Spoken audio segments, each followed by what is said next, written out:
Hello and welcome for this once again Sunday night live little impromptu chat. It's just like a chat. Hopefully, people is gonna join me. I put the link in the description box down below. So hopefully, you can join if you want. Just say if you want to join. Just make sure you have decent sound and don't be cringe. But oh, there you go. Justin is coming, and I'm glad he did. Hello, Justin. Nice seeing you. How you been? You're muted, by the way.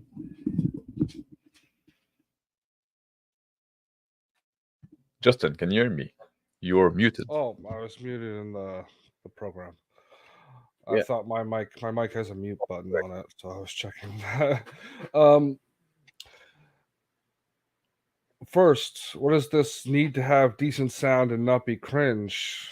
Dude, how am I supposed to do these? No, no, you're right. You're right. You're not cringe. Both my sound and my cringe level. No, no, you're not Um, cringe. You're not. As long as you're not being like a huge faggot. You know what I mean? Uh, uh, well, I do hang out with you. yeah, No, no, no. I just fucking with you. I gotta get these cringe ratios up yeah. to qualify for your show. But I'm glad actually Uh, you came, Justin, because I have RPG topic that I wanted to talk to you about. Hello, crafting oh, gamer. How you been? crafting. Yeah. Uh, And as t- we know, how we do things here. We're gonna have a topics for 5 minutes, and then we're gonna reply to the super chat until we for catch up. 14 hours. Yeah. Well, So how long the stream is gonna go, I don't know. It's gonna depend how much chat interaction we have because it can't it we're gonna can't read be every single. it can't Hmm? be as bad as last night for me. I was on Shadow Show, Yeah. and he ended at midnight, and I was in the back room talking with Omanau until 5:40 in the morning. Oh, really? So he's So, so so Omenol got to say the two sentence. no, he spoke most. Have you No, heard that's what I'm spoken on? saying. Yeah, that's what I'm saying. Like 5 hour is two sentence for Omenol. He do long sentence. That's what I'm saying. Yeah. Yeah, he He's goes okay. on.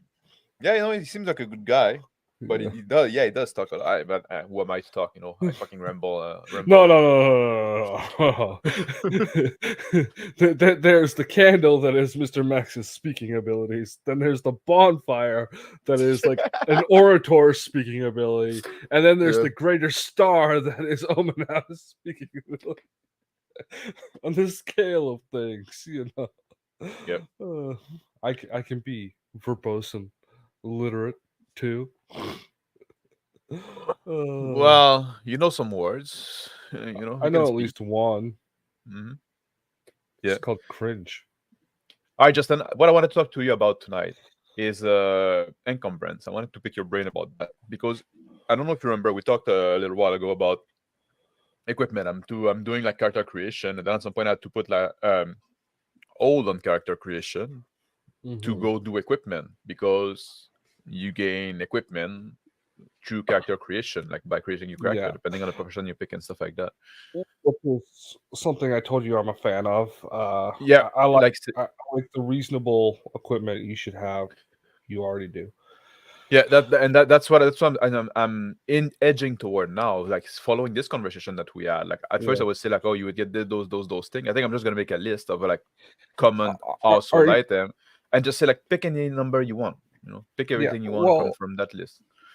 I would.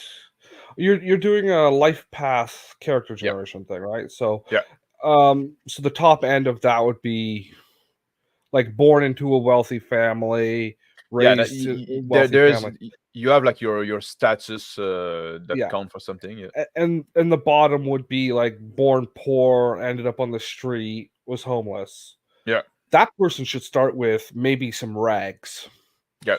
and that's the stuff they start with. Maybe they have like a flint rock or something like that. Just a learned lot. Yeah, just like the things you could scavenge from the earth. Hmm. Um, which, like, honestly, if you're smart enough to know what a flint rock is, which most people should Yeah, Are more you frozen? flint and Should flint and know. steel. Yeah, not even the steel. Oh, just You can you can engage use that with anything. other Yeah, stuff. yeah, yeah. But steel is just the best thing to do it with. Well, you do that with the back of a knife or whatever. Just we all Yeah, went camping. and maybe they could steal a small knife or whatever, right? Hmm. They probably would have a knife, even if they're Yeah, homeless. If they're beggar on the street, they probably have a knife for yeah, their oboe killing. That's what the oboe do, right? yeah, yeah. They murder. They murder. Yeah, It says so right in the title, murder hobo. yeah. That's your social class. You didn't quite make Uh, it to a peasant. You're just a murder hobo. uh, No, but what I was thinking about too is like maybe I can put a limit on it, like up to your encumbrance level. But yeah, well, but like reasonably, it's not going to be more than a small satchel or mhm. worth of stuff. Like, Well, maybe we can see the homeless with those fucking shopping cart full of shit, and it's always but like full of worthless crap. But but we're not talking about the modern age where shopping yeah, carts can be found as readily as a coonskin. hmm Oh, that's a raccoon. YouTube. It's a raccoon.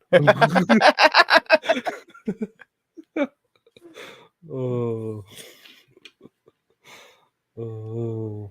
no. Yeah, But I but wanted to have your opinion on the encumbrance level because of that. Like, how do you feel about like do you think it's important to somewhat keep track of how much a character carries? um yes and no. I prefer more of an abstraction on it. Like Yeah. honestly, you're depending on the respectability of your player. hmm Uh, Oh if yeah, yeah. if your Like the player GM, the GM demands, should not have to track that at all. yeah, Like, well, yeah. if your player is trying to demand that uh, uh, a chest full of gold weighs the same as your flint and steel Yeah. and is easy to carry, hmm but like uh, a backpack with a shovel on one side and a sword on the other, with like a bedroll, 4 or 5 days worth of food, uh,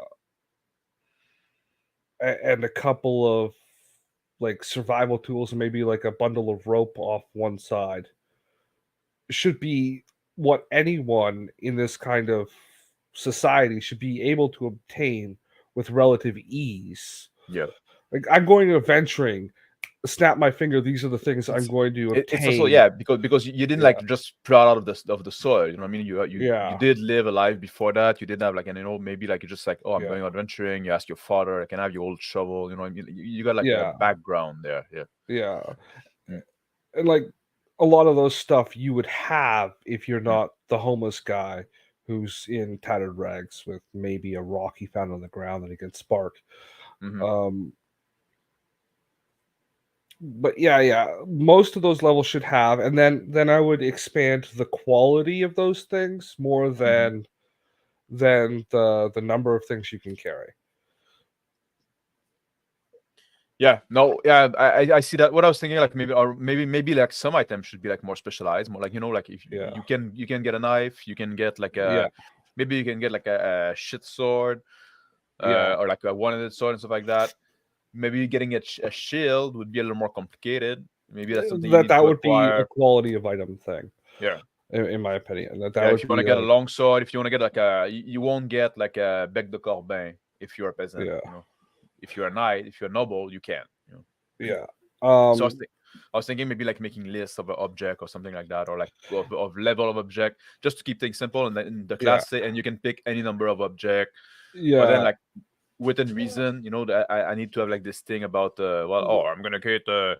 I'm gonna get 57 teapot and then go sell them in the market. Just like, yeah, that's Well, yeah. stupid. You Well, wanna, one thing I might say is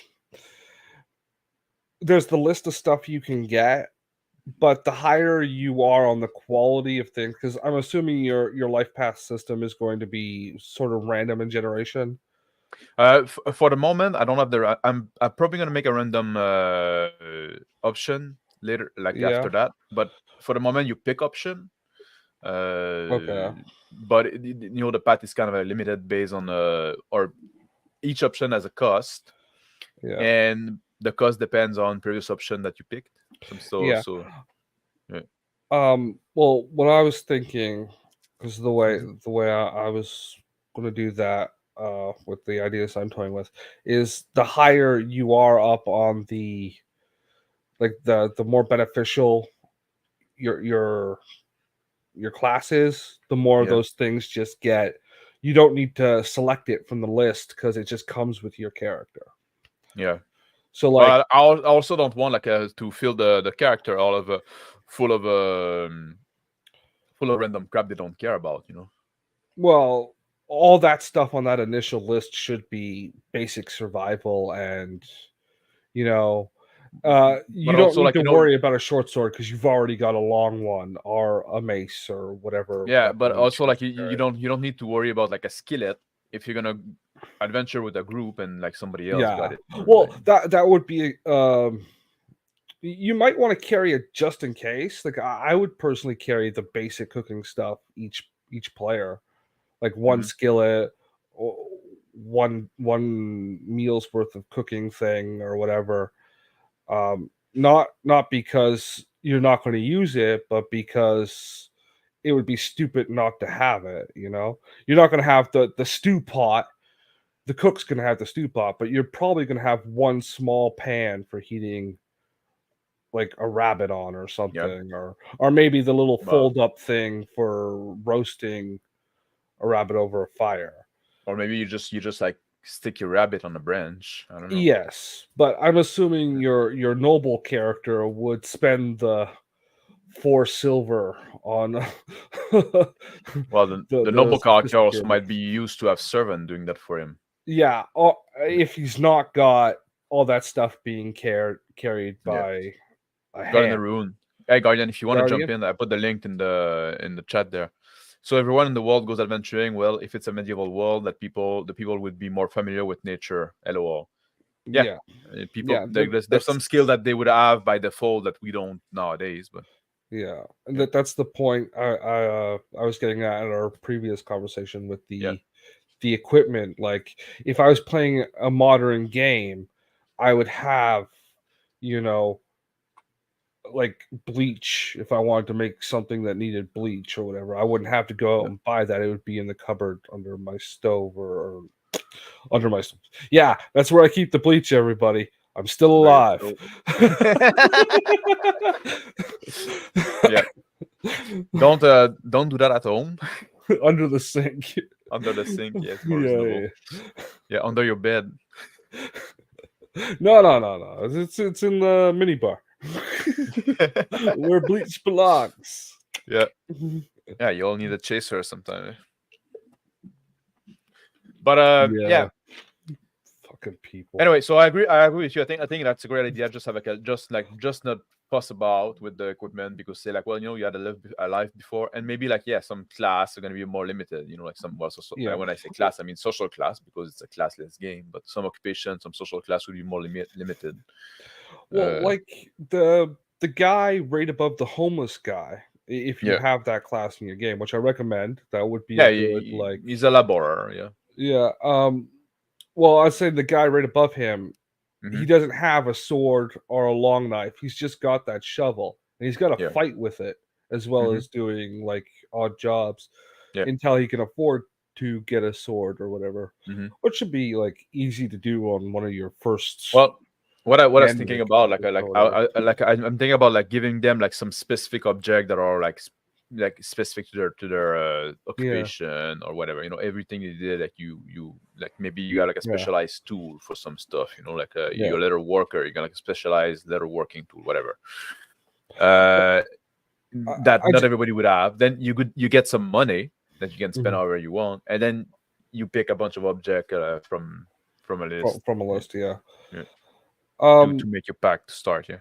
because I just assume just about everyone going into the woods is going to take a spade with them, right? That's the pointed bit shovel. Well, That's but the thing you cannot assume though is that everyone's just gonna go adventuring in the wood. You know what I mean? yeah. Well, Maybe you're gonna like a obviously you're a city city adventure. adventurer. You Yeah, leave the spade in the cart or the room or whatever. yeah, If you take the time to remove it from your pack, if it's a big one, yeah. um, that's also a thing. You might not take your pack with you. Your sword comes off, goes on your belt if you're allowed to carry it around, and you leave your pack in a lockbox somewhere. Mm-hmm. Um, so that's one of those dynamics. Is I might recommend having the delineation of where you're carrying things on your sheet. Is this in your backpack? Is this on a belt pouch? Yeah, that's why I wanted to. That's a big part of what I want to talk to you about tonight because Yeah, like now like I'm kind of like considering some option yeah, because but the first thing I wanted to check with you is like the encumbrance matter, like if the yeah, encumbrance matter, because I know some people say, "Oh, I don't want to fucking like count the weight of everything." And I say like, well, I don't want you to count the weight of everything because like that's too much. I think like it should be abstracted to some extent. And what I'm doing is like every object has a burden score, right? yeah. And Like an which abstracted weight. it's an abstracted weight, but it's also like the bulkiness, how big it is. Yeah, Something can be light, but it's like a fucking spear. That's it's a piece of burdensome. plywood. Not Yeah, really that heavy, but yeah, try carrying it around. exactly. Yeah, and You're more likely to injure yourself moving plywood because of its size and then shape it's the weight. than Yeah, its weight. uh, but so yeah, that's what I've been doing thing so Yeah. far, like with burden, and Mhm. like I'm trying to make it also that you can like kind of guess, like, well, I'm probably good, or yeah, I'm over. And the burden also, Uh, how much burden you can carry is based on your strength and constitution. mhm. Um, I was thinking just roughly on like the what's where you're carrying things and how you're carrying them. Yep, So like I said, the pouch, the pack, and then maybe yep, a cart. hmm Uh, and then if you have like just a mount but no cart, that's like yep, two packs that are tied together or flipped over yeah, because that's how yeah. But saddlebags work. I haven't like rules written about that. Oh, should I do a share screen? Yeah, always show screen. Yeah, why not? It makes it maybe it make the stream more interesting. Mm, mm, mm. Let me just let me just fin a bit with that. Hmm. Is that how the kids say it now? I have no idea, bro. The kids these Whoa, days, they're on the drugs and the wrong porn screen. and the whatever the hell else they're doing. Oh, Well, I'm gonna go here, but I'm gonna go. No, you got the mise en abîme that we call. How the come my infinite screen window. switch? What? You still have the default background. You changed it back to the green fields after I was like, I can see Yes. what. After the incident, and Uh, I have a specific desktop with nothing on it when I stream. It uh, is what it is, folks. So uh, okay, should I? Okay, yeah. Like in Burden, I got my rules for Burden there, right? And yeah. depending on like also like depending on your size, which doesn't matter too much because most people are gonna be like medium. But if you're small, yeah, you're gonna be able to carry less. Uh, if you have Mhm. a horse, your horse is gonna be able to carry more, right? But I got this pack for this rules for dropping packs because I think that's important. Because Yeah. I think that I want people to fuck. I'm losing my train of thought there. Oh, welcome to my world, bro. What was I saying? I want. Oh yeah, yeah. Okay. I think encumbrance matters because Mhm. role-playing games are about choice, right? You have to make meaning, like it's a lot of it is about choice. You have to make meaningful choice, uh, uh, because that's what we Yeah. do. The situation that arise, and then you make choice about those situation. And the choice of what you carry, what you bring with you, should matter as well. When you waive encumbrance too much, that's one choice you take away, because now you don't have to think like, oh, how much do I want to carry with me. You don't have to think about what if I just go back camera alone there, and Um. I do a present with this fucking thing instead. There, Well, I think that's why maybe that's better. it's generally better to have. Hello, Hello, Guardian. Guardian. How are you Jinx. doing? Uh, it's better to have like an abstracted party Yep. size beyond the players. Have two or three uh like camp followers, you call them, people with a cart. Like, so Yeah. when like, oh, I would always try to have at least a couple of horses, a cart with your party. Well, it Uh, depend on the type of adventure you're doing, depend on the type of mission. Sometimes it can attract too much attention. yeah. Uh, Well, it can also be a disguise, right? You're yeah, disguised as some merchants or yeah, um but what it allows you to do if you're doing a dungeon dive or mhm, going somewhere, you can pull those loot and treasure out to the cart and leave it yeah, there and then go back in right away without having to go all the way back to town. Because yeah, we were talking last night yeah. on I think having a Shadow cart is a good Show. idea. Hmm? Um, this also gives you much more encumbrance as the party than Yeah, as individual characters could carry yeah. long term. No, I And think this also allows you to have instant replacements for deaths. If somebody dies, well, Greg is one of the guys working at the cart. Here's his yeah. character sheet. You know, okay, you're not a noble anymore. Well, that's what you get Yeah, for dying. good, good job, good job, Greg.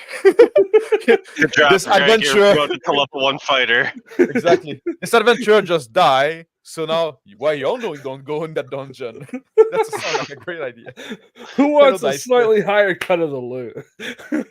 Dice, again. Like I know, like you say, oh, my internet is, but if you want to join, you're welcome. The link is in the chat there. So if you want to join up in, you're welcome. But yeah, I agree with you. Like having a cart, I'm all for it. Having a cart driver, I think that works well. It's not for all kind of adventure event, Yeah, but obviously. I think if you are like D&D level 1 or 2, Hmm. old school, like by time that you've established yourself as a party, or you've got at least a couple of wealthy people in your party, that should be a given. Yeah, Um, you know, maybe that's even something that come with the equipment list. yeah, Oh, you part of like your background, you get a servant yeah, that and follows you around. cart managers and whatnot. Hmm. Um, Well, you can like, make it what you want, maybe, or maybe just like just like yeah, and maybe so then it's somebody for 20 years, yeah. since you were a lad. It's always like been A like in your swords family. master. It's your household swords master that's coming No, with you on adventure. So now I, your other parties have somebody to train with I would make him in like much between. much lower than that. I would make him like Yeah, is like basically like a page or yeah. a Well, squire I, or I depending. was thinking like a grizzled old man that's too Oh, old and too frail. slow Oh yeah, that could be it as to well. actually go Yeah, into things, but can still train people. So yeah, you've got that mobile. If you're doing that kind of mechanic for skill upgrades and whatnot, but yeah. You could do that. Yeah. mhm. and that could easily be slotted out for, but only that option is only given to you if you've got the highest level of Yep. If you're if noble, you if you pick the right, manage yeah. to get that highest level guy, you can choose that. Mm-hmm. Yeah. Mm. And it also make the class much more realistic because like the Yeah. noble, he's not gonna like empty his own chamber pot and stuff like that, you know. So No, if you go adventuring, you would go with some kind of Yeah. like manservant, I, and probably I like with some option, you know. it's a sci-fi series, but I still recommend that you pick up on Audible because you don't read, you Luddite bastard. I don't do Um, audiobook. well, there's 4 books in the series. Empire of Man. Yeah, Yeah, it's. I think you'd like it. what's about? Why would I Uh, like it? it's a there's a like a galactic empire kind of thing, right? Oh yeah, really? I wouldn't have guessed. Um, Empire Man, right? But there's like the the noble house, and the third son is like an utter fop, right? He's a pretty boy, dresses fancy and all that, Oh, okay. and he gets sent off to some backwater to do some glad handing uh, in the name of the Empress. And on his way out, this is the opening act, right? On the way out, his ship gets hit and he crash lands on a fucking jungle world with 4-armed freaking lizard people. And he's got to do the noble savage across the entire planet with his marine company or whatever to the spaceport because it's a backwater. Hmm. Like there was a research settlement placed, and then by the time he gets home, everything's gone to fuck. There's been a civil war or whatever. he's gonna like he's gonna take back the capital. Nice. But First mansplaining, now men empowering. Yeah, empowering of yeah. men. Yeah, men empowering. Um, but yeah, Nice. it's a good coming of age story. It's like Oh, not really? everything is what it seems. You know, Hmm. the reason why Prince Roger there, the character, It's is a about fop. Roger. Is his name Roger? Yeah, Roger. You gotta love Roger, man. Prince Uh, Roger. Ah, it's yeah, Prince Roger, yeah. Prince of the Trucker. It's a fun series. Hmm. It's well worth it. What has to do with what we're talking about now? Oh, Oh, manservant. manservants. Oh yeah. He has his manservant with him the whole fucking time, Hmm. doing all kinds of shit. It's Yeah. like the Marines are making fun of him because Hmm. but it is Evan, like one of Evan the Robinson Crusoe managed to get himself a manservant. who? Robinson Crusoe. Robinson Crusoe. Robertson. Robinson Crusoe. How do you call Crusoe. it? Okay. Crusoe, is that you're saying? Yeah, that's how we say it. Like the redheaded chick from that Die Hard movie. Yeah, that's a reference I don't get. Caruso. Crusoe. But all right, but that the manservant being a part, which I think is a good Yeah. idea. I might seriously put some thought to it, like consider it. Mm. But yeah, what I like because I'm trying to do because I think like choice matters in RPG, like, and you have to be able to make choice. You know, it's the same thing when you say all the weapon do the same damage, then there's no choice of which weapon to use. When you say all weapon are gonna make different damage type, different damage dies, but but there's no damage type, then again you take out choice of That's a problem I'm having because I'm doing the 1d6. Yeah. I'm trying to stick to that. You But don't how do I really have much delineate to really take work away with? or add. Yeah. And it's not something that there's a clear right answer to it, in my opinion, because like it's a trade-off. You know, do you want to keep something simple? Do you want to have a little more depth, a little more like be a little more involved and stuff like that? And I'm definitely going to the more depth and more involved side. It's like WinterDarn's not exactly going to be a rule light game. No, you already got like 9,000 pages, and that's just on the character sheet, bro. Yeah, just the character sheet is 9,000 pages, but you know, we need to note all those like A no circumference potential number. Yeah, we need to have a field for not just the type of flea, but how many you have. Yeah. And which location? Yeah. Yeah. But and in some time you might want to carry more than one weapon for different contexts, because also like the same thing, like I have like a weapon have different range, so you don't want to use necessarily like a pole arm, like you don't want to use a lucerne hammer in a small corridor, so maybe you're gonna leave it back in the cart, but then you have a sword, a dagger, and stuff like that. Yeah, I think they're all like a sources of choices that you have to make, and I think it's interesting. Well, like that's what I'm thinking. Like, if you have that note, like you have the pack and the like a pouch on your belt or whatever. Yeah. Well, what do you choose to put where? Yeah. Right. Like, so if you've got your flint and also steel in your backpack, yeah, that's fine. But if you left it in the cart because you're walking around the city and you quickly need to start a fire because you've got like some giant rats or whatever, well, congratulations. You better hope there's a candle around or something. 1 page for the character, 8,099 for backstory and lore. Well, no. That's the page counting the number of freckles you have. Yeah, on your specifically left butt cheek.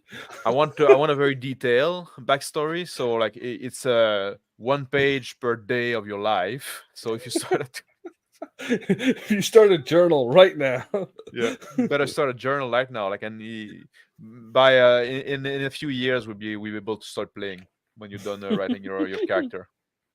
Well, if every player kind of kept track of the adventures that they go on, I mean, you'd easily have more than 2 pages if you actually wrote it all down. If you were once you play, not before you start. Yeah.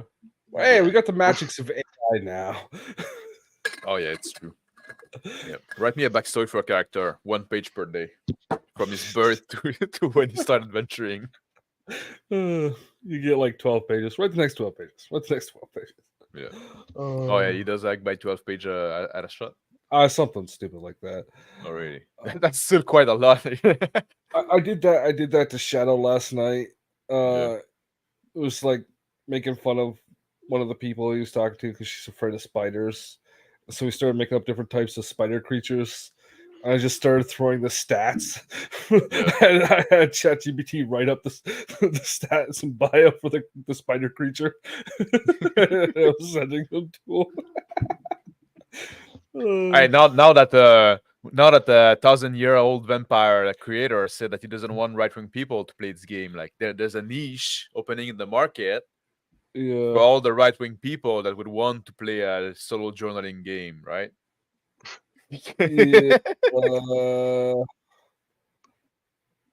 What? No, you don't want to play. You don't want to play such a game. I'm sorry, but the book cover put me off. Oh, everything about this project put me off before I knew the creator was a piece of shit. Yeah, I was like, I don't like gatekeepers, so I'm gonna gatekeep you. Yeah. Oh, whatever, man. I'm pretty sure. You know David what fucking gatekeep me? It's this fucking game. Yeah. you think David Duke read that? Say, oh fuck! I wouldn't want to get that. I don't think David Duke would have a problem playing a role-playing game with a black dude. So why are you? Why are you having a problem with me even playing a game? David Duke would be like, as long as we have the same enemy, I'll game with you.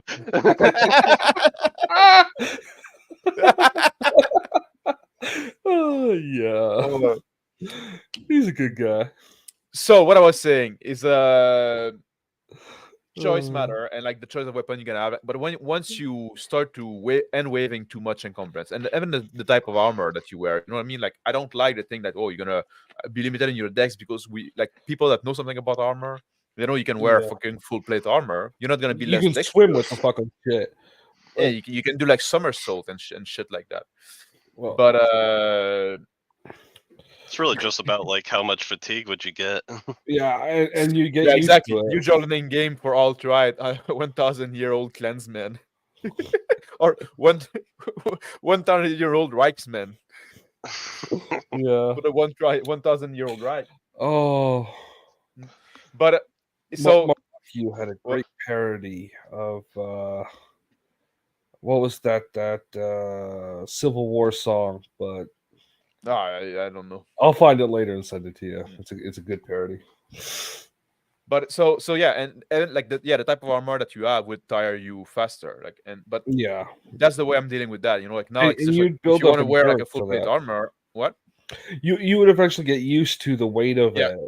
But that's what I'm saying. Like if you want to wear a full plate of a full plate armor, like a full harness of plate armor, right? So like some of those words in some order, it makes a sentence. But Maybe somewhere in a distant galaxy. yeah. Oh, But if you said 1,000 word, at some point it's gonna be a sentence constructed. yeah. 1,000 monkey, right? Whatever.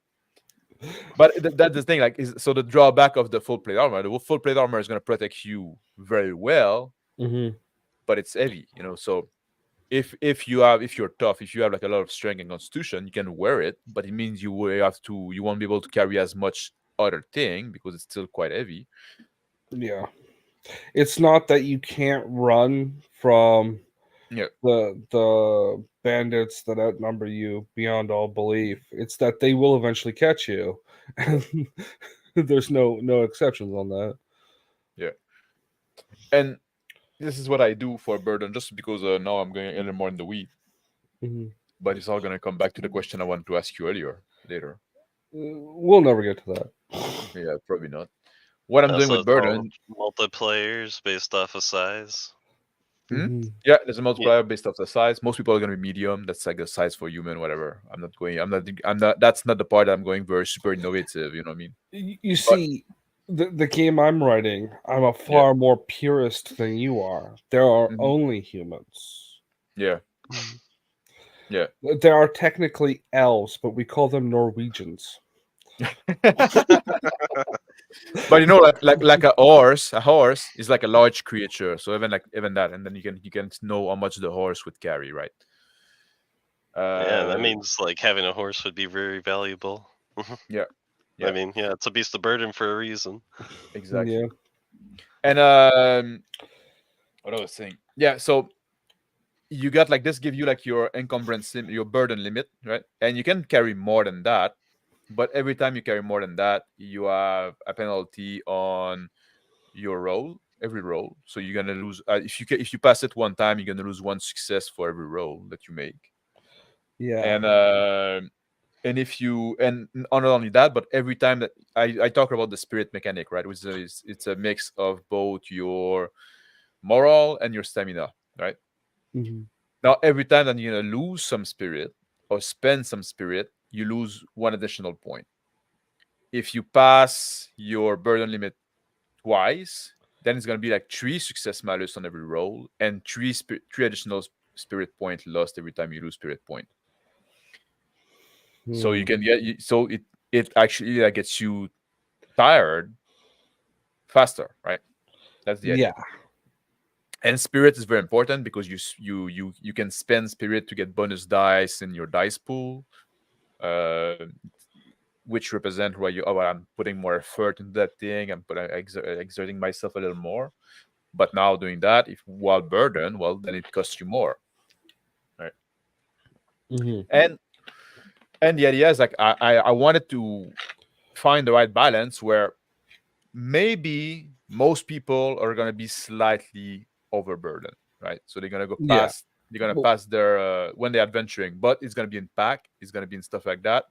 If action arise, they're gonna drop those pack and things like that, right? Well, which is generally how things are when you're on the march. Yeah, exactly. Yeah. Like even if you go for the cart, like I suggested, most of the party would still be walking. They would take shifts. That's how they would do that kind of thing. even the noble guy would have to get on his hoof or find himself left behind naked. Congratulations, good sir. You went from being the top of the list of the character creation to the bottom. Just by being a dick. And that would happen, right? Maybe it would be a consequence for the party later on, narratively, if he managed to get back home without getting ganked by some goblins or whatever. Mm. A Chicago drive-by. But because then there would be like a bounty on them for defiling a noble or whatever. Yeah. But you know, these are things you leave for your party to interpret and enjoy. A lot of people like that kind of thing, right? So, but yeah, dealing with weight is important. Dealing with supplies, but you definitely don't want the. Was it you or someone was saying they joined a game and they found themselves at the door of a dungeon. Yeah. With the wrong, it was you, right? Yeah, it was me. Yeah. You said that it was. Yeah, that was a lack of session 0. Yeah. We didn't like a proper discussion beforehand, like, so I came in with the wrong expectation. Yeah. Which is something you shouldn't have by design in the game, right? Because it breaks the precious verisimilitude. Yeah. Well, that's the thing too. I used a fancy word. Give me claps. I fucking hate that word. It's overused. Verisimilitude. Yeah. I prefer vraisemblance, but maybe I'm British, you speak demon the tongue. Well, even in English, like in literature circle, that was the word that was used before people just jump on verisimilitude. What word? Vraisemblance. Resemblance. Resemblance. Yeah, resemblance. Oh, resemblance. It's like resemblance, but with a V. Vraisemblance. Yeah. I feel like I'm summoning something that's got a fleur-de-lis and red skin. Can I do that? Yeah. Look, that thing's coming out of the wall now. Do you have anything at that size? Wait. Well, anyway, what's the meaning of the word vraisemblance? Verisimilitude, appearance of truth. But so the meaning is verisimilitude. Yeah, it's but that's the thing. In literary circle, in theater and stuff like that, that used to be the word. Even in English, that used to be the word that was used. But at some point, verisimilitude just like took over. But there's a lot of French word that make their way in English for some reason.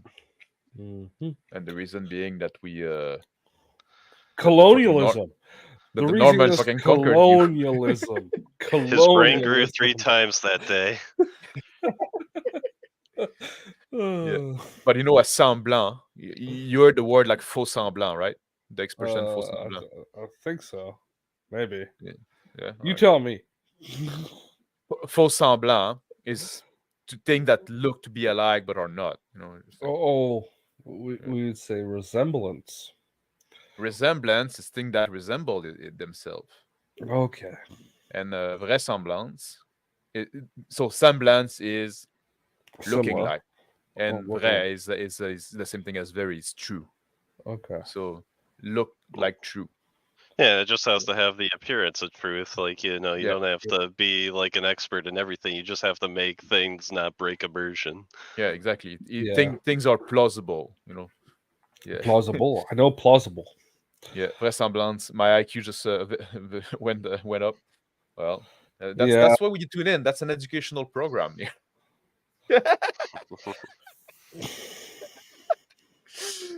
Full plate in a dungeon corridor that's like 30 inch wide and maybe 5 feet high. Good luck with that. I think you could do it. It'd be like tiring if you do it for a long period of time. But you remember, like, people wear armor to besiege castle, and then it would make a hole in the castle, and you had to climb through that. Oh, you know what I mean? Like, it needed to be functional. And also even in the castle corridor were very small. Where you would besiege the keep, they were made to be small for it to be hard to fight in it, but you still had to go through that. So Yeah, most hallways in castles are the same width as a small door yeah, in your house. So yeah, just imagine your door frame being the width of an entire hallway, mm, and that would be a fairly spacious hallway. yeah. Because oftentimes there, yeah, like you said, it's a small house and 30 Yeah, inch. That'd be about right, yeah, or sometimes less than that. When I would visit castle like in Europe, oftentimes I had to go sideways. yeah, yeah. Not made for people like me, definitely. Not at least be comfortable. Well, people are a lot bigger Yeah, today than they were, yeah. 400 years ago, just because of the corn syrup and the. Well, yeah, we're wider, but I mean, I think that they No, were no. pretty much Generally, as we're tall. we're taller too. But taller in Yeah, general as well. Um, but because yeah, of the corn syrup. yeah. So that's what I was talking about. Like I want to have your take about it, and you can chime in as well, Guardian, about encumbrance. Do you have any opinion on the encumbrance and burden and stuff like It's that? it's something that should exist. I mean, not even just for like the vraisemblance reasons. Like it's kind of Don't use French, man. It's filthy, filthy language. the demon tongue. Yes. Yeah. But yeah, every time like my players, they immediately just want like, oh, we gotta be able to carry all this crap. So the first thing we need to do is like find a bag of holding. Yeah, a Yeah, bag of yeah, holding. bag of Of holding holding. fucking break the games, my opinion. Like it's yeah, I like it. Yeah, it's a I powerful like item it in for a a reason. joke sense. Like, give me yeah. that without the weight limitations. Either as a late stage thing or as like a ha thing. Like, You just want to fucking loot all the loot my pillow. pillows. Yeah, Yeah, man. I need my fucking pillows. How am I gonna make all the paper when I get back to town? yeah. I assume the pillows are in terrible condition. They were used by goblins or whatever. But also they've been in a damp dungeon Yeah. for a while, so yeah, Uh, they'd be shit. I'm Yeah, just saying, you're gonna make more out of picking up every pillow than finding one copper on a. yeah. Uh, Um. So yeah, but yeah, it does break and the and game. and that's the thing. Like I'm trying to like that's why I went with burden. I do like stuff, like gold piece. That like Yeah, I think they actually should. have. I think they should have a weight as well. But like I say, well, you know what? You're gonna get 1 point of encumbrance for 50 gold piece, right? Well, Shadiversity. Yes.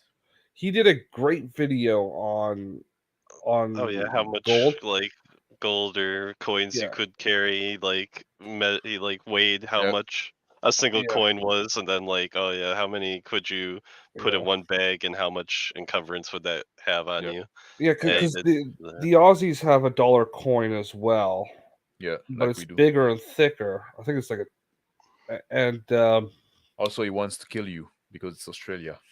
yeah. It's poisonous. It's Poisonous coin. it's got teeth. Yeah. The coin's got teeth. It'll bite you. Um, but he got like $300 of these coins and put them on his person Must be nice. to demonstrate. Well, YouTube money, man. YouTube money.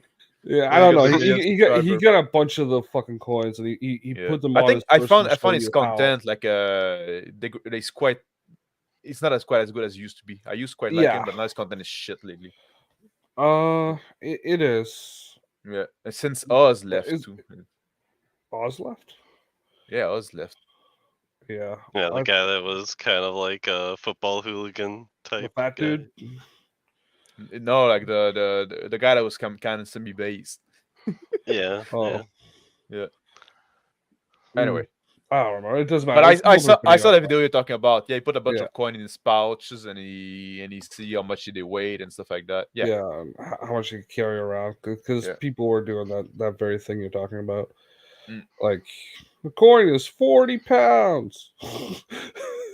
Yeah, no, like, Like really? and also like you have to think about the size and the weight. You know, gold Yeah. is fucking heavy. But and I might play It with those is, but it's numbers. not that heavy. It's not that heavy. It's heavy compared to copper or It's or heavy. It's heavy compared to most yeah, thing yeah, per volume. Like it's one of the most yeah, fucking dense thing. It's heavier than lead. Right? yeah. But it's not like obviously you're gonna want a cart, like I said. That's why I mentioned this being like a general first level thing you should invest in Mm-hmm. as a party, even if you don't have like a noble to start with, that kind of thing. But it's not so heavy that you should be concerned about it like as a pouch full of gold or whatever. Oh, it can be, and that's the big Yeah, critique I had with the fucking Shad's video. He took like those coin that are like fucking tin coin, whatever, and it's like the modern coin that are yeah. worth shit. There's no metal, there's no precious metal in it. But like gold would be like significantly heavier, right? Yeah, I think he did do math on that in the video, didn't Oh, he? I don't remember. I don't remember how I in think he detail he did went. like a coin of this size would be like the equivalent of 3 of these or something like Oh yeah, that. It could be. So It could be. But like if you ever did that, if you ever like old like a handful of like gold yeah. coin, which I know not everybody had the opportunity to, but you know, Yeah, I've held some gold, but not in coin yeah. form. But Or even in bar, you see like those gold bar, and yeah, you go pick it up, and it's like, oh shit, yeah, it's like it's got a bit of weight surprisingly to heavy. it. Yeah. But you know, it's what I'm getting at is it's not so much No, that it should it's be, not so much that but you cannot carry it, but it's it's still should have also weight. in most role playing games the actual value of gold Yeah, it's all isn't completely out of whack. there. Yeah. So you're needing to actually carry more than you would realistically Yeah. Oh, I for need to change the name too as well. There, it's still say gold, silver, copper. It should be like crown, stallion, and pound. yeah. Yeah, Because but most things you're buying in role playing games, you're buying with gold. That would actually be the cost of copper. yeah, exactly, or silver at most, you know. Yeah, Because Well, and that's what I'm so, saying. like silver is half as much as gold, so that's why silver should be Yeah, the main currency. It weighs half as much as gold. most yeah. people would probably never even touch a silver. Like Well, now I say like most people definitely not touch a gold coin.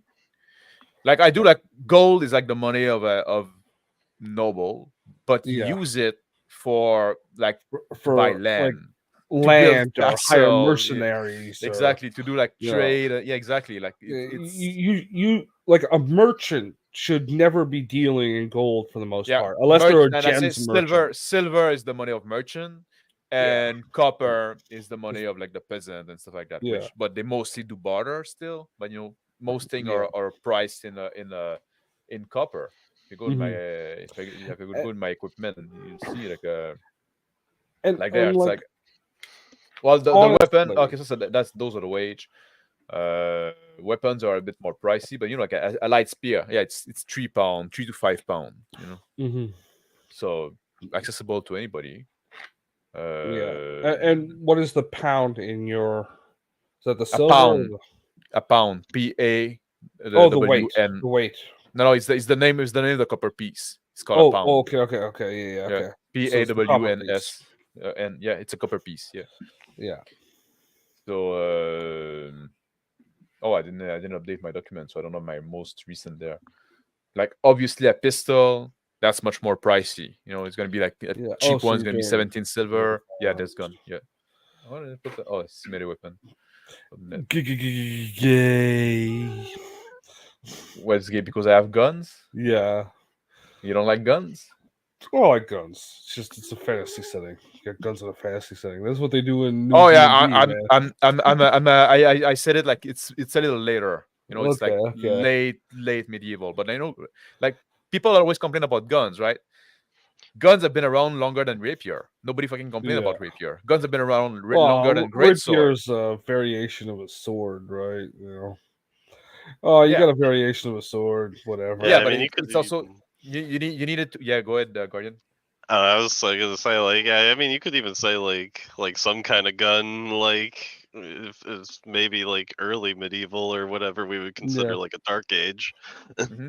Yeah, yeah. yeah, Oh no, exactly. I'm just fucking with my bro. Yeah, and Um, and and also like what I have like what I in the lore. I sometimes like I talk about that, even though like I'm probably not gonna put it in the book. But what I do like yeah, guns are actually like I told you like there's like the orcs and goblins race, right? yeah. And guns are made by goblins actually, and they're like the kind of like those shitty thing, and most people think it's kind of insane. And Okay, the dwarves make the good armor, and there's the big tension because like they hate the goblin with their gun. It thinks very uncivilized, and also like it can go through the armor easier.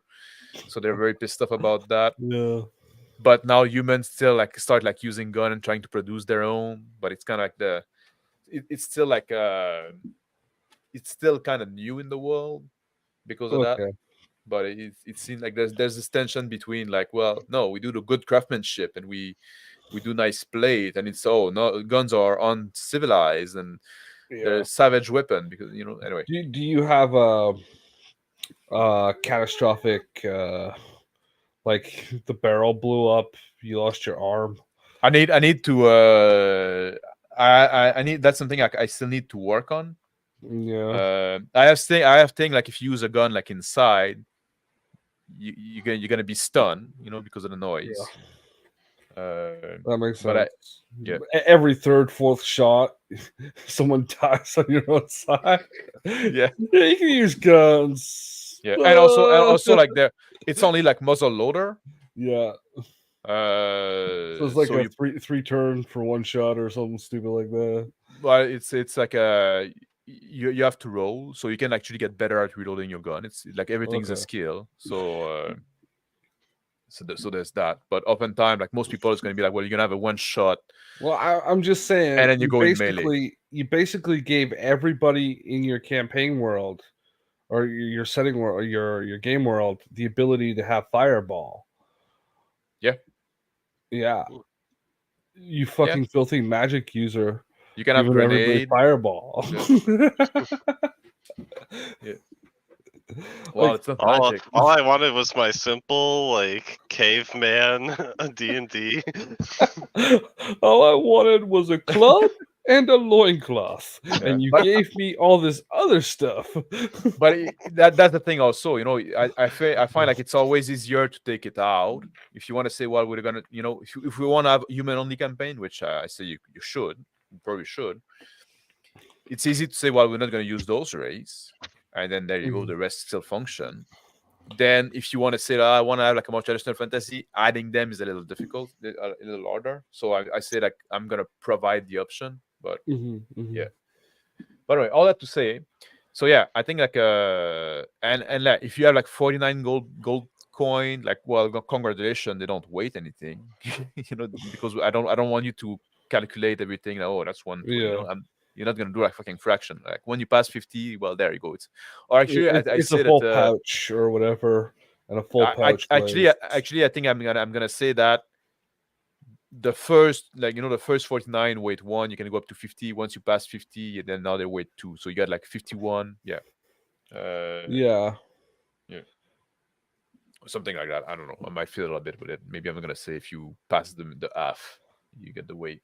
yeah, But I want to try to keep it like simple, uh really simple in that. And yeah. I want you to be able to, but I want also, like, that's the thing, I want to have like this balance where most people, maybe they're gonna adventure. Like I said, you have your burden limit, which is based on your strength and constitution and your size. And then I Mhm. think most people should travel around between one, like just past their burden limit, right? But not Yeah. they're not past twice, right? So they get tired, they carry a lot of shit and stuff like that, but they should have like those packs that they can drop. Mhm. because also that puts you the choice. Because if you drop your pack and then you have to run away suddenly, Or well, are you gonna lose all your shit? I might also put in some sort of option that is, if you're the engaging force, you can drop your pack for free. Mm. But if you're ambushed, dropping your pack is an action. Here what I got, right? If you just look at this little section here, I got a few different level, right?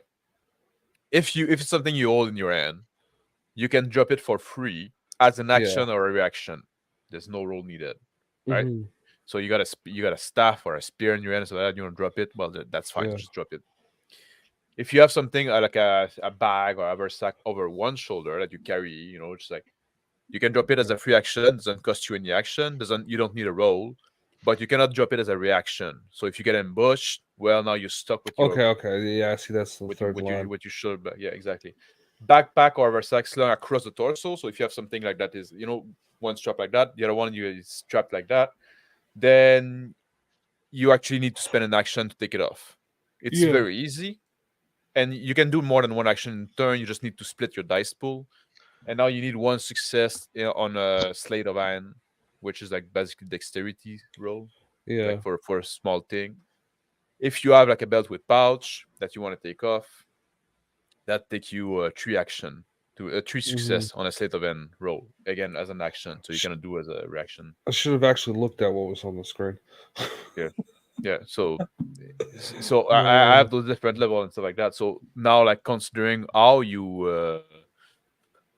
carry your stuff can matter in some extent. You know what I mean? yeah. So it gets to that thing I said about the stuff Yeah, stored on the pouch, yeah, the belt yeah. over Exactly. Let's say let's the say bag. you have your gold in, and those are like example of, like, the GM can judge after that. Like, you know what? Well, that'll be like give you like Yeah. a guideline in a sense. But let's say you have like a belt with pouch on it that are full of gold, Yeah. and for some reason you want to throw it to one of your ally, right? Yeah. But now you have to take it off in a rush because the action scene, somebody's coming after you, whatever the reason. But now, like, there's this tension there, and then again, well, I need to make this roll. Do I focus on that? Do I try to attack and then do that? Do I want to spend spirit to really focus on it? There's the again, it always goes back to choices. And like there's also the, if you're in the mood or of the mindset to keep your party poor, like some of our friends Yeah, say, you can always have like an end of a counter, end of an encounter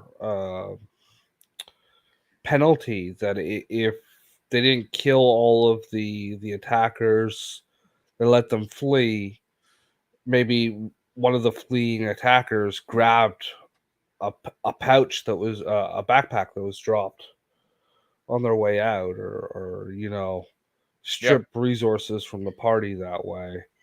yeah. Uh, Well, you can, but you can also go that if you route enemies, yeah, maybe they did drop their pack too before getting to the yeah, fight, so you still got the loot, even if you didn't kill anybody, because that's also yeah, something I want to say. I want to, and that's also part of the reason of the spirit mechanics. Like, you can like actually have people surrender, and like, because they get too demoralized or too tired to fight. I don't Mhm. want you to just go around killing everything you see.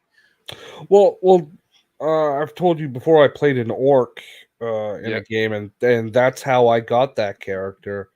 He Oh, started off as a person, like a a bad guy that we captured because they got demoralized, and I ended up taking over that NPC as a character. yeah. Let me check a chat a little bit, because like there was like a dice Yeah, there. I don't know if he's still there. He was He saying, like, started I as don't. a person and then he became an orc. Yeah, mm, I don't think it'd be assaulting a breach in plate. I bet you would wear partial plate, chainmail, and shield. Could be wrong, but just guessing. We have a lot of picture of people like of siege where people like go into breach or across ladder in full plate and stuff like that. So, yeah, and you say like men at arms work. Plate was pretty specialized for battlefield, used my understanding. some plate were specialized for battlefield, some plate were specialized for riding, some plate were specialized for horseback fight, for on foot fighting. Yeah. And at some point, also, men at arms did wear plates as well.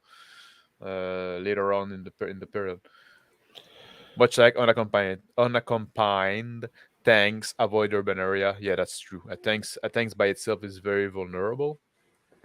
And Jager, if you are number 4, we are working and rolling. Yeah, like if you are number 4, and there's 3 of us in chat, so in the stream. StreamYard tell me that we're 5, so 5 viewer. I think so there's like one person who isn't us. Yeah, exactly. I've got the Bear. I think stream Bear op- is still streaming, right? I've got the stream open on another window, so. Oh, so that's it. Yeah, I do too. Yeah. Well, you got to pump those number up. Yeah. Make sure you can share the stream. I put the link in the description as well. Like if you want to join Jager and join the conversation, you can. Mm-hmm. Just dropped in. Is this a preview of a new RPG? Google got me nothing for WinterDarn RPG. WinterDarn RPG is actually like the game I'm writing, and you can have access to not this document I have now because it's more updated than what's on the website. But there's a link in the description box below here, where if you want to look at it yourself, where you can get a look at the character sheet and at the rules that I have so far. It's still early in development, but that's what I'm doing now tonight. Like those stream it started like as writing stream, but then I would get distracted by chat and stuff like that, so I wouldn't get it right. But now like I'm taking the opportunity to bounce idea with some buddies there. Yeah. And it doesn't show up on Google because he hasn't paid Google any money yet. Wow, so I don't do the ACO shit. Yeah. Oh. Yeah. Yeah, Google AdSense. It seems like they're kind of useless for promoting things these days. That's the general consensus, that it's throwing money away than actually. Well, that's why I get the YouTube channel as well. I'll be able to promote my shit here. Yeah. And, it's why you got a YouTube channel too. For me, eventually I'll need you to promote stuff for me. Yeah. Like my t-shirts. Go buy one of my t-shirts. Yeah. You have the link, Andy? I'll put it in the chat. No, I don't really care. No, you don't really care. I make them as a joke. I don't expect anyone to actually buy the fucking things. Yeah. You're like the money here is I should have the burden value next to it. I'm not refunding that cost of that shirt, by the way, that you bought, bro. Who bought a shirt? Guardian of the Room. Oh yeah. Oh really? no, I'm perfectly happy with it. Did you get it like in tie-dye color? Oh no, I went for extra soft. They didn't have it extra soft for tie-dye. Oh well, it does say right underneath my name, tie-dye is for. It says warning: tie-dye is for display purposes only. Yeah. Yeah, I figured I need to start being like Alex Manab, just walking around in my fuck Israel shirt all the time. So welcome, Jager. Jager, your first time on. Good to be on. Yeah. Well, long time listener, first time caller. Oh, okay, thank you for joining us. Like those are really like a hangout stream, and now you really merge with my background there. Well, I don't have a cam. Oh, that's okay. All right. You can shut camera off and put up a random picture. A random picture. Well, not random. If you click on the little 3 dots. Avatar. Yeah, exactly. You got it. Yeah. And then hit the. You can use the painting you got there, and if you want in chat. Yeah. Who's that? Who did that painting again? It started with a C, you know. You know. I do. It's now that you've asked, it's totally blanked me out. Oh, really? I actually do know who it is. Yeah, but I know that painting. But The name escaped me now. Was it Batman? Something I don't Frederick. think so. Casper David Friedrich. All right. Yeah, so I knew it started with a C. Casper. It's a great name. Casper. He was a Yeah. friendly ghost. Yeah, you have like a hard time like distinguishing between the fiction and reality. Eh? No, I don't. It's just fun. Yeah. I'm a mirthful and joyful individual. Oh, really? That's something I don't know though. Yeah. I'm not a Yeah. joyful individual. Well, I'm a sad motherfucker. well, you are a ginger. Sad and bitter. Yeah. So Jagger. He What? left us. There you go. That's rude. Device not connected. I guess he. I don't know what happened. I don't know what happened, Jagger. He Oh, there you go. He's back. There you go. He Sorry. went out. We lost you for a second there. I had to Oh yeah. Oh, Well, that's odd. that's on. Mhm. So Jagger, how do you feel about the encumbrance and role-playing game? That's what we were talking about. the income of what? Encumbrance. Just The weight. translate for me. The amount you're carrying, how it makes you feel, your emotional why- sta- the, yeah, the and emotional wha- status of your gold. Well, obviously, that's highly important for your intersectional character. Your intersectional character. Great. You want your them/they fighter class to, be optimized. Whoa, what's this fighter class you speak That's of? why you you want to make sure he has the spiritual appropriate balance. backer. You're right. I'm sorry. Fighter was the wrong word. I mean, conflict resolver. Yeah. Conflict result. You want to make sure he has the right backer. Backer. But Oh. yeah, no, we're talking about that because that's like I said, those are the rules I'm designing there, and sometimes I like to bounce up idea. What? Seeing as how I missed about the first hour, what is it? The dice system is based on. Oh, well, we didn't talk about it today because there's a whole like saga about it. I talked about it. About it's a dice pool system where you look for success. Your skill determines the number of dice that you roll, and your attribute determines the size of die that you roll, right?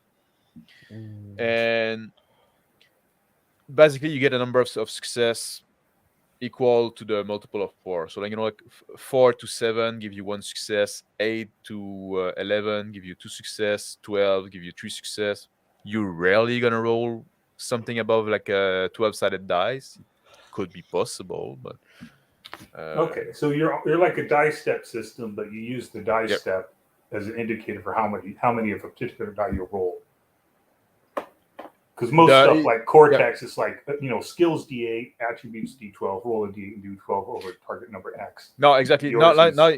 Usually like skill, like if I put the character sheet on screen for a second there. Oh, your skill's a number of dice. 39,000 pages going to come up. Man. Yeah, I just need to give me a second. I just need to scroll back up to page 1. It's gonna take 1,192. No hyperlinks. Oh yeah. No, not yet.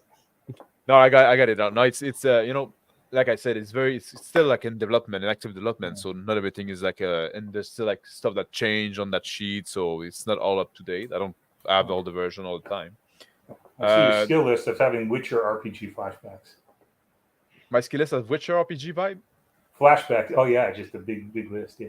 Oh yeah, big list of I'm a believer in I believe that having more skill actually speed up play, because otherwise when you have like a narrow skill list, like a small skill list with wide skill, people are like stay there like pondering what skill I'm going to use for that, and when you have like a lot of skill, people just assume there's going to be a skill for it, so they're going to say, oh, I want to do that, and then you're going to say, okay, roll that. Yeah, I ran a Star Wars campaign that just ended for 5 years. Oh, really? I did it with a homebrew system where I actually have a narrow skill list. It's only like 15 skills. Yeah, 15 skill, and how did it goes? It worked pretty well. You could do skill specialties too. So you had like a broad skill like blaster, which I used for anything that shot. That was it. But you could specialize. So character would get a blaster, say, well, I'm going to specialize, and you specialize, it has to be something specific, like a blaster pistol. It gives you an extra die or something. What I have here, you can almost see in that way, because you see like every skill is linked into a skill group. Okay, so you have a base, and that ties to an attribute, so it gives you a base level no matter what, right? More or less. Well, exactly. You always add, those are the little plus there, your skill group to the skill that you roll. So and when you have like 3 skill that are 1 or more, you reduce them by 1 and increase your skill group by 1. So it's a way to represent your transversal knowledge that we'd call. You know what I mean? Like if you you always use the example of athleticism. I should use a different example. I should use an example with a word I can pronounce. Athleticism. Ironically, your skill list, like in my Star Wars game, my skill list would be the stuff you have in bold, like arts, athletics, and crafting. Yeah. And I just let players do specialties, which they could pick. So. Yeah, I thought about going that way, but I wanted to have like, I don't know, maybe I'll change at some point, but like for now that's what I have, and I think it kind of works. But you get around the problems that something like The Witcher, because you're familiar with it. Yeah, I am. It has a super skill list, but like this is better because you at least have some base level of crafting to go with your specialty. Your specialty to make it work. Because somebody who does masonry can try other stuff because they'll have a clue, but they won't be as good. Let's exactly. And what I'm saying, like, well, if you okay, let's keep with athleticism. Like I say, like, well, if you do a lot of climbing and a lot of lifting and a lot of swimming, at some point you're gonna be like a generally good athlete, right? And if you go and you try to jump or you try to run, you're probably gonna be good anyway, just because you have like a good understanding of your body work. Same thing if you do crafting. If you do a lot of masonry, you did woodworking, you did metalworking, you try something at some other kind of crafting, you're gonna get the concept, right? You're not gonna be as good at those other things you're specialized in. But so that's why I went with like the same thing with grace. Well, you do have you good at balance, you got good reflex, you have good acrobatics. Well, and you try to be stealthy. Well, you probably get it. Yeah.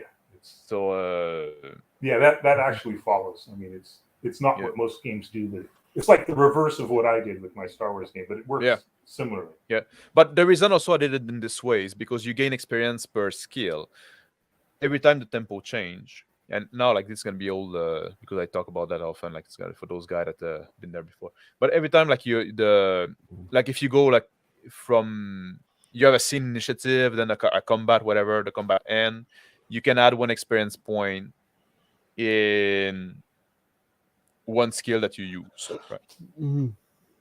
So if you were singing, you could write down the music. If you were singing, yeah.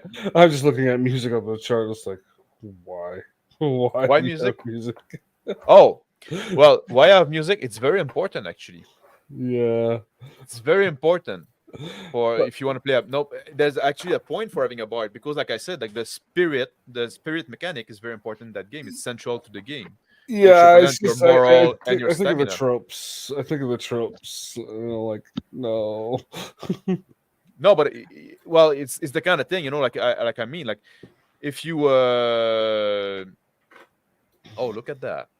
I got a fucking a $1 Canadian from Bear, and then he put like a message in a different thing. Only nerd live stream. Well, so are you done live streaming now, Bear? Like, do you want to jump in, Bear? It's fucking 12 hours. Did you add enough, or you want some more? Feel free to jump in. But yeah, music like if you because like there's a thing one way to regain spirit is merrymaking. So if you just singing with like your bunch of adventure, the campfire in the end, you sing, you're gonna regain spirit faster or a little more spirit, right? So music is and same with cooking. Hello, Jim Cuddy. Nice, thank you for dropping by. What I was saying? Cooking, singing. Yeah, I just picture the freaking the guy from The Witcher. Oh, then the lion. Yeah. To toss another coin to your lord. Oh yeah, that's what I was going, Jagger. So yeah, like you see, like there's like 2 letters next to each skill. Yeah. those are the attribute you're gonna use for, and you actually add both.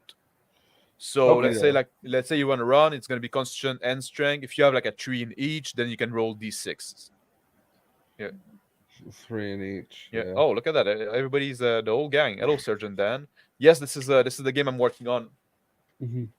This is the game I'm working on. I have a video on this channel as well where I go a little more in depth about it. All the mechanics, yeah. All the mechanics for like almost 2 hours, I think. And what are we talking about? And you were actually on point for that entire video. I tried to. Yeah. Lies. Yeah, no. Well, I always get distracted, you know. Well, I do. I go live because I want to interact with the chat. So, yeah. Same thing for you, Cody and Surgeon Dan. I put the link there in the chat. So if you didn't have enough like being on with Bear, you're welcome to join. It's kind of like those hangout stream. Yep. Yeah. Your critique of The Witcher was on point because I ran a play test with that with my group. And, that is a half-baked game. Yeah, that's how it felt, really like IP grab. Say cash grab. Yeah. That is the first draft that needed to be gone through. I mean, some of the stuff, like even the Witcher abilities, it literally wasn't worth it by the rules to cast certain spells because you tire yourself out in the middle of a combat. Barry, you gonna be camera off as well? Yeah, dude, I'm just coming in to say, have yourself a great night. Thanks for hanging out on my stream earlier. I love that you're pimping your game, man. Keep pimping it up. But I have one important question. Under the laws de la Régie de la langue française, do I have to play your game in French or am I allowed to play it in English? Well, you have to play it like 40% in French. The French has to be bigger on the character sheet than the English. I'll need to do a French version at some point. It'd be a shame not to. Yeah, exactly. You're tapping into a great market. Anyway, look, man, thanks for stopping by early, guys. I got to go. I've been on for 12 hours. It's bedtime for me. Shit, man. Justin, nice to see you. Guardian, nice to see you. And Jaeger, I think this is our first time meeting. So, hey, man. Have a good day. I'm sorry, Barry, if I streamed on top of you for the end of the game, for the end of your stream. But, man, like, if you're going to fucking stream all day, you know, you have to leave room for us. We were telling stories about how we used to hurt ourselves as kids towards the end, dude. Like, we were just off in old man territory, please. All right. 12 hours, bad idea, but it was fun. All right, good night, everyone. Take care and definitely sleep well. Release your fucking game so I can buy it. Yeah, well, I might just release it for free. So I'm not. I told him to just release supplements. Yeah. Make them pay for the supplements, and then like make you pay for the supplement to the nose. Clever. Yes, supplements. Weight gain. Okay, bye everyone. Character creation is going to be a supplement. The first supplement I release. The game's free. $40 to make a character. Anyway, good night. Bye. Bye. Oh, yeah, man. Well, just have character creation in French. That's all you got to do. I'm trying to in English. Character creation only in French. The English version is released as supplements that you're gonna pay for.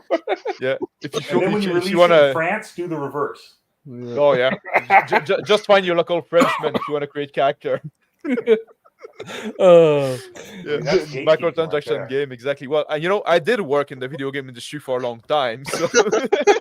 Well, I got a friend that currently works at Crystal Dynamics. Yeah, the stuff I can get him to talk about, it's a mess. Yeah. Oh man, I fucking hated it. At some point, like they would like I did at some point work at like on the microtransaction stuff. I had to integrate like those for the item shop, and I said, no man, I don't want to do that.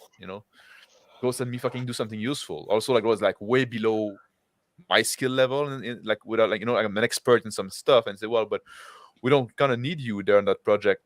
Send me a different fucking project. There's project that need a guy like me that they can find one. What's interesting though is like because he does the character animations, and because he's done it for so long, he'll tell them of issues that he sees coming, but because he's not quite high enough in the hierarchy, he gets overruled. It's such a disaster. I mean, they turn him out and they make lots of money, but surprise a lot of people what a mess organizationally a lot of this team makers. Oh yeah, man. There's a lot of fucking bad. Welcome, Surgeon Dan. Not much, sir. How you doing? I'm doing fine. I'm a bit tired. I got a big weekend, but we're gonna do that thing. I guess it's becoming a thing now that I stream on Sunday late on Sunday night. Yeah, I'm probably not going to stay on too god awful long. I got an early early morning. I got to go back to work. I had off Thursday and Friday. Oh, really? So yeah, a friend of mine got married on Thursday. So. What time did you? How long have you been on there? Like I saw you like a little bit earlier. You've been there a few hours as well, no? Yeah, about 3, 4. About 3, yeah. I think that's. I think I did what about 2.5 hours earlier. Yeah, on there. But yeah. Yeah, gave some of my Marine Corps experiences, which kind of and then Legacy was giving his, and we're going back and forth trying to gross people out. So yeah, he was a cop in the MP. No, Legacy was MP. I think so. I don't know. I didn't figure out what. Yeah, he was military police. Yeah, I fix radios. I talk from the ground to the air. You what? You fix radio? Yep. Oh, that's what I did in the Marine Corps. Besides kill people and break things, which I never got a chance to do. Yeah. And what we were talking about like Encumbrance in role playing game earlier, because that's what I was a bit working on. And what kind of role playing game? Well, it's the role playing game I'm working on, because then like it's kind of like those stream are a bit like design, like like writing stream or design stream, when I try to figure out stuff. I can like bounce idea with people, and then we just like get distracted and talk with the chat or talk about shit. So you're just a couple questions. Your game, skill based or? It's skill based. Okay. It's not a game it's not rule light. It's there's a bit of crunch there, right? Okay. It's supposed to be realistic. It's not heroic. It's a game. It's greedy. You die easy and stuff like that. So, yeah. Oh, look at that. Evan Curtis is joining. I think I'm full now. Hello, Curtis. Hello, everyone. How are you doing? Welcome. Fine. Curtis, you've been on with Bear like almost all day as well, right?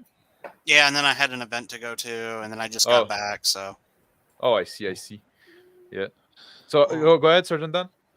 Okay. Other question. Dice pool. Dice pool. Dice pool. Yeah. What dice?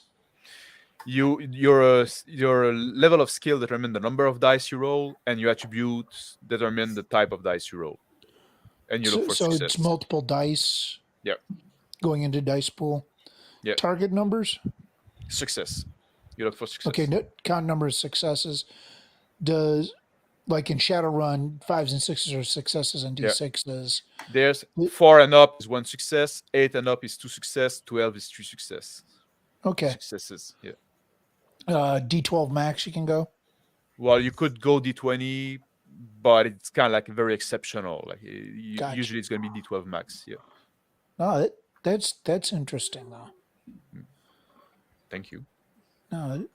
Yeah. Using DCC dice? No. Well, you could, because everything in the game is algorithmic, right? If you want to include the DCC dice, I only say like, because like usually you add 2 attributes together, right? Like I was using the example of running, it's strength and constitution. If you get a 3 in strength and a 4 in constitution, well, that would give you 7. So you can use D6.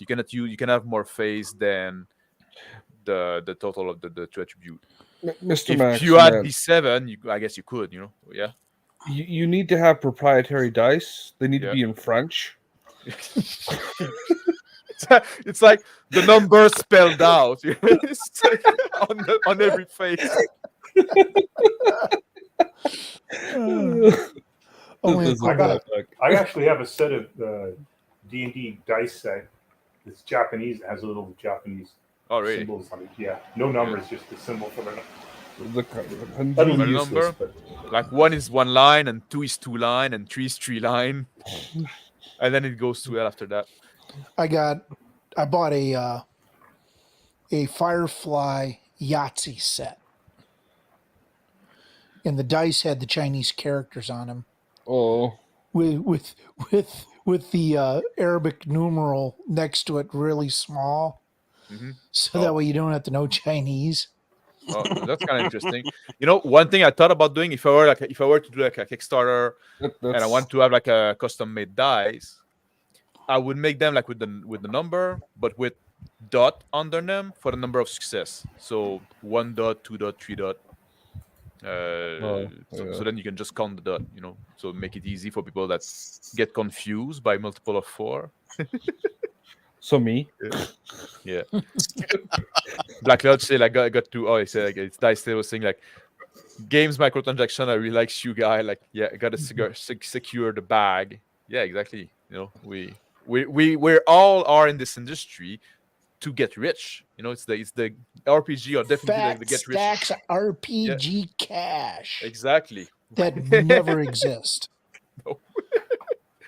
Hello, nerds. I think it's the first time I actually see you on my channel, right? We talked on the Ongosh channel, but yeah, you said he was SF, which is their MP. Oh yeah, okay, yeah, Legacy, yeah. I'm a bit of a Matt Cell, yeah. Another question: what genre are you trying to shoot for? It's medieval fantasy, kind of late medieval because like there's gun, like muzzle loader and stuff like that, and somewhat late low medieval, quite low Renaissance. fantasy. Yeah, like 16th century. Yeah. Magic. There is magic, but it's meant to be rare, and it works. It works as a skill as well. You can fail casting your spell. Now, are you setting up your own setting, or are you using existing setting?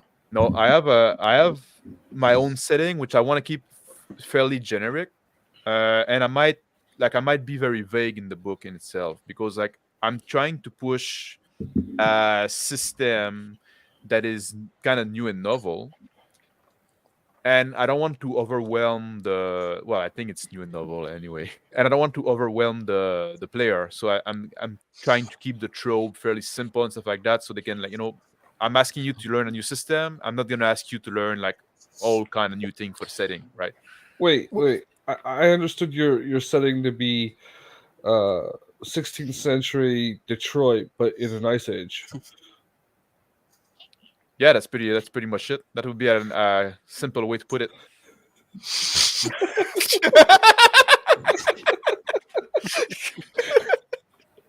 Okay. No, it's not like Detroit because like like I said, like there are sorry, Chicago orcs. There are orcs and goblins, but they don't live amongst human. They don't live in human city. They're separated. They live on the steppe. Like the orcs and goblins are basically like kind of like the Mongol or Scythian. They live on the steppe and they go raid and stuff like that. And I say you can play those raids. They're playable raids. But I say if you want to do that, you do an orc and goblin campaign. You don't mix those with like the more human people. Yeah, you have to wait for Victor's WinterDarn Modern setting. Yeah. Which I believe he's already said he's going to do. Well, he's going to do like a modern setting for every game. Yeah. Call of Cthulhu Modern. Or that already exists. Yeah. No. Well, like a lot of good settings, games that are going to go with the setting. Mm-hmm. Do you have like something smaller, more pared down, or like the first, do the hero's journey type storytelling? When you start, village, small town, and you got the environs around the small town, and you kind of do the adventure there. Well, I'm probably not gonna provide like a wall map and stuff like that. I give like I'm trying to give an impression of setting through the rules, right? Mm-hmm. Like it's a life path character creation system that I'm working on, right? And you can say like, well, my character, like, you choose like an origin, and you can say, well, he grew up in a city in the north. It was a port city, and you pick like feature for the place that you're from, right? Or I grew up on the steppe, or I grew up and then you can pick I grew up as a slave. So you can kind of infer thing of the world through those rules, but it's vague enough that the GM can fill in his own thing. You know what I mean? Yeah, okay, you can understand like I call it the Riverland, which is kind of like the temperate region between the desert on the south and the north, right? And I say, well, there's many kingdoms there. I'm not naming them, so the GM can put his own world, and you just have an idea of the type of world that exists. Well, one of the things you can do too is take like microscope, and granted, keep in the milieu and the genre. Yep. that you've already built. Because Microscope, you start like the very foundations of the cosmos, but you can also, I think, go to something that's more defined, and then where the GM and the players start defining the world. Yeah. Mm-hmm. Which would make, because world building can be just as fun for the players and the characters. I know folks who, you build your character and you're building that aspect of the world. Mm-hmm. Yeah, I like that actually, and that's also, and I'm much more like into game design than setting design, but I might put like some tools instead of like giving a setting. I might put some tools and some guidance in the GM section. Well, I'm not there yet. I could call back to the way Morkborg does it. They've got the very abstract map, and then there's a couple of key locations, and then the one world antagonist, which is the. But Morkborg is a game that is very strong with setting, in the sense that the world is ending. It's a game with its own story. And if you take the world ending out of that story, there's like just a couple of key locations, and the profit. If anything, that's the only thing there. More like early, BX D&D was very much like, just had kind of an applied setting, but there was no setting books for it. Yeah. Even the first couple modules that establish, that like keep on the Borderlands and a few others that establish locations, they're almost dropping, drag and drop in. They want. Yeah.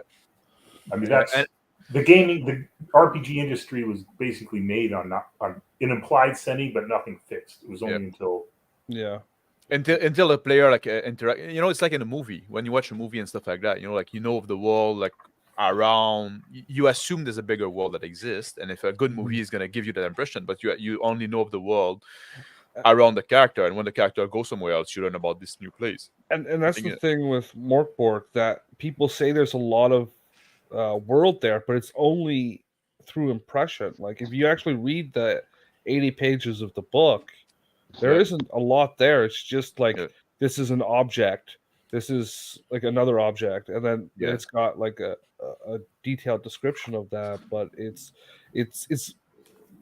world is very implied through the art.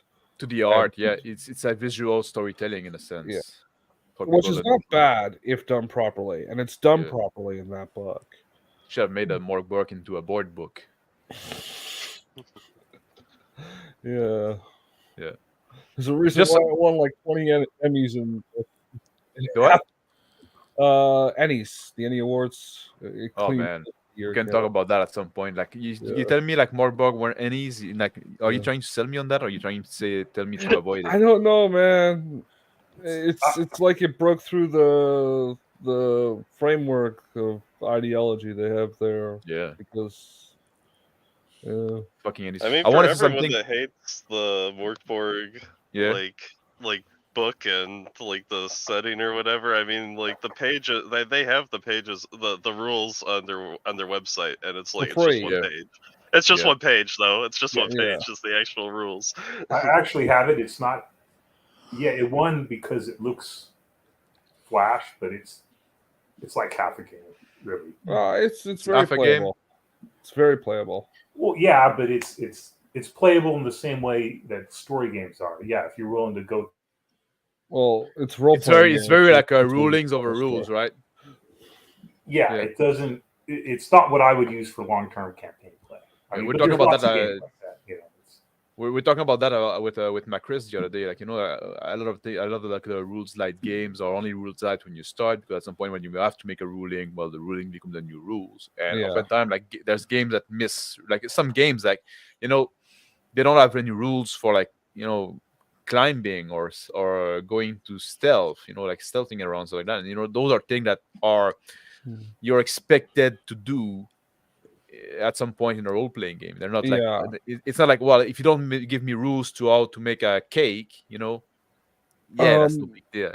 But actually, in that, there's those things are listed off as things you roll under specific stats, like you would, but in your your game, how you have all that stuff listed out there. They're just truncated more generally, like you said. Yeah. Y'all have a great night. I'm gonna. I ended up getting more tired than I thought I would be. So, well, have a great night. Well, thank you for dropping by, Curtis. Oh yeah, absolutely. Take care. Yeah. Come some other day when you're less tired. Yeah, I know, right? Take care. Take care. Party on, man. Yeah. And to be quite honest, I just want to drop in and say hi. Oh yeah. Absolutely enjoy you, Max, when you're on Bear's stream and stuff. I did subscribe to yours, so. Yeah, thank you for dropping by, and thank you also for your question. It gives me a chance to talk about my project. Yeah, and I love new games, new ideas and stuff. Listen to how people like with Bear's Bastard Sword. I mean, that really flared my own imaginations and stuff. Oh, it was in private chat. So, do you have yours posted somewhere? My it's the link is in the link is in the description below there in the same video, and I post it in most of my video. Depending if I'm with a guest, I'm gonna try to show their stuff. Yeah. But when just on my own video by myself, I try to put the link. And like I said, it's still very early in development. There's still like big chunk missing. But if people want to look at it and see where it's going, cool. I like also the comments and the feedback on it. Cool beans. No, thank you for having me on, Max. And no, thank you for letting me ask the questions and stuff. And no, you're welcome. Thank you for the and hopefully next time get on when I can actually stay a little bit longer. I'm like Curtis. I'm starting to hit the wall. Well, I know it's a bit late. I don't know why I stream at this time. It's unreasonable. Yeah, especially for those of us who get up early. So yeah. All right, brother. You have a good night. I thank you for dropping by. Have a good night as well. Sleep well. Party on. I put the link in the chat again for if somebody else want to join. I have like a room now. We can go up to 6. I want to say one thing for people that are new. I see some new face there. Well, Curtis and Sergeant Dan were new. The way we do thing here, we usually try to talk about a subject for a little while, and then we I don't know how long those stream go, because then I'm gonna reply. I'm gonna read every comment in chat. At some point, there might be some delay. So if you have a question, if you have something you want to say, you can always leave that in chat. And at some point, we're gonna go to the old chat. And every comment is going to be read and replied to some extent. Sometimes that can take a while. Yeah. And I try to derail as much as possible. What? Yeah. And I do those live for the chat interaction. So the more you talk among yourself, the more you interact in chat as well. The more we're going to go on. So. Encumbrance is.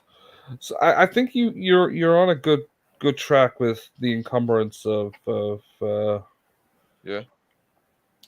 basic caring of things. But like I said, give that option for like some sort of heavy loot. Dumping without the need to go back to town or whatever, and also that becomes like what happens when you spent like a week in a dungeon because it's a fucking huge one or whatever, and you've dumped all this stuff out front, and then you're at the end of the dungeon killing the Dark Lord or whatever. Your wagon gets ambushed by a bunch of freaking chumps. Yeah, and it's all about also like giving seed, like allowing to as a fertile soil to plant seed for story. I mean, I just wanna, because I know like now there's people like that came in, like Guardian was saying, Guardian, you can talk on stream. Just fucking speak. Matt Maxing. I wasn't going to interrupt and just shout Matt Maxing on the stream. I still say Renaissance Gangster. Yeah, that's not quite, but like, that's kind of cool. That's a kind of a cool idea, though. Renaissance Gangster. Yeah. Well, just build a thieves guild, yeah. Yeah. Hello, Angar. Nice seeing you. You can join in if you want. It's a bit late, and same. And not everybody likes saying hello to Angar, and same with you, Nerds Nerd. If you want to join in, you're welcome. I put the link One condition, Nerds Nerd: you have to say more than 3 words. Well, yeah, you have to talk. Yeah. Bleakers, don't forget to mention. Every 15 minutes we have to take a break to go pump some iron, and then flex some. No, all my gym stuff. I undid my all my old like squat rack here because I'm moving soon, so I started like packing stuff. Yeah, so now I cannot train at home anymore. Yeah. Well, I guess I still have my plates. My plates are not gonna inbox. I'm gonna put all my plates in one box.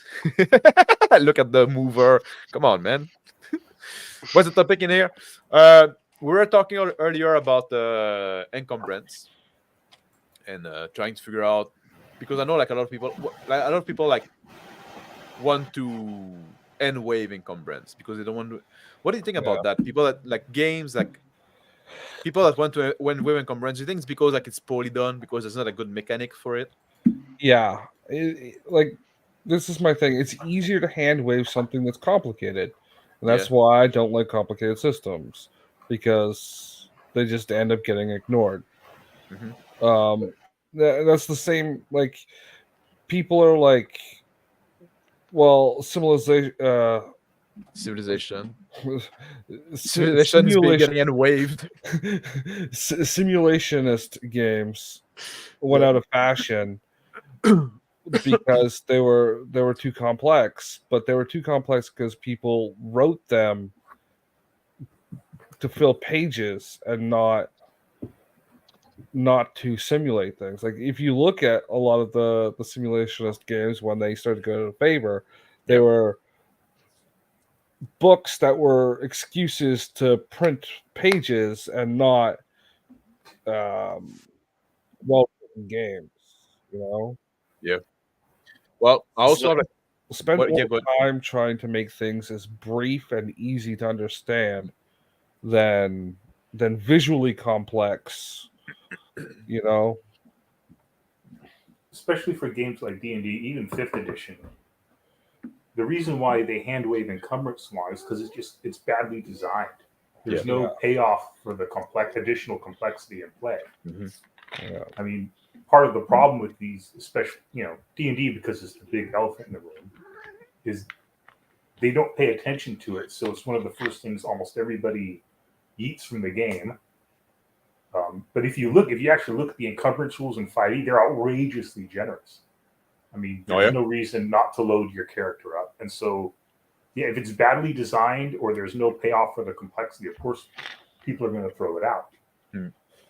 For me, an encumbrance system is one where the player has to be some meaningful choice in the game, where there's some payoff or consequence in the game. And even then, it can't be like, you could get away with like an early D&D. What's the encumbrance system? It's coin weight. How do I track that in my character sheet? Here's a blank piece of paper. Sort it out. People were okay with that back then. Now, not so much. You have to. If you're going to have encumbrance in the game, players going to go, well, how do I track that? See this spot in your character sheet, these little funny squares and these lines to fill in your shit. Use that. That's how you use it. Yeah, even though most people play online, all that stuff could be just handled by a computer, but even then, that's like all just way too tedious. And for 5e, it's like, why are they still measuring things in pounds? It's like, every other game kind of went to like a bulk system, or like, you just have like 10 lines, and you can fill up these 10 lines with like an item, and like when that's full, you're encumbered. Yeah, I mean, the way to make it matter is there has to be a consequence for going over your limit, and the limit itself, it's kind of a fine line in game design you have to walk. The limit itself has to be enough to where a character can feel he has the equipment, but it has to be able to, he has to make hard choices too about what you bring with you. Yeah, exactly. That's what I was about to say. Like, you want to feel like you have enough room to carry what you need, but also like not all what you want, and there is to be walk that line. Yeah, and it's also like if you denote the small enough to hold on my belt are stored in my pack, Yep. Well, it's going to be easier for a thief to cut something off your belt than get it out of your backpack or whatever. Yeah, you can have this thing as well, but and also like I think also like a mistake oftentimes people make is like they make the encumbrance, the penalty for being encumbered, too big, too fast, right? That's why I'm trying to have something that's a bit gradual. Like if you pass your encumbrance limit, your burden limit once, you got a small penalty, but you can live with it. It's not the end of the world. When you start like passing your encumbrance limit twice, now you're quite penalized. You could still going, but then you won't be able to do shit, right? You're like my fat ass that can't move more than a wheelbarrow a day. But and also it was important also to link it to not only your size but your strength and constitution, which is also oftentimes like game, like all your medium, that's how much you can carry. You know what I mean? Well, everybody can carry the same thing. That's kind of like stupid as well.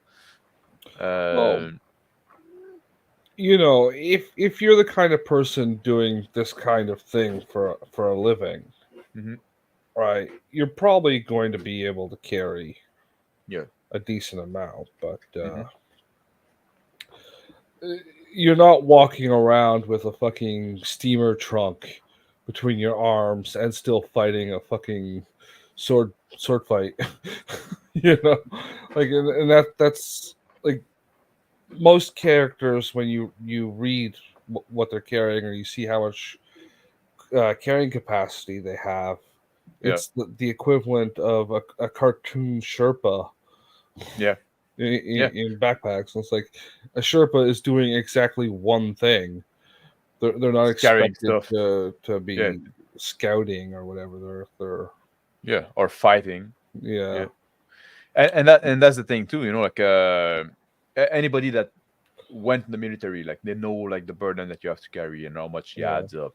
Like just if you work construction and you have your belt pouch all day on your hips, and you try to do stuff and carry plywood and build, at some point you start making choice and you say, maybe I'm thinking like get a smaller belt pouch, so I don't have to, I'm gonna go more often in the fucking nail box to fill up my nail pouch, because it just become annoying. It gets in the way, it get heavy, just like you fit it. I'll move the nail box closer to where I'm working instead of having the nails in the pouch. That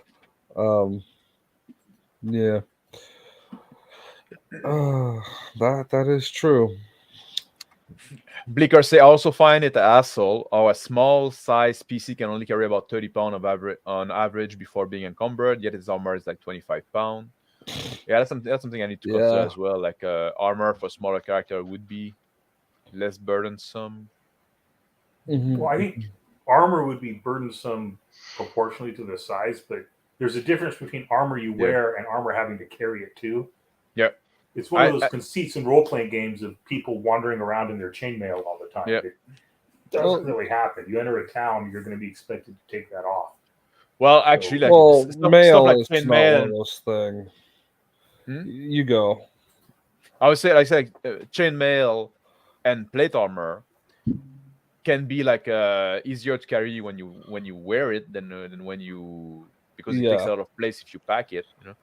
When it's in your person, the way it's spread out and stuff like that. So sometimes it's a little not quite as bad.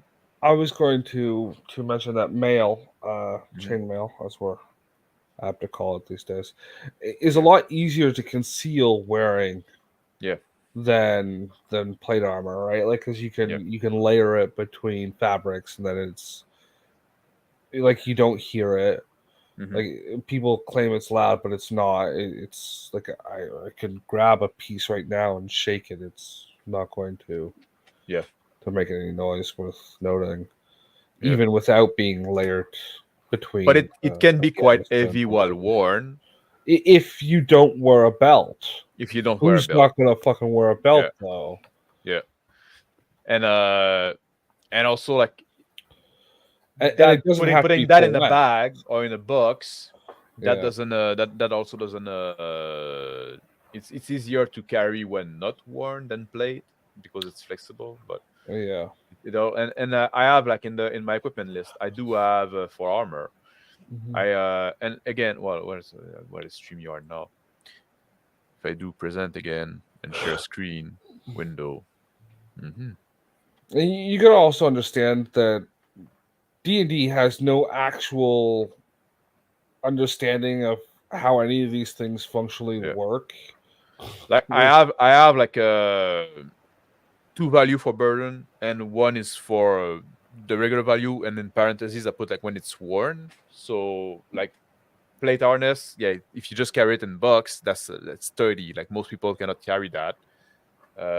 But if you wear it, like it's 20, then you still need to be pretty strong and fit to carry that. So I try to, again, those value are like a first kind of like, I'm just trying to get the shape of things, so they're not like they're not gonna stay there. But I did took some consideration for that. And those don't the armor don't include the helmet. I make the 2 separate. I might like you have the armor stats, but maybe delineate the armor weight from the carry weight as 2 separate things. 2 separate column. Yeah, so you're not combining those carry. Like if you're wearing your armor, that is, and then maybe you get like a bonus for not wearing armor, but only in movement, not in carry capacity. Oh, I see what you mean. I don't know. It sounds like another thing to add, though. Another thing to keep track of. If the numbers are really small, like if you delineate your armor weights into 3 broad categories. Yeah. So this is class 1, class 2, class 3 in weight. And then you get the transverse of that in, I don't know, stamina or something stupid like that. Yeah. If you're down. Yeah. The weight slide. Yeah, because like in the carry capacity, right? Instead of actually worrying about the weight of the armor, you're just like, this is in this bracket, this is in that bracket. I see what you mean. But it's also because you can layer armor, right? Like Gambestan, you can wear a Gambestan under your Mailberg, right, and stuff like that. So you don't like having class might actually make things more complex. I think in that sense, I'm trying to reduce complexity. Yeah, I'm trying to reduce subsystem and different, like, if you keep track of one burden value, it's one value to keep track of, right? Yeah. Well, I was getting to I was thinking just on the one of the, you mentioned the armor being 25 out of a 30 carry capacity for a small. Yeah. If it was denoted separately, that wouldn't be an issue, right? Because let's say like average strength. That was the other thing I was thinking about. Average attributes, right, is 3, right? So if you have a 3 strength and a 3 constitution, and you medium, you have like a carry capacity of 18, right? So at that point, if you go and you put the armor on, you're already the full plate harness on, you're already kind of like overburdened, right? Slightly. Which is not something you want to have happen.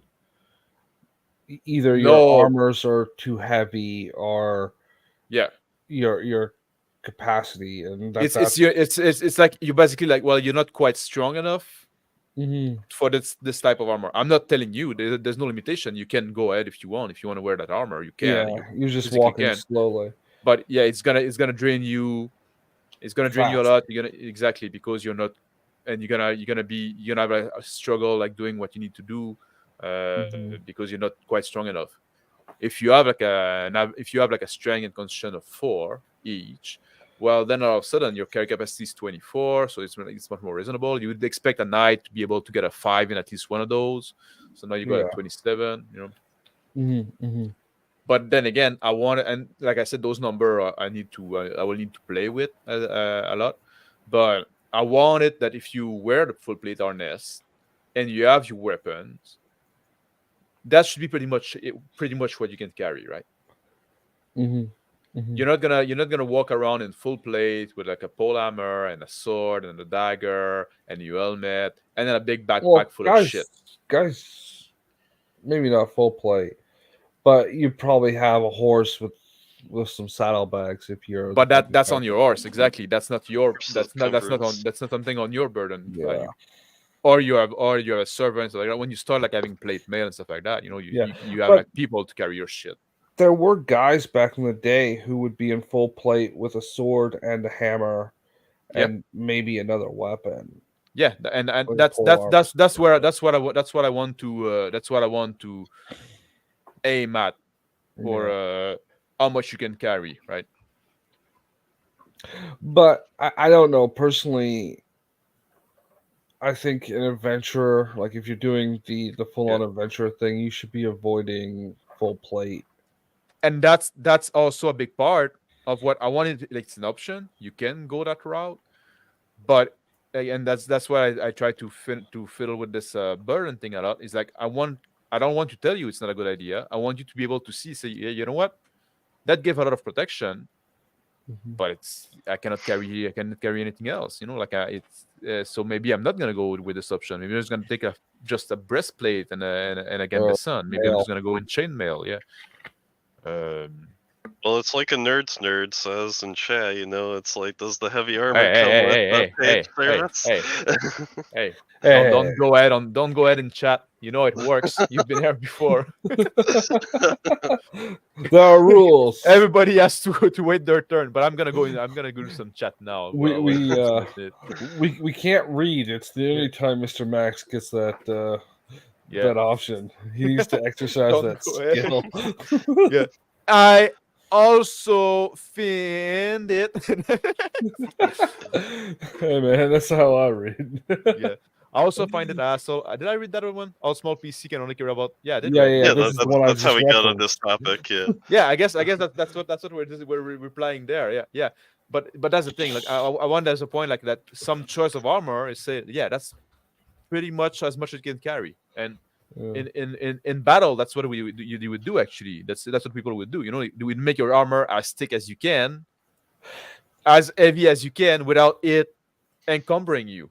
You know what I mean? That's kind of like the sweet spot you try to figure out, right?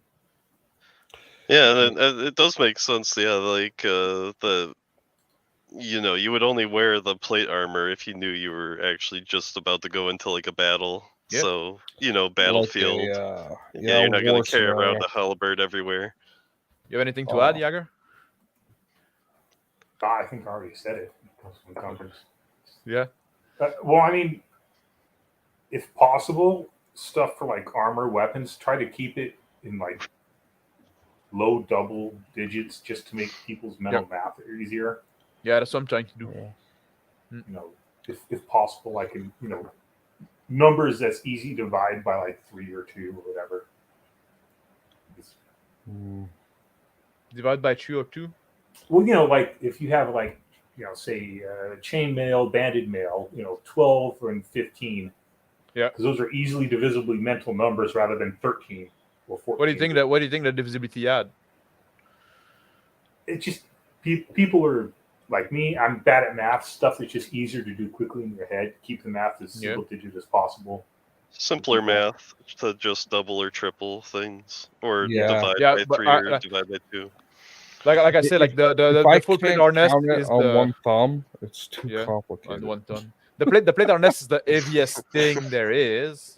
It's in the standard equipment that you would carry. Like if I were to put like a value on a big fucking ass table, it might be heavier, but the plate harness is pretty much the most burdensome thing there is, and it's 20. But the other thing is like that's like a sword is gonna be like 4. I might be like it might be good to put larger or awkward things instead of giving them a weight class. Just say carried by 2 people. Oh yeah, maybe. Yeah, must be carried by more than 1 person. Well, I'm not. It's not my intention to put like a burden value on every fucking piece of furniture you can find. Well, that's why I say, give it that level of abstraction instead of a weight or like a. Yeah, no, you're not carrying this by yourself, bro. Yeah. I don't care if you're naked. You're not carrying it by yourself. That's also like a part of there's some of the value now I need to replay with a bit, but it's part of carrying an axe is a bit more burdensome than carrying a sword. Yeah.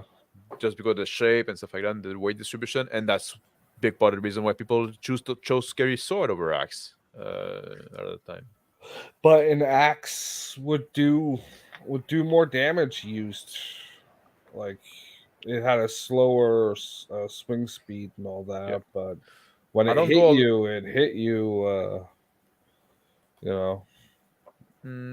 Nice and yeah, low. Jaeger's right. If the number's over 20, the D&D player isn't going to be able to count to it. Yeah. Yeah. Oh, 20, you give them so much credit. 20. Yeah. Well, I mean, it's not just D&D players. It's a lot of people. You want that quick single-digit math. Yeah, single. Well, I also like good. I do have to say like that's always something like I say like people have a hard time like adding more than 2 numbers together. Oh yeah, If when you start adding 3 number now, because now they add the first 2, now they have to remember that result and then add the other number to it. And for a lot of people we laugh, but for a lot of people that's hard. Well, I mean, it's not only that; it's slows down things. Yeah, it's for certain things. It's just speed of play at the table. Yeah, it's, when you're rolling dice and figuring modifiers, you just want that speed of play. Even if you game with a bunch of mathematicians. Are all your group mathematicians? No, but you're going to have a couple players. You want that speed of play to keep it moving. Yeah, it's changing your focus of thought. Even if the math is easy, it's changing your thought patterns. Right? It's like trying to remember how to ride a horse while sitting on a train, chair, a bench in a train. You know what I mean? Like yeah.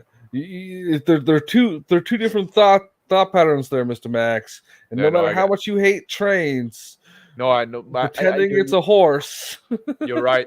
It can take you out of the role playing mindset because now you have to do math. But I think with burden thing, my analogy it's not something that you have to do. It's not something that you have to do like on the fly necessarily. It's not something that you're going to change all the time, unless like you say like, oh shit, I need to bail. I'm gonna fucking drop my hammer because I need to just go below this level of burden, or Well, that's something you could have on a character sheet.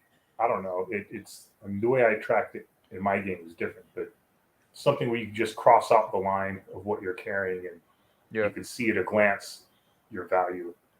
I mean, that's something I want to go like a little bit more in detail later. But I know I'm gonna go to some chat so I don't get too behind, like I'm sometimes known to do. I'm only like what now? What's the time? What's my clock? You're only 22 minutes or 18 minutes. 18 minutes late. Well, that's pretty good for me. Yeah. Chat has been going slow though. Phil H said chunky style encumbrance is an unforgiving style. Games means you need retainer and wagon, and you need to be picky with loot. And I like that. I understand it's not for every type of game, but that's what I want with the feel because I want something that's much more realistic, much more based, much more like based in reality. Based in red pill. Based in red pill. Yeah. I want you to have to make those choices. And if you want to play heroic, if you want to have just wave like that's WinterDarn might not be the right fit there, and I think you do lose something in that style of play. Just wait for the supplement, Heroic Adventures. Yeah. Exactly. But it will only be published in French and some obscure dialect of French. Yeah. That's another fucking thing you could do. Every time you put one out in French, it's a different dialect. French is pretty standardized. We don't have that many dialects, to be honest. We have different pronunciation, but French is it's a specific language. Like it's one of the only language that's top down, right? English is bottom up. Like you could probably find. Yeah. Well, yeah. Well, especially if you go like in Africa and stuff like that. Yeah. Definitely. Then the goblin, the orc. The French. The French haven't had some kind of language institute for centuries just to maintain your language. Yeah, exactly. Like there's like the Académie Française, French Academy in France, and we have like the Office of the French Language in Quebec. Yeah, it's like hundreds of years old. And it's trying to keep those English loanwords out. But that's the thing, like usually like a language like English is like the way the people use the language, that's what's going to define how the language is used, and that's what's going to go into the dictionary. In French, it's the opposite. Say, no, we tell you how to use the language. Which makes sense. Yeah. We used to have a thing like that, but not really. Yeah. Well, we got conquered by Rome or something. I don't know.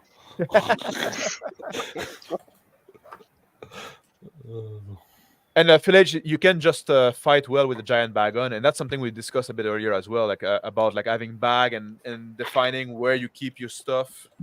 And I'm gonna bring back the topic a little bit later after this. There's one point I want to make on the language thing. Yeah. English is the lingua franca, though. What do you think, Franca stand? Well, you know what the saying is, right? Yeah. About the lingua franca being the standard language, but English is the one most spoken across the world. So fuck you. No, it used actually like lingua franca. It used to be like a mix of French, Italian, Portuguese, like all those language. All those Romance language mostly, some English in it as well. It was like the language of the sailor. At some point, it became French actually, because like the French were dominating the world. Yeah, it became the standard language spoken by the. Even in the Olympics, like the default language of the Olympics was French. The default language of the UN was French. Legal documents were written in French. Yeah, but at some point now it's English. Over. Yeah, no, it's English. Yeah, that's my statement. So, language is now the lingua franca, which is a big downgrade, but such is the way of the world. I don't know.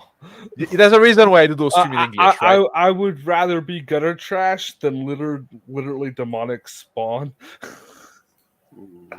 No, you don't want to rule in hell. Well, hanging out with you, my bro.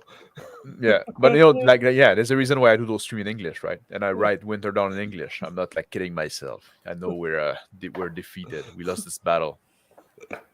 You can just fight well with a giant bag on, and that's what we discussed a bit earlier as well. Like having the option to drop a pack.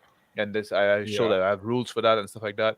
And I think because it always makes also like a meaningful choice, especially like when you know, oh shit, we have to run away.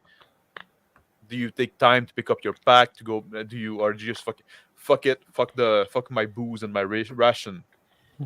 I need to bail. Make sure the majority of your gold is easy to steal off your belt. Yeah, instead of abandoned in the hallway with the goblins. Yeah.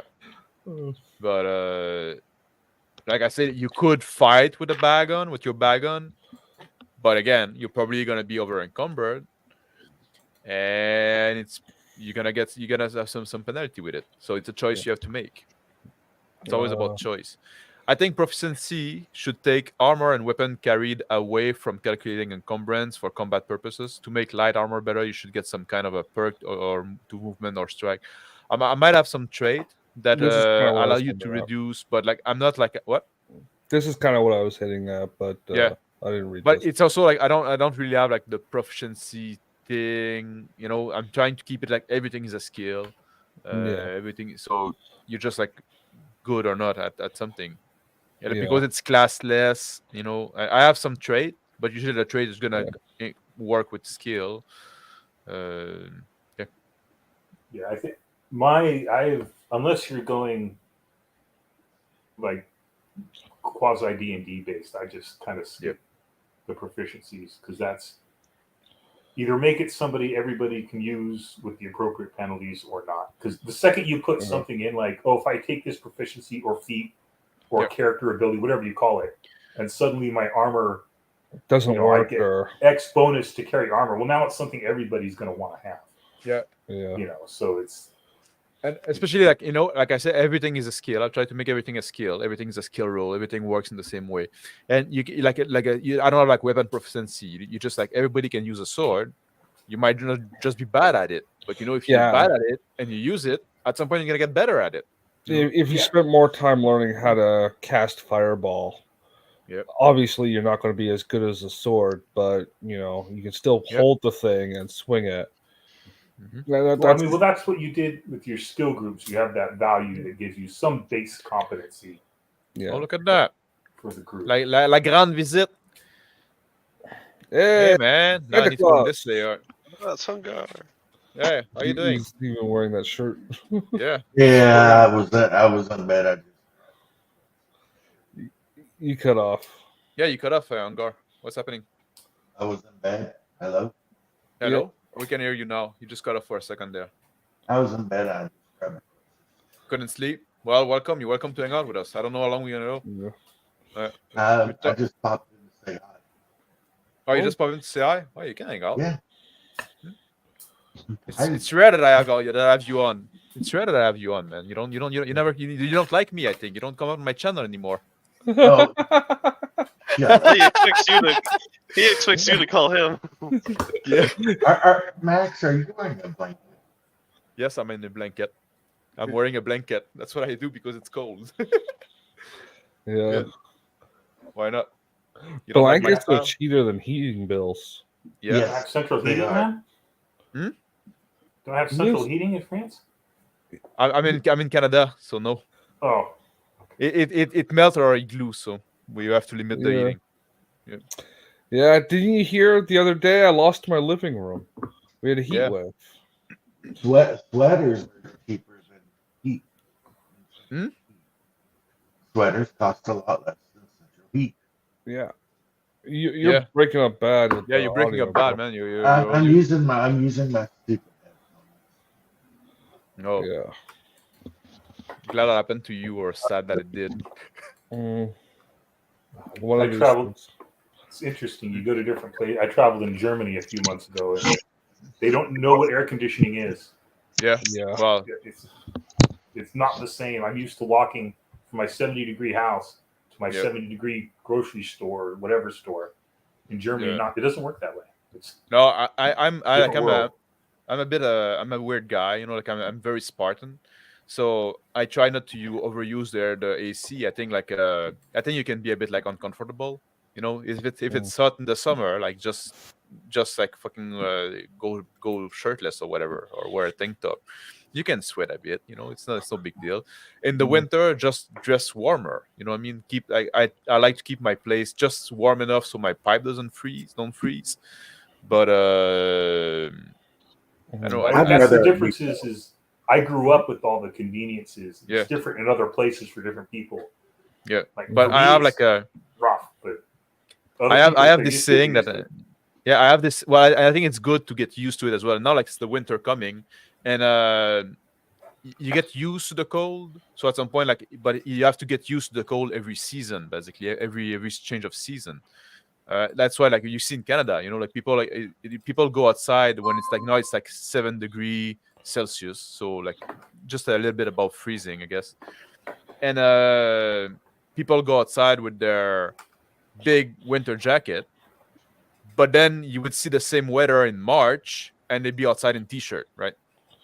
Yeah, because of because they're used to it. Yeah, because they're crazy ass Canadians. Yeah, but we barbecue all the way up until November. Yeah. Well, even December we can barbecue. My woman is waking up, so I'll catch you guys later. Oh well, thank you for dropping by and saying. Party on, man. Talk to you tomorrow. We'll be doing the show tomorrow, guys. Okay. The what? Oh, what? Yes, on the show tomorrow. Yes. Yes. All right. Okay. I might drop by. You better. 12:30. I came on your show. What? I came on your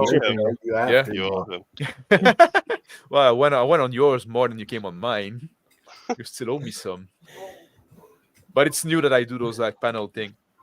All right. Thank you for dropping by, Onigar. And I have this saying of too much comfort and luxury makes women weak and women bitchy. That's so. I think it's good. I think it's good to eschew some of the modern convenience. Yeah.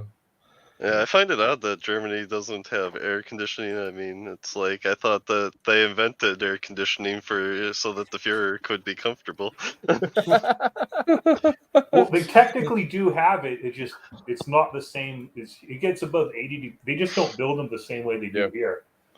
But it's also like I love the building too are hot, very can't old. keep up.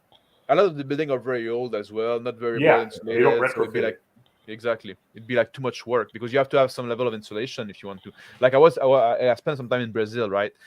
Fucking drove me crazy. People there like they don't have insulation because it's not winter, but they have air conditioning, and they just like blast it full on all day, and they blast the fucking air conditioning with the window and door open. I say, what the fuck you doing, motherfucker? Do you not know how fridge work? Yeah. I love cold and I hate heat. I will just sit around naked in the cold, and I need my air conditioning. Yeah, but you know, if you want to condition your place, fucking shut the door and window so you can keep the cold air in. Like, no, you're fucking like wait, you might be outside. Yeah. Well, it's basically a refrigerator for your house, right? Yeah. You wouldn't cut a freaking hole in the side of your fridge and leave it like just open and go, I open the door. Yeah. How come my food doesn't stay cold? Yeah. Why is the ice cream melting when I remove the freezer door? Yeah. Mr. Max, ice cream is a dessert? I don't believe in dessert. I don't believe in it's sweet. Made from spun sugar and milk. Yeah. I think it was made by the French too. Ice cream? Really? Yeah. What? Was it? I think so. I don't know. Heavy armor has an optional warranty and page services. Well, that's the thing. Like heavy armor, plate armor is very expensive. It's not something that's that is at the BS of anybody. So yeah, usually like the people that will be able to afford heavy armor are gonna be able to afford some servant. That's kind of the design that is expected. Nothing to add, guys. Come on. Oh well. I was looking up ice cream. It was invented in China, so I'm going to say the French did it. We're not the same. Wouldn't the king like supply like his men with give them the hookup? It's like, oh yeah, you're my knight, so you're gonna be in plate armor, and we'll keep it. No, yeah, but all privately done back in the privately. Day. They were expected. His men, they were expected to kind of fund their kit themselves. Well, they had land. They were given lands and stuff. They were given land to pay it. To pay, kind of do that. So. Socialism in the medieval period worked through distribution of properties, and then you would use that to get the necessities of life. But also, even then, like it's very expensive. It was still socialist, damn you. You had to pay for it, but it also technically plate harness you can really like wear put on by yourself, done by yourself. Well, that's if you could do. Nobody's really done it in RPG where plate armor is the cost that it was just because they were like it's like buying a car. Yeah. To buy a suit of plate armor, and then there's not you can't wear it all. Yeah, and you can't wear it all the time because it's there's hardly any ventilation. They get hot.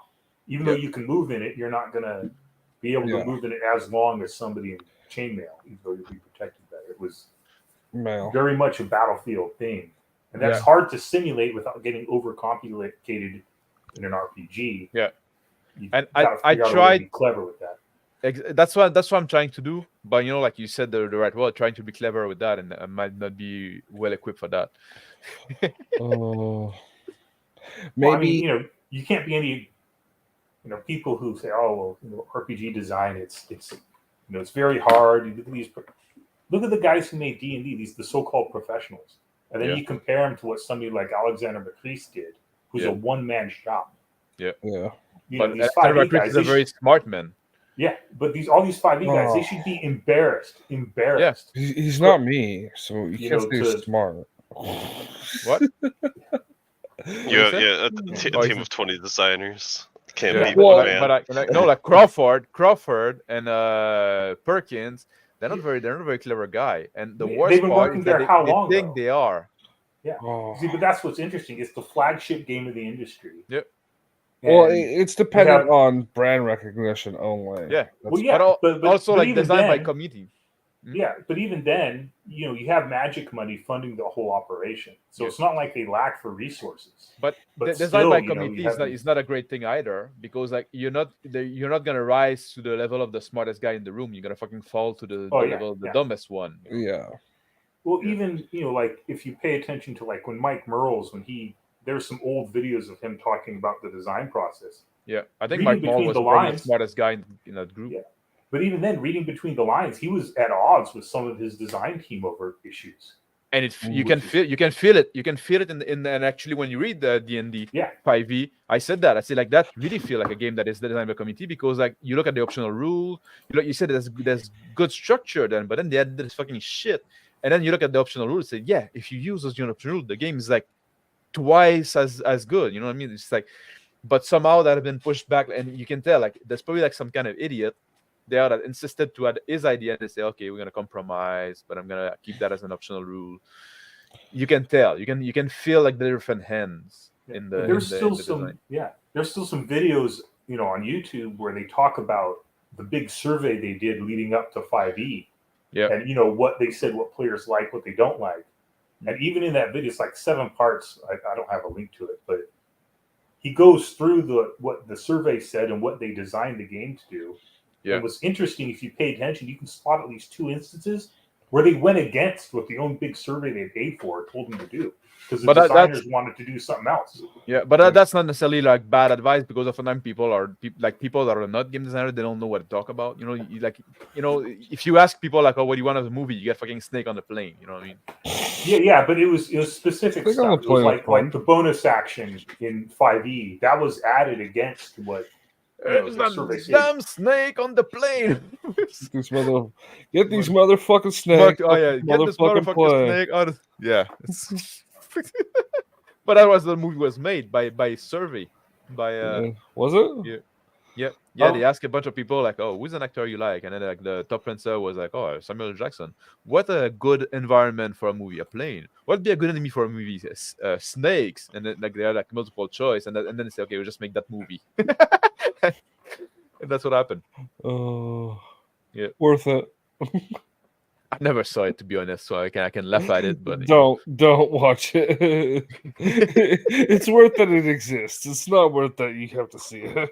Yeah. Dice there say Armor is available as a subscription service these days. I'm sure you can finance it. You can fucking finance pizza now. Yeah, you can blow it over pizza. Yeah, buy this Domino pizza in a 5 easy payment. Yeah. David Gill, hey, nice seeing you, man. Looks like Armor grant damage reduction. Yeah, that's exactly what it does. And it's damage reduction based on the damage type. I deal with 3 types of damage, which is bludgeoning, piercing, and slashing. Because again, that's based on choice. Like, are you gonna use a weapon that goes slashing damage? Well, if you're against an armor opponent, that's gonna be very good, because you're gonna make them bleed a lot.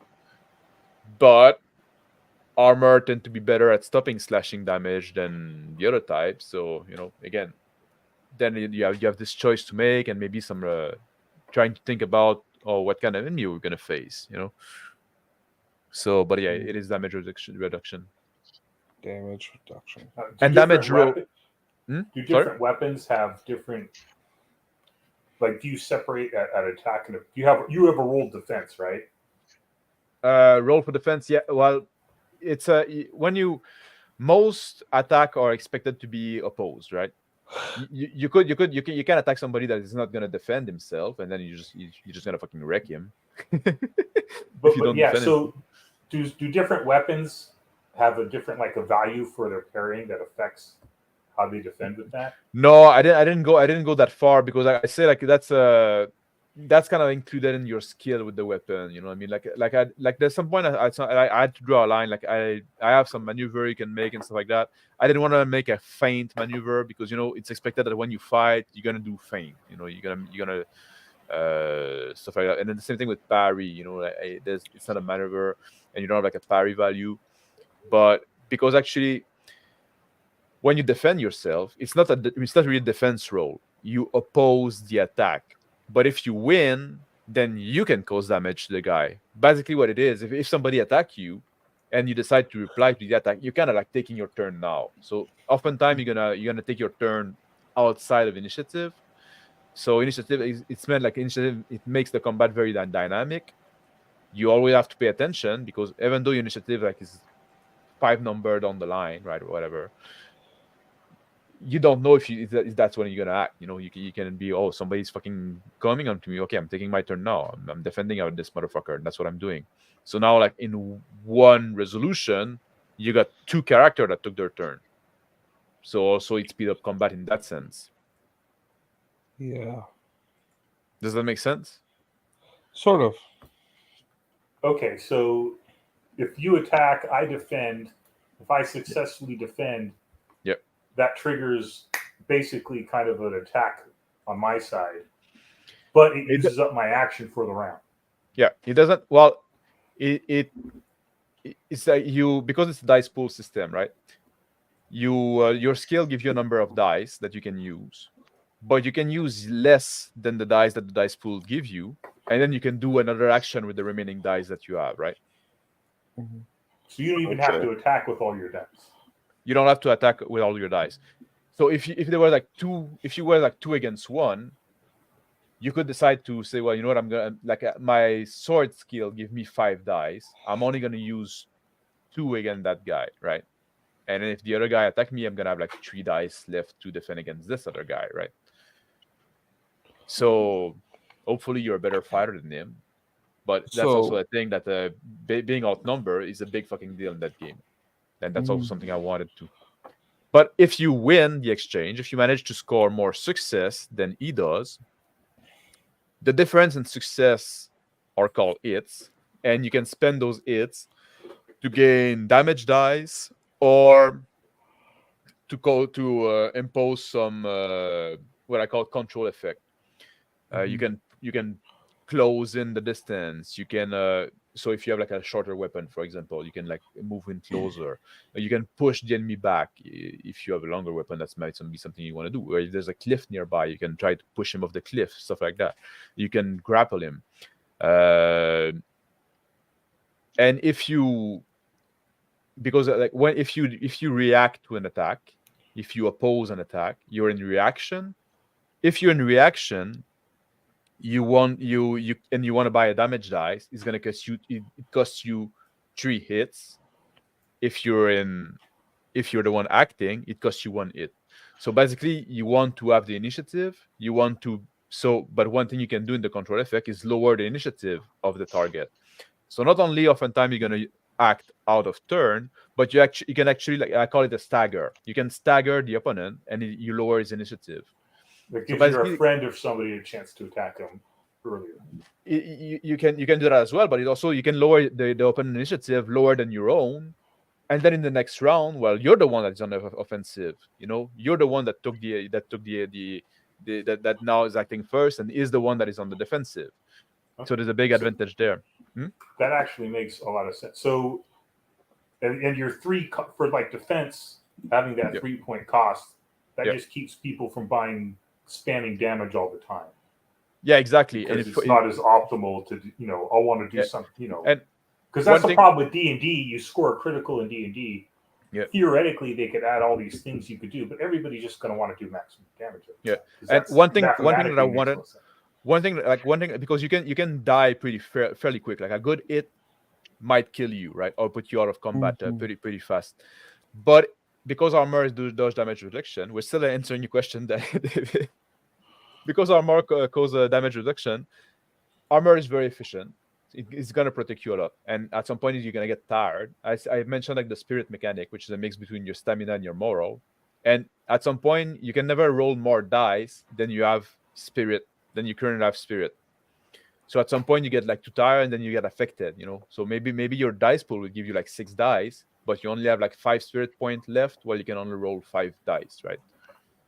So there's that as well. But you can die pretty easy. Armor is efficient, so sometimes you just need to kind of exhaust somebody. And there's also like what I wanted to have is a lot of this setup and kill, right? And I mentioned among the thing you can do, you can shift, so you can move like 1 meter inside the range of attack, and you can grapple and stuff like that. And if you grapple with a dagger, one thing you can do is bypass armor. So what you could do, if you score a lot of it, you could try to stagger the opponent, you lower his initiative, then you move in, you grapple in, you pull out your dagger, and then on the next round, maybe you have the initiative, and then you stab him, ignore the armor, and he's dead, right? So that what? I think I got all that. Yeah. But that's what I'm trying, and I'm not like that's the feel that I'm trying to push there in this fighting combat, like something that is bloody, but something that you have to think a bit about it. Schema in dice form. Exactly, it's schema in dice form. But what I wanted to avoid, like I wanted people to always have a choice to make, right?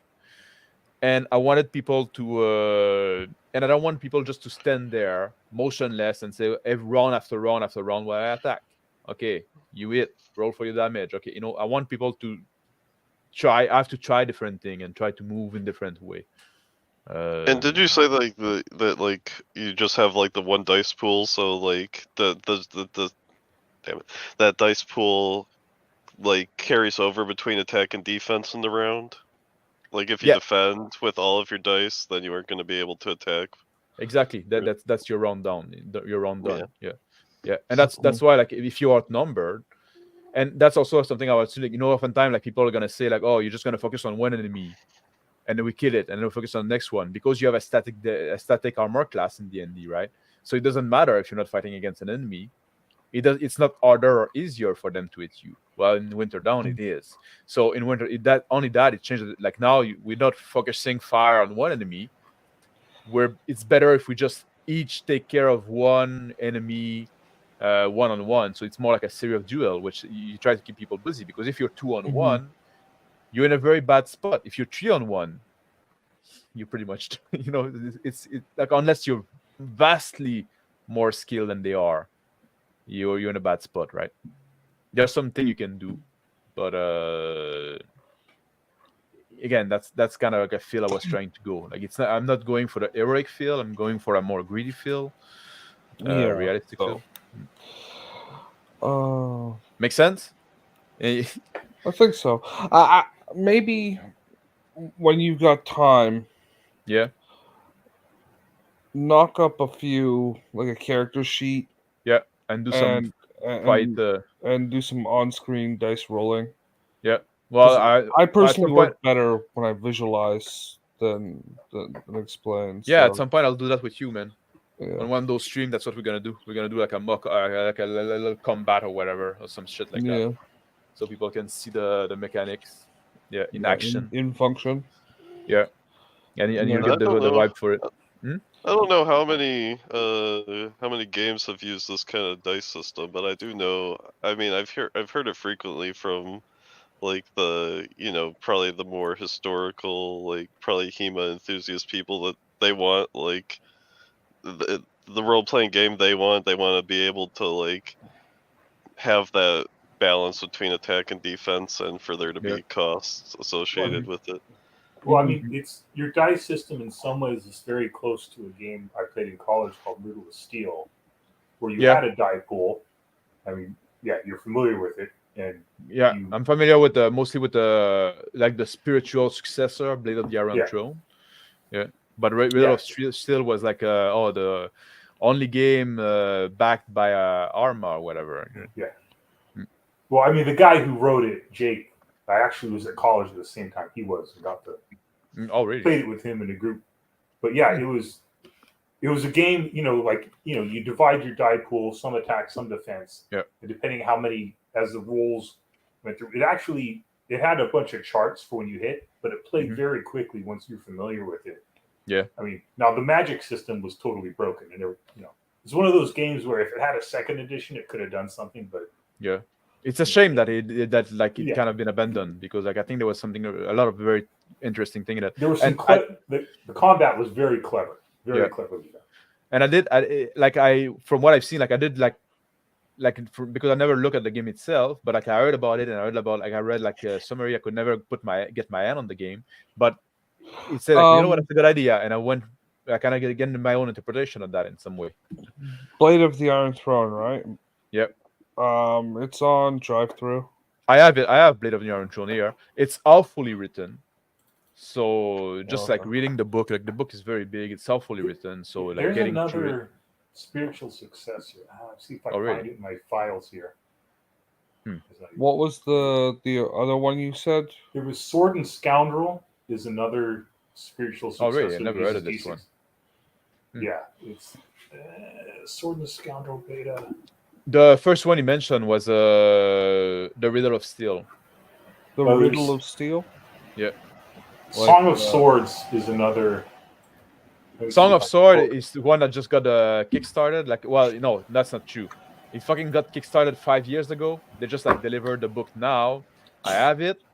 I couldn't get through it.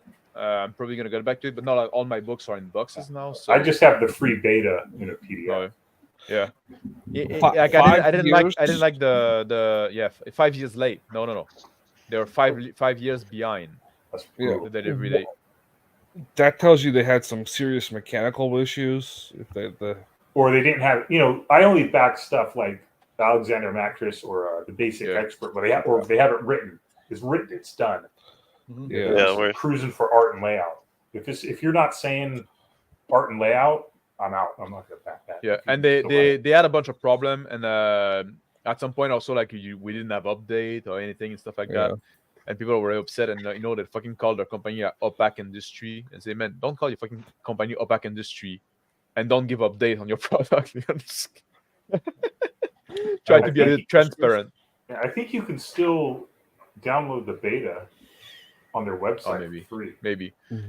No, But to be honest, there's huge issue with the writing style. But that's a lot of games are like that.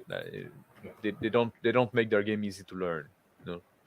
Yeah, you can download the beta on their website. And you obviously know I'm a big advocate of making things easy to learn. Yep. The original game, Riddle of Steel, the combat was pretty self-explanatory. Well, I would rather a game that's easy to learn and play, that's short term, than one that is long term, because even if you're doing like the offered mentioned Morkborg, there's a hard end to the world, which that could just be a hard end to your party. It's functionally contained and what am I getting at? I'm getting at like getting lost, man. Yeah. Well, that's the thing. Talk about easy to learn. That was a topic of the year. You're rambling. My rambling is, if it's not easy to learn, it's easier for you to get lost. The thing that happened to me halfway through trying to figure that out. Yeah, doing a complete sentence get you lost, man. Yeah, I have the Riddle of Steel had some quick start rules that I have. Oh, really? Yeah, I could email that to you if you want to look at those. Yeah, that'd be cool, man. I'd like that. If you're willing to send me whatever. Oh, if you look, click on the link on the description below here. You're gonna have the document I was showing. You're gonna have like a version of that, and my email is just right there. Where's the link? In the description box of this video. Yeah, you gotta hit the more thing. Yeah, show more. Yeah. And then there's a link for Drunken Cleric Games. It's gonna be the first one. Is that in settings? No, it's no. Not in StreamYard. Yeah. YouTube. Yeah, YouTube. Yeah, underneath the video description. The description box. So you can check the pre-alpha of my upcoming RPG WinterDarn here. Then there's 2 links. Gonna be the first one. The second one is for the character sheet. And if you open that, you're gonna have my address email right there, which is my address email for those kind of things, which is mr.maxboivin@drunkencleric.com. Okay, so here's your game. Do the old bookmark. Downloaded the character sheet. I can put it there. You got your own corporate email. Yeah, because I'm an important guy. Yeah. Do you use Proton Mail? No. I did use Proton Mail, but it became like annoying at some point. Okay. Yeah. I'm missing it in the character sheet. It's the second link, not the first one. Oh, it's the second link? Fuck, I missed. I got the character sheet. No, you said it's just... I said the first link? No, both of them there. They're both there. Yeah. You got it on screen there too, if you just want to note it, but if you can copy it if you open the page. And then also you can look at the rule. There you go. Okay. Actually, and you don't look at the rules. Things. Open that first link. Yeah. And that big red square there. There you go. I don't read rules. I just go based off a feeling. Yeah. Rules are hard. I was talking about that earlier too. People don't fucking read rules anymore. Like for 5e, like new player, they don't read rules anymore. They just like they watch a Critical Role and then they learn to play that way. And then reading rules is for DOS nerds. Remember, reading is white supremacy. Man, white supremacy is bad. Man, you said DOS nerd, right?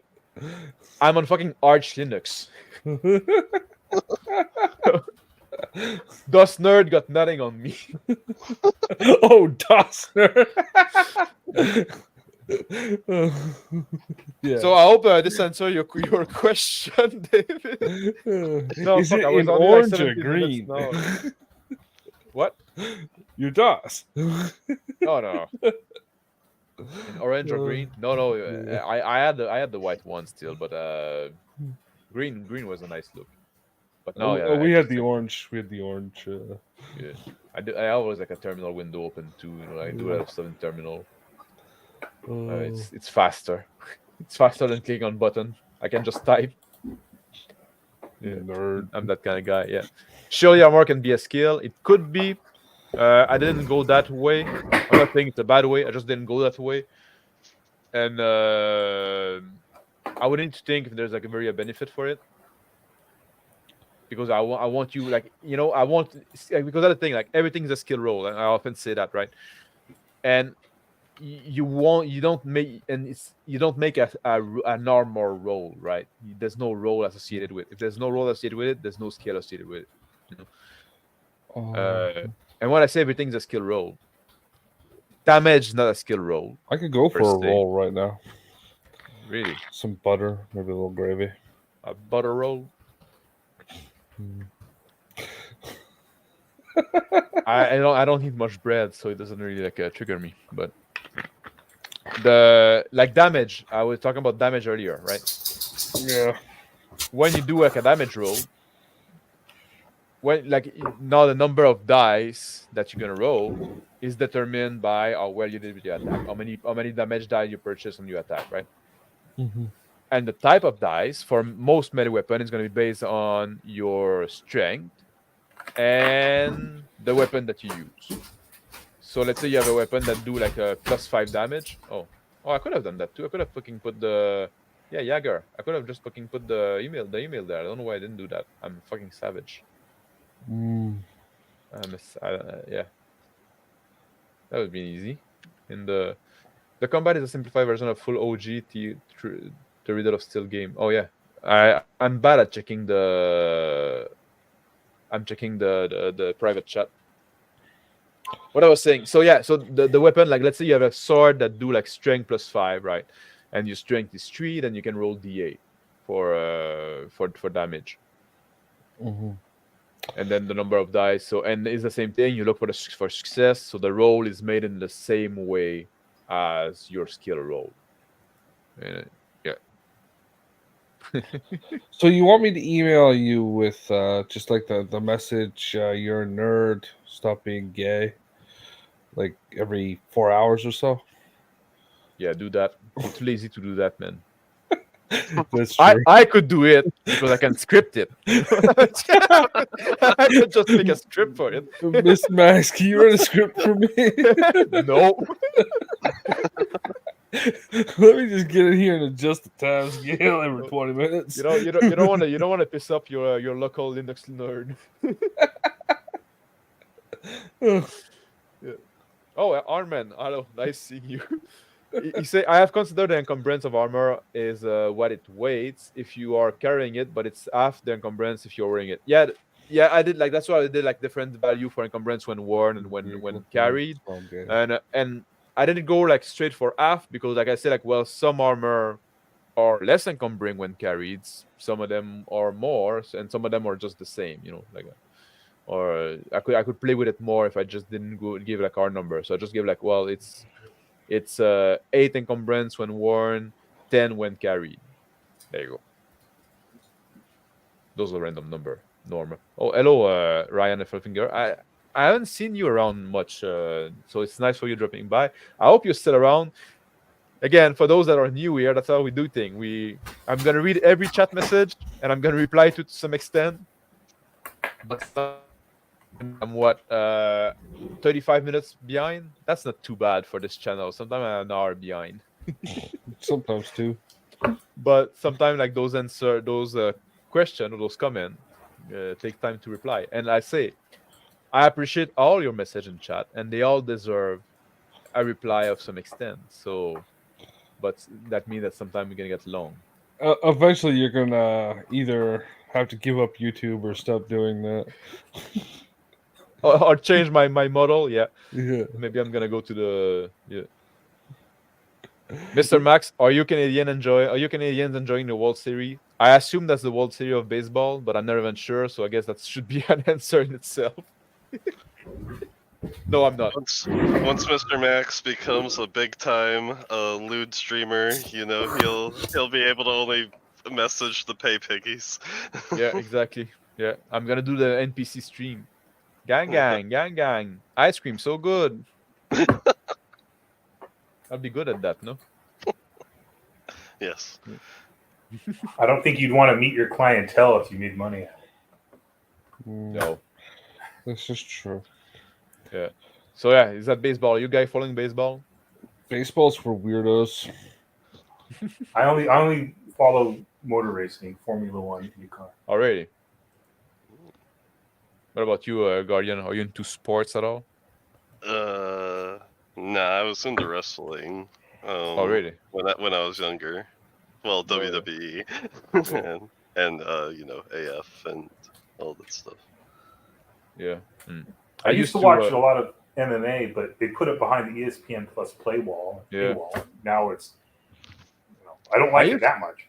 I did watch a lot of MMA back in the day as well, but at some point I kind of fell out of it. I don't know why. I just like. Well, I fell out of it because they put it because they usually have their fights on cable TV, and then it build up to a pay-per-view, right? But if you follow the fighters, then you get the pay-per-view. When they put it, it's not even cable. It's now ESPN Plus. It's another paywall. It's like, now I don't even follow the pay-per-views have no value because you can't even follow the regular fighters. You can see those online as well. Well, I could get a Nigerian stream, that is true, but I can't be tossed to do that. Yeah. I'm too much of a casual fan. If they can't put it in front of me, fuck them. Yeah. And back in the day, I used to follow hockey as well. But I always say that sport would be better if one person on either team had a chainsaw. It'd be different. But I stopped at the second lockout. I still want all the rules with like body checking and wrestling and maybe make them more complicated. But one guy another time, a team can cut you in half. Or like you replace instead of like going in the penalty box, you give a chance out to the other team. Oh no, it's double penalty. No, you have two guys with a chance on one team. Yeah. You're playing like the video game like Mutant League Hockey and Mutant League Football. No, Back I've in the never day on the played any of Genesis. Yeah, No. I did. Yeah, that's kind of the idea you had. Yeah, like you could fucking like, oh, it's football, but like, oh, this play instead of throwing the ball, we're gonna fucking throw a bomb, and then you kill a bunch of player, like, and then you can win by killing all the player of the other team. It was fun. It was a fun time. This should always be a victory goal. Yeah. But you should look at Maquittal then. You can do that with the Aztec, I guess. That game looks fun. I'm going to have my group do a few sessions of that. That looks like you obviously are out it's of like the an tournament. evil campaign, but it's not an evil campaign. It's like going to be Well, it kind of is an evil campaign. Yeah, it is. You're playing a bunch of savages, human sacrificing pagan savages, but well, evil by our standards are barbarian Western civilized standards. Yeah. Why are we pressing the natives? Oh yeah, those enlightened Aztecs. They it's just only like our colonialist ideal that make it an evil campaign, I guess. Yeah. But yeah, like when the second lockout of the NHL like came up, I stopped watching because I say like, man, I'm fucking tired of like those fucking millionaire like doing this. Doing those little tantrum. Just fucking play your fucking game, you fucking big baby. That was my opinion. My family was big into football, and after the recent knee taking of the last couple of years, I always mock them now when they watch it. I'm like, are you that big a sucker? Yeah, like, I can see that as well. Like, yeah. Do you like my mustache? Oh wow, yeah, with the helmet. Yeah, you look sharp there. It's a better picture than the other one. And the other one's in Algonquin, and I wish I still had the original of the other one. What? I wish I still had the original photo from the other one. Yeah, I saw. I remember. You remember? I know. Well, I still have it. The one that you sent me. Oh no, not that one. That one. The original from my other photo that was up there. I'm gonna fucking put it on screen. Yeah. No, I'm kidding. It's all right. No, I won't. It was in a newspaper. I won't do it. I like your haircut there. Where? In that other picture you sent me. Oh, okay. But I would also watch when I used to work in office. I would watch sometime March Madness, the basketball thing. Oh yeah, sports ball. Yeah, but now the only sports really like I'm involved with is like the powerlifting, and I don't even watch. I don't really follow it that closely when I'm not when it's not like competition that I judge, stuff like that, right? You only like it because there's like muscular men all oiled up and. No, I like the muscle mummy. Oh yeah. Yeah. Oh. But wrong. Well, Oh. they're fun. I know. I'm not gonna make them. I have a joke for that, but I'm gonna... Women who exercise are always. Well, they have issues, but they all have. Yeah. I rather like a woman that have issues that deal with it through heavy exercise than through heavy eating, right? Heavy eating or drugs or whoring. Yeah. Yeah. But yeah, I was judging a competition yesterday of powerlifting, so that's something I do. It was a lot of fun. Small one, local, well, somewhat local. Yeah. I know nerds say what? So it's in the middle of the woods. No, it was like an hour and a half drive from here, so I still consider that local. It was 3 Frenchmen trying to outlift a bear. Yeah. Yeah. The bear was like, "What the fuck are you doing?" Actually, it was almost all women competing. There was like just a few men competing. No, that's not true. That's not true. That's not true. It wasn't. There was more women than men, but it was close to half and half, I guess. 25 lifter. There must have been 10 men. But I guess also because of the people. It was a woman organizing it, and she probably like reached to her circle more. I don't know. Who knows? I noticed this doing move -RF/all no preserve root. Yeah, that's the thing you want to do. Something you don't want to do in your terminal. It's like the delete **** of Linux. Yeah. Some evil things are just evil. I guess we're talking about McWhittle there. And hey, man, is that the last chat message? Oh man, I guess we're gonna end early tonight. I guess we're gonna end. Oh no, that's not true. There's still another topic I want to talk about. Container and bag. Yeah. Containers in bags.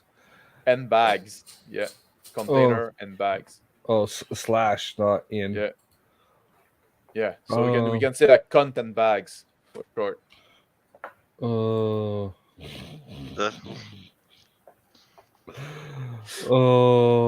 This is one thing I insist. No acronyms through your fucking book. It's not 1982 anymore. You're not paying by the fucking letter. Yeah, that's why I went with burden instead of encumbrance, because it's a shorter word and I can put it in the character sheet to burden without saying like NC dot. I try to avoid abbreviation and I don't fucking want that's something that drives me crazy about the Palladium books, right? Oh, you got a OCC and your RCC and your SDC and your MDC and say like, I never know what the hell each one of them means. I have to go back to like the beginning reference every time. Every single time. It's not even necessary. Like, like if you take the time to actually format your book properly, there's no need for acronyms. Like, it's understandable in 1982 or whatever when you were paying literally by the letter. But we're not doing that anymore. It's digital formatting, not fucking some guy with a monk with a squill. Or a freaking letter set guy, with they were still doing that shit. Yeah. In the 80s for printing, so yeah. So here's what I want to have your opinion on about container and bag, right? Yeah. Let's say you have a backpack, to keep an example simple, right? Yeah. Should the backpack carry its own burden value by itself, right? Probably yes, right? If you carry your backpack and it's empty, it's still a load that you have, right? Yeah, but unless it's a super fancy backpack, it's probably just like the equivalent of a blanket or something like. Yeah, it's probably like fairly light. Yeah. Yeah, like would you consider that wrap you have on you to be like a burden value? Yeah. Yeah, but it would be super low, right? Yeah, super low. As low as that's the one, right? I'd have it be super low. So, I've done a little backpacking in my youth. Empty backpacks, they're light. Yeah. Even the old style with wooden frames, they're light. But you have to remember also that the burden value is not only about weight; it's also about the awkwardness. How cumbersome they are. Yeah. If you're throwing them on, okay, it's a little awkward, but not disconcertingly so. If you have, like I said, I did some backpacking when I was younger.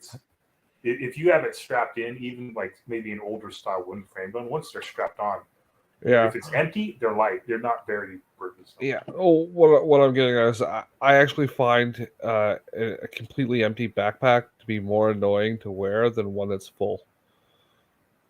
Oh yeah.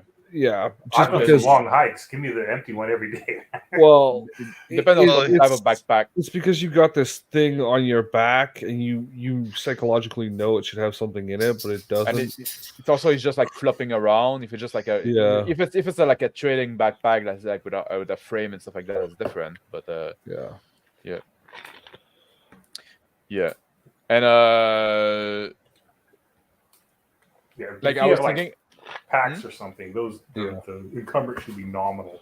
Yeah, like I wouldn't like the thing I mentioned about it being annoying is not something you should incorporate into your game in any way, shape, or form. Yeah. It's just something that came to and like a belt pouch that probably doesn't have a burden in itself. That's light enough. It's like if it's empty, whatever, right? Yeah, it's like a glorified belt. And now like each container should have a limit of how much burden it can carry. Yeah, like a denoted slots, like in a video game. You only have so much. And also a limit on like maybe you say that your backpack can carry 12 points of burden, but nothing bigger than 6 points of burden or 8 points of burden, right? So you can fucking put your spear in your backpack, right? That just you can lash it to the side, but not. Okay, that's fair. Yeah, because that's what they would do. They'd have a bunch of spears lashed to the side. But that would be a strap on the side of your backpack, like you sword on one side, spear and shield on the other. They figure there'd probably be a bunch of straps on the outside of the backpack, Yeah. For the bedroll and stuff like that as well. Yeah. Yeah. But then if you want to take it fast, you can. Yeah, if you drop it, you drop all that stuff with it, right? Yeah. And should the container give you, because I say like the character has a limit of how much burden it can carry. Obviously, that's not like what you can carry in your arm, right? Like you need to have the proper container for it. Yeah. Well, define container. Like is container delineated as separate than backpack, or is like is a container a steamer is a form of container? Okay. So it's the generic term you're referring to. It's I wouldn't use the word container. I would just say you have to have the proper means to carry it. Yeah. So the GM, you got to use a little bit of common sense, as uncommon as it is, common sense judgment when it comes to. But if you want to carry like I don't know, if you want to carry like 15 mugs, you won't do that in your hand. But if you put them in the basket, you could carry the basket in your hand, right? Yeah. I think you just say, you got to have the proper means to carry it, and just like 2 or 3 common sense examples. So this is what I mean by common sense, you dummy. Yeah. Definitely give and you can work out like some little pictures of what a backpack is and what a chest is and what a basket is, and then there's just a label and a description with a 2-paragraph description of like what a backpack is and what it's defined as in the game. Oh yeah.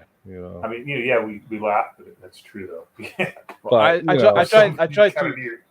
I try not to state the obvious though. I try to assume that the people that are gonna read this game is gonna be like somewhat intelligent.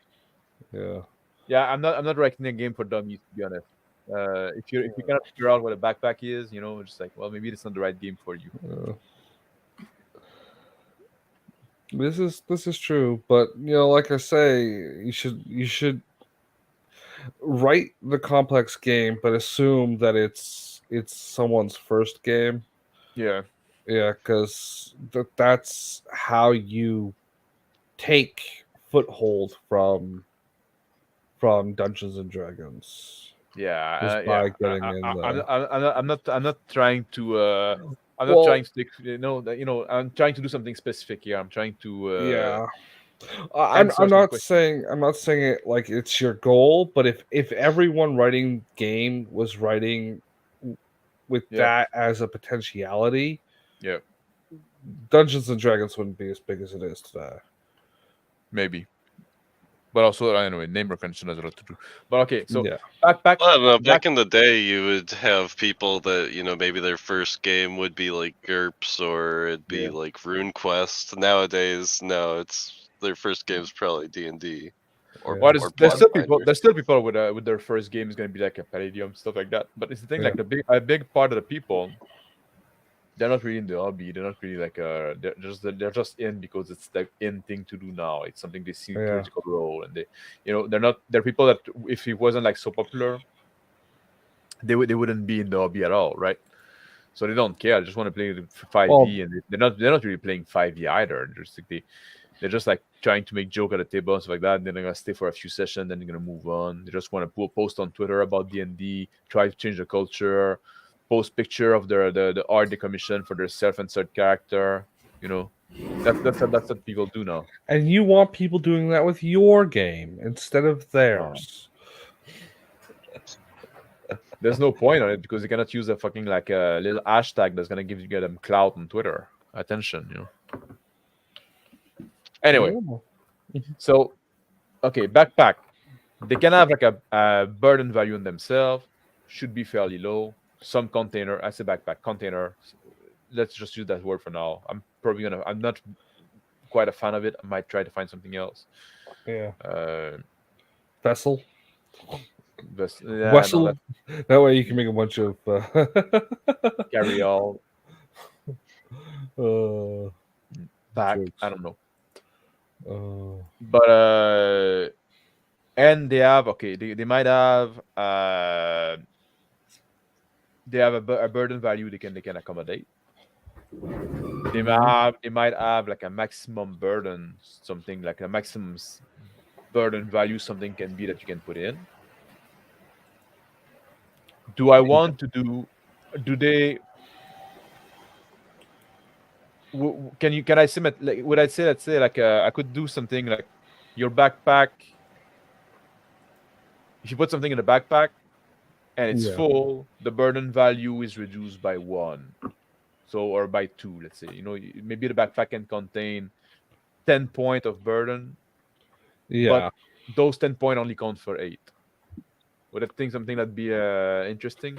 If you were wearing like the displaced value of a backpack, yeah, maybe. I mean, I would err on just keeping it simple. Yeah, and just say this backpack is what allows you to carry all this crap. I mean, what you suggested, that's a more accurate reality sim, but for gaming purposes, it's just another thing you got to keep track of. It's another thing you have to keep track of. The other side of it though is like, well, maybe there's some drawback of putting wearing a backpack because it's a bit harder to take off in a rush, like we talked about earlier. But then, is it worth that I can carry a little more? Then you know what I mean? Oh, you mean like if my max carry capacity was 8, but it gives me an extra 2 because I have it. Because like just say you get those 8 points. You get those 8 points. Yeah, I could do that. You get those 8 points of, but if you put it in the backpack, that's what I mean. Like, let's say you have like those 8 points of a burden and you need to carry, right? You can put it in a backpack, or you can put it in a shoulder bag, right? And maybe the shoulder bag doesn't give you the same advantage, Maybe the shoulder bag is a +1 instead of and the shoulder bag is easier to drop at a moment notice because it's just like, it's off, right? Yeah. So it's again like getting with this idea of having a choice, making a choice, having this drawback that you want. Well, we going too much in depth? I mean, we talked about like your backpack allowing you to carry a sword and a spear and a shield. Mm-hmm.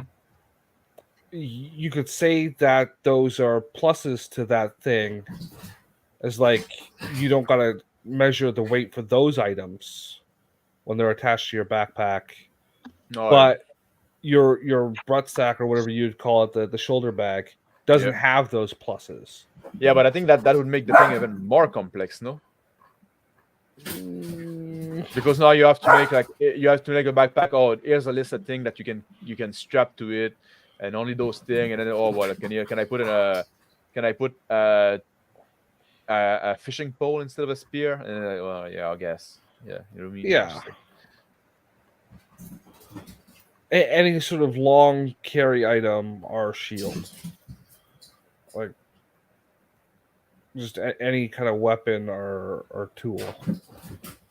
Yeah, but I know now you're starting into the design by exception almost, or like you're just like giving like allowance for this and that, and Yeah. Yeah. That is definitely it's a possibility. It's a way we could go. Yeah. I'm just spitballing ideas here, right? No, it's all right. It's all right. That's what we're doing now. We're trying to brainstorm and trying to see the pros and cons of every approach. I've always said, I just kind of stream of consciousness. Yeah. And No, I'm not judging you. I'm not judging you, man. I like that's what we're here for. We're just like putting idea and trying what stick. So the benefit of the backpack over a shoulder pack is that you can carry more items, but it's harder to take off. Yeah, that's pretty much the only. Yeah, so maybe just have it a +2, +3 to carry, and then the lesser one is a lower value. A lower value to carry, yeah. Well, there's okay, how much the bag can carry. Yeah. How much the bag, how much the container, how much the container can carry, how much the container weight in itself, which for a lot is going to be nothing or insignificant. What's the biggest item you can put in it? Mm-hmm. So those are already like 3 factors that considering the decision in which bag you take, right? Yeah. And then if one say like, the other one is how easy the container is to put on or take off. Mm-hmm. Well, put on usually like you're not going to be in a rush to put it on, so that's not really a factor. But take off, that's something you might want to do fast. Like even if you're wanting to grab your backpack, you're probably just going to grab a strap of it and run and whatever, right? Yeah, and hope it doesn't rip or whatever. Yeah. But that's the thing. Like taking it off, is usually something that you can do on rush. It's like we say like, well, sometimes you have to draw your sword fast. You never have to put your sword away fast. Really, you just like usually have that. So the weight of the container, how much the container can carry, the biggest item the container can carry, how easy the container is to take off in a rush. And now the other thing I wanted to add was, does the load you carry in the container feel a little lighter or a little less burdensome? Well, that's why I was saying the plus. Yeah. Because if your maximum weight is 8, as you said. Well, let's say it's for the character or for the bag, for the container. For the character, period. Yeah, let's say the character have a can carry 20 points of burden, right? Okay, so and the backpack adds, say, 10, let's say. Yeah, makes things easy, right? But those are 10 points that come out of the character's carry capacity, like their ability to walk around with that fur pouch. Well, I mean, one solution is like my friend did a homebrew Fallout game I played in, and you'd have a backpack and it'd have, its own encumbrance value, which is 1 item, and it had a different carry value of 10. Yeah. So you have a value of 1, but that's your burden, but you can throw 10 worth of junk in it. Yeah. Yeah. You just use common sense to limit what you could actually fit in the thing. I don't think you need to spell out, the biggest item they could possibly fit is that. So don't use your head. If it can't fit in a backpack, don't be a dumbass. Smack your player and tell them to move on. Okay. Yeah, I could do that as well. Misunderstanding. I was thinking more the strength capacity of the character over the volume metrics of the container.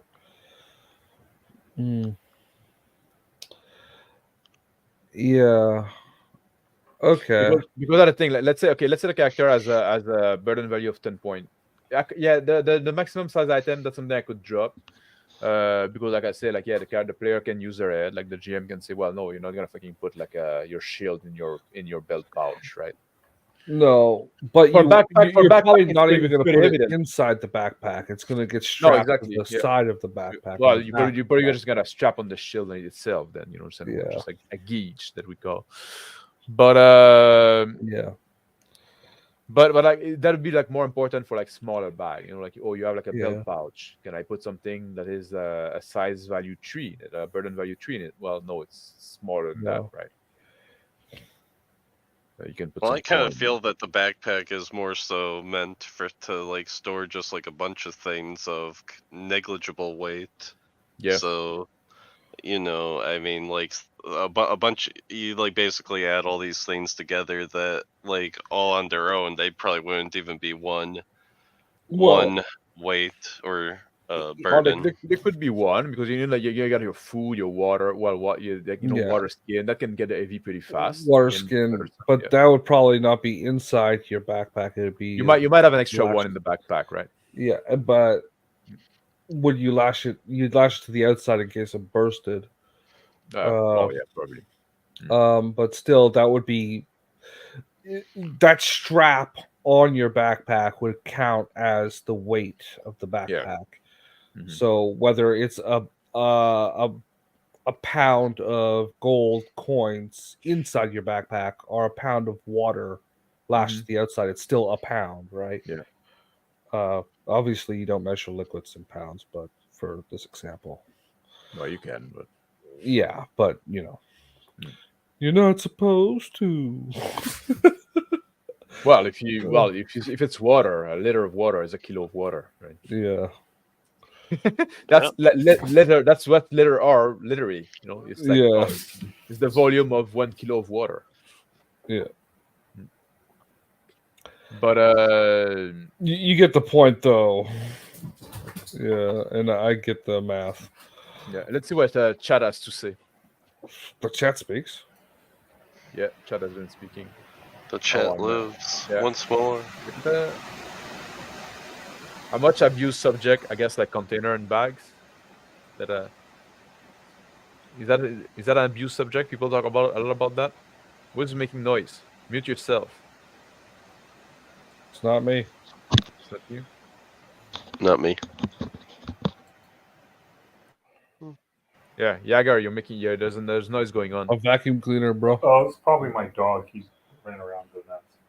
Oh no, it died down now. There was like a wind. Oh, it was the fan on my laptop. Oh yeah, okay. The fan. Okay. Oh yeah. Laptop is overheating.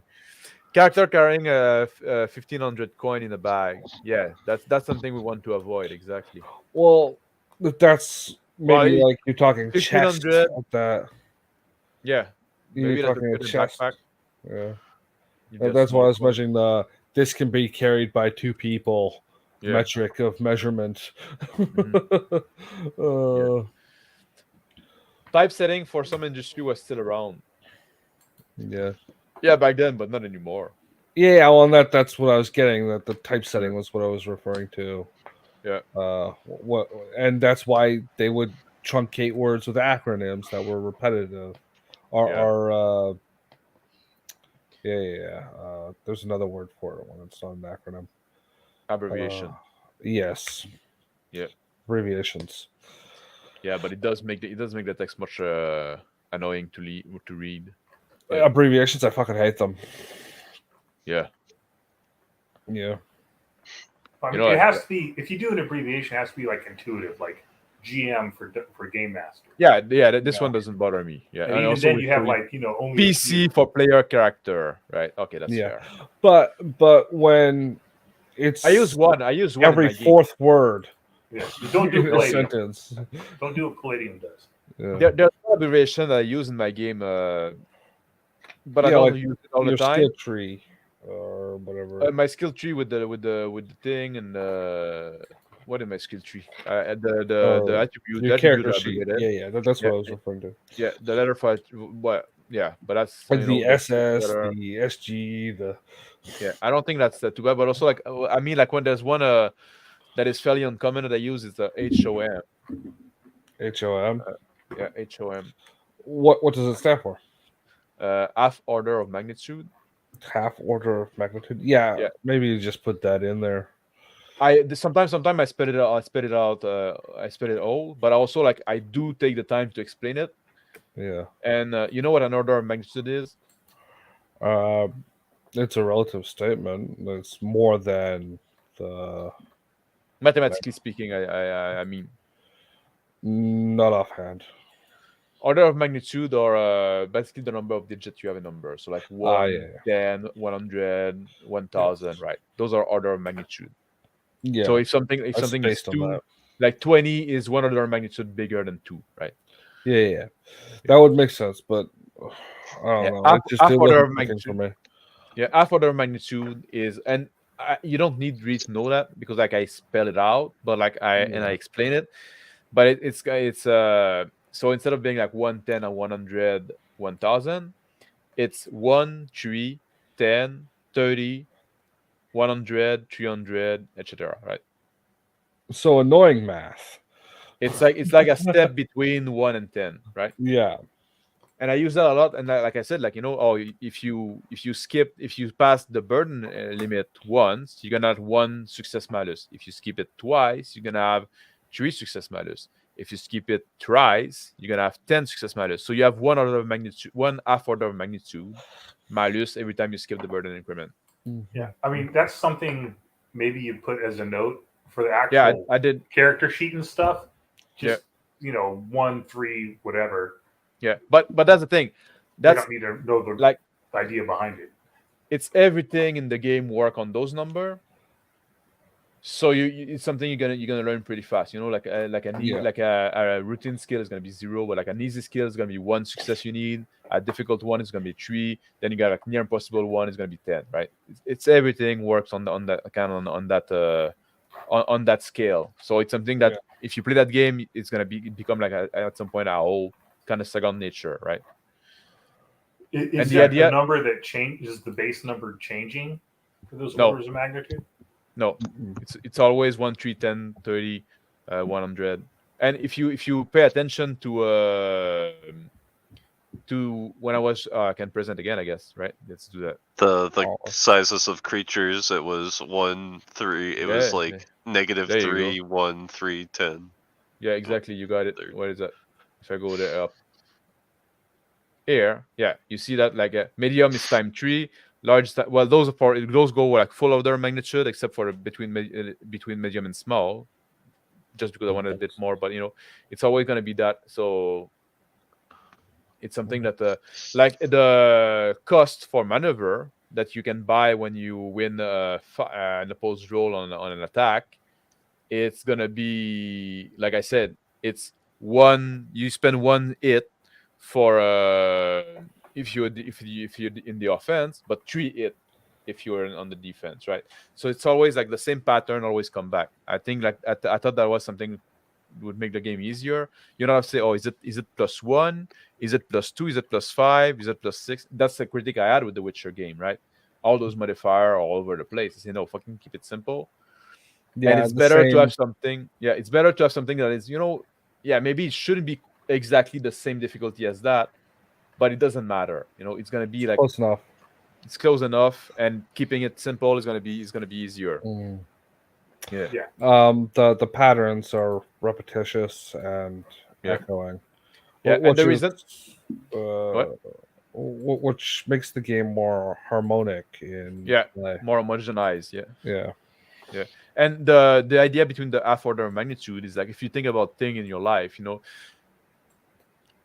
let's say if I ask you like how many students in the class, right? Is in the classroom. It's roughly X. Like if I say like, well, is it 1? Is it 10? Is it 100? Is it 1000? Right? Then you have to pick a number between that. Which one would you pick? Well, okay, maybe it's 10. Well, that's what you do with the order of magnitude. But when you go half order of magnitude, you're gonna go, well, is it 1? Is it 3? Is it 10? Is it 30? Is it 100? Well, now like 30 seems like a pretty fair answer. If I ask you how many seats is there in the theater, right? Is it 10? Is it 100? Is it 1000? 100.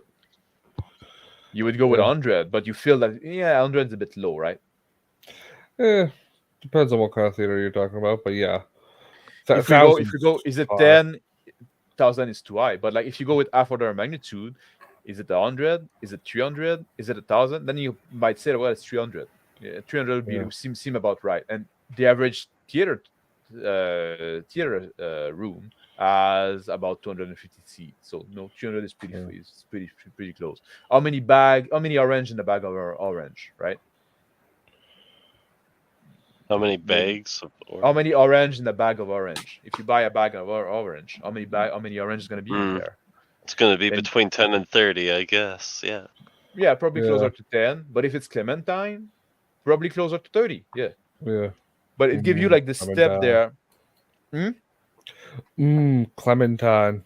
Yeah, it gives you the step that, and when we look at the thing that the number that we did oftentimes in life, they often align with that. So that's why I went with this this concept, right? Okay. It's all thought up. But yeah. If it works, it works. If it doesn't, well, I think it worked. That's something. I mean, the math works. The math works. Like that's something I wanted to say earlier too about like game design. You know, like I find that oftentimes I'm gonna design something like, and we talked about games earlier, like people like making games and letting get in their own playable and stuff like that. Oftentimes when you design, it's easier to over design something. It's easy to over design something and make something way too complex, and then you have to come back on it and trim it down, you know, and simplify a lot. Well, but a lot of people don't do that step. Yeah, when I did my homebrew for my Star Wars campaign. Yeah, I ended on version 3. Yeah, you know, of my basic rules. I wrote the basic to start. Yeah, and over 5 years, I kept trimming, and adjusting stuff to what was actually played at the table. Yeah, I mean, now granted, there's a difference between what I did, which is, it's a homebrew RPG, but it's basically a rules reference document. Mm-hmm. There's a difference between that, something that worked for me at the table, and like what you're doing, which is having to write an RPG that other people will actually use. Yeah, there's a lot more effort in having to explain everything. Whereas, I could just give my players a character sheet, tell them the rules, and I had a thin booklet of rules reference, and then we rolled. Yeah, a thin book of rule reference is always best. Yeah. But that works for me because I knew what I was doing. Versus if I was to type that up as an RPG to sell, the page counts have to double because I have to explain everything. Yeah. Well, you should. Lots of work, you're talking anybody who publishes an RPG, you're putting in thousands of hours of work. Yeah. But if you've already got the rules worked out, I would say well, you could always do the Mork Borg approach of release like a free PDF of like, oh yeah, here are like the important concepts that you need to know to play the game. The skeleton, if you would. Yeah. Well, the full rules are on the game on their website for you to download. If I did anything, I'd just type up the rules, put it in a PDF, and send it for free because it's so IP specific. You could probably strip out the IP. But then nobody cares. Nobody gives a shit. Yeah, well, let's be honest. There are 2 science fiction games in RPG land that dominate. There's Traveler, that still has a big fan base, and then I don't know if Traveler dominates. Well, it doesn't dominate, but it's something that's always out there. It's kind of an ever ready. But the game that dominates is whoever holds the current Star Wars license. Yeah. That's a science fiction game everybody plays. Actually, at the moment, Star Wars is pretty low, no? I think like Disney kind of killed it. It did. Well, it's a combination. They had a funky dice system that was wonky, and then they didn't have any help from Lucasfilm. Yeah, FFG Star Wars was a mess. But at some point, a lot of people were talking about it. It was all the rage. YouTube, like, FFG, but you don't fucking hear about it anymore. Yeah, well, because it was just too novel for its own good in a lot of ways. Not Final Fantasy, Fantasy Flight. Fantasy Flight game. Yeah. Final Fantasy is the video game. Yeah. I mean, I could see what they were doing. I have a copy of the rules and a couple of the supplements. They didn't have proprietary dice, like. Yeah, they did. Yeah, and that's what ultimately will kill it. When they lose the IP, nobody's going to play it anymore. Yeah, and not only they had proprietary dice, but also they never had them in stock. Well, I don't know about that, but like the dice were complex to read because you would get like 2 or 3 pieces of information on the dice roll that you have to do to decipher. Like, so, okay, so now you always like I succeed, but there's a complication, and then I get some advantage, and like there was always this kind of thing that was a bit weird. So dice roll were somewhat slow. Most of those proprietary dice systems, they're just not worth the effort. Yep. You could get 80. You say, oh, but you can do all this fiddly stuff. Like, does the average gaming group give a shit? No. Yeah, exactly. You get 80% there with conventional die pool system. Everything's happy and it's simpler. It was very taxing on the GM as well, because doing all this interpretation was like, now I have to come up with something again. Yeah, you'd have to create a cheat sheet to do the same thing with normal dice, because you can that's a big thing I heard about that game is it came out and the dice were immediately out of stock and never brought back into stock. They'd be in stock for a week, and then they tried to make the game generic as well. Yeah, and nobody fucking care. Yeah, nobody cared. Yeah, well, it's just like the Conan RPG, the 2D20. Who plays it? Right. Oh, it's an example. Yeah, it's an example of they're selling just based on the IP. There's a big collector's market for these IPs, but hardly anybody actually plays it. I know people that plays it, and really, yeah. And it's actually, I think it's actually a pretty good game. I mean, I played the quick start scenario with my group, and it's the actual base mechanics interesting, but in the full version they added too much stuff.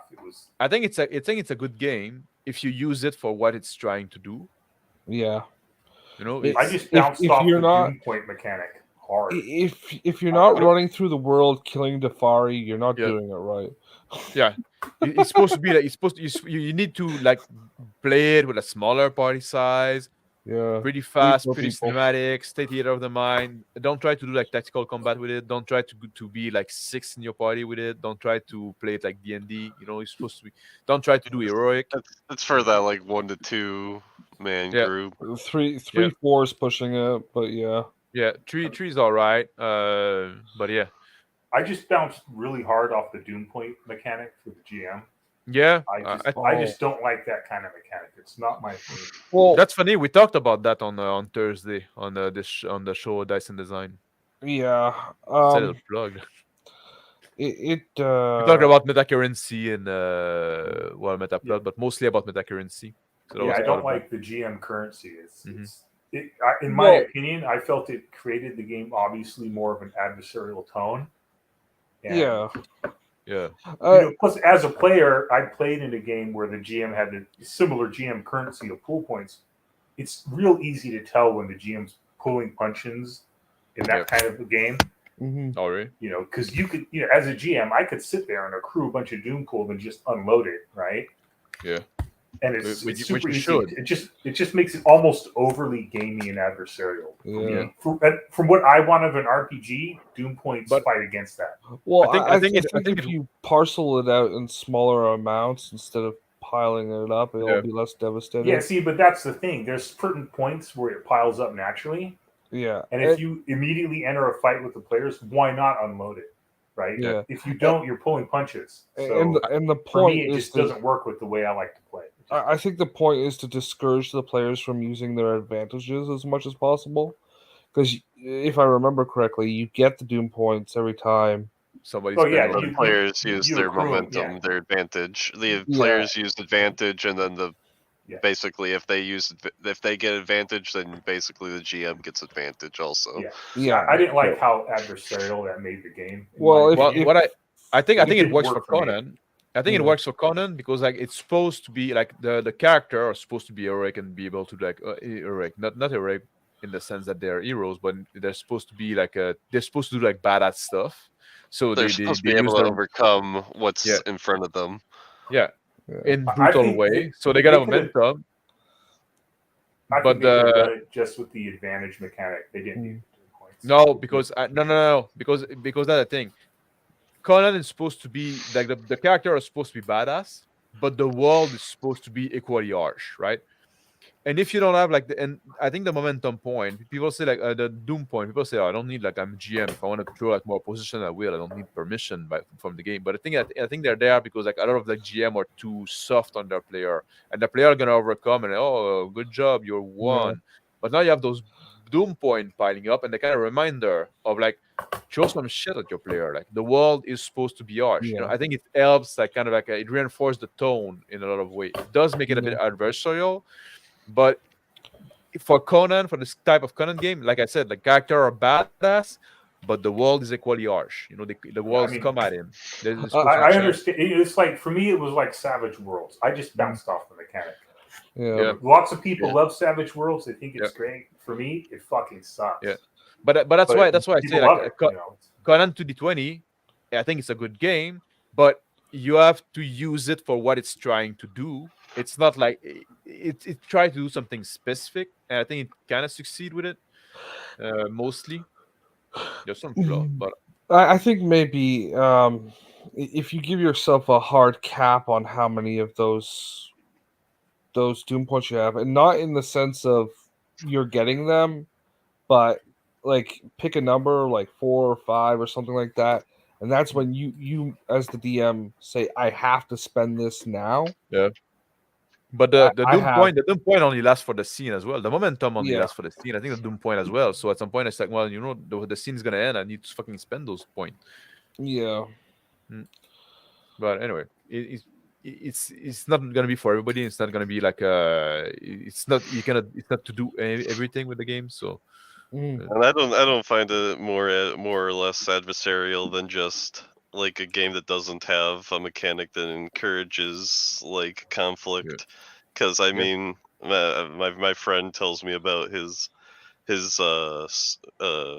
game shops game, and like that GM is just like, you know, he's like an old school GM that just wants blood. Yeah. You see, like I often that's do like a philosophical thing. I don't buy into that purposefully adversarial GMing.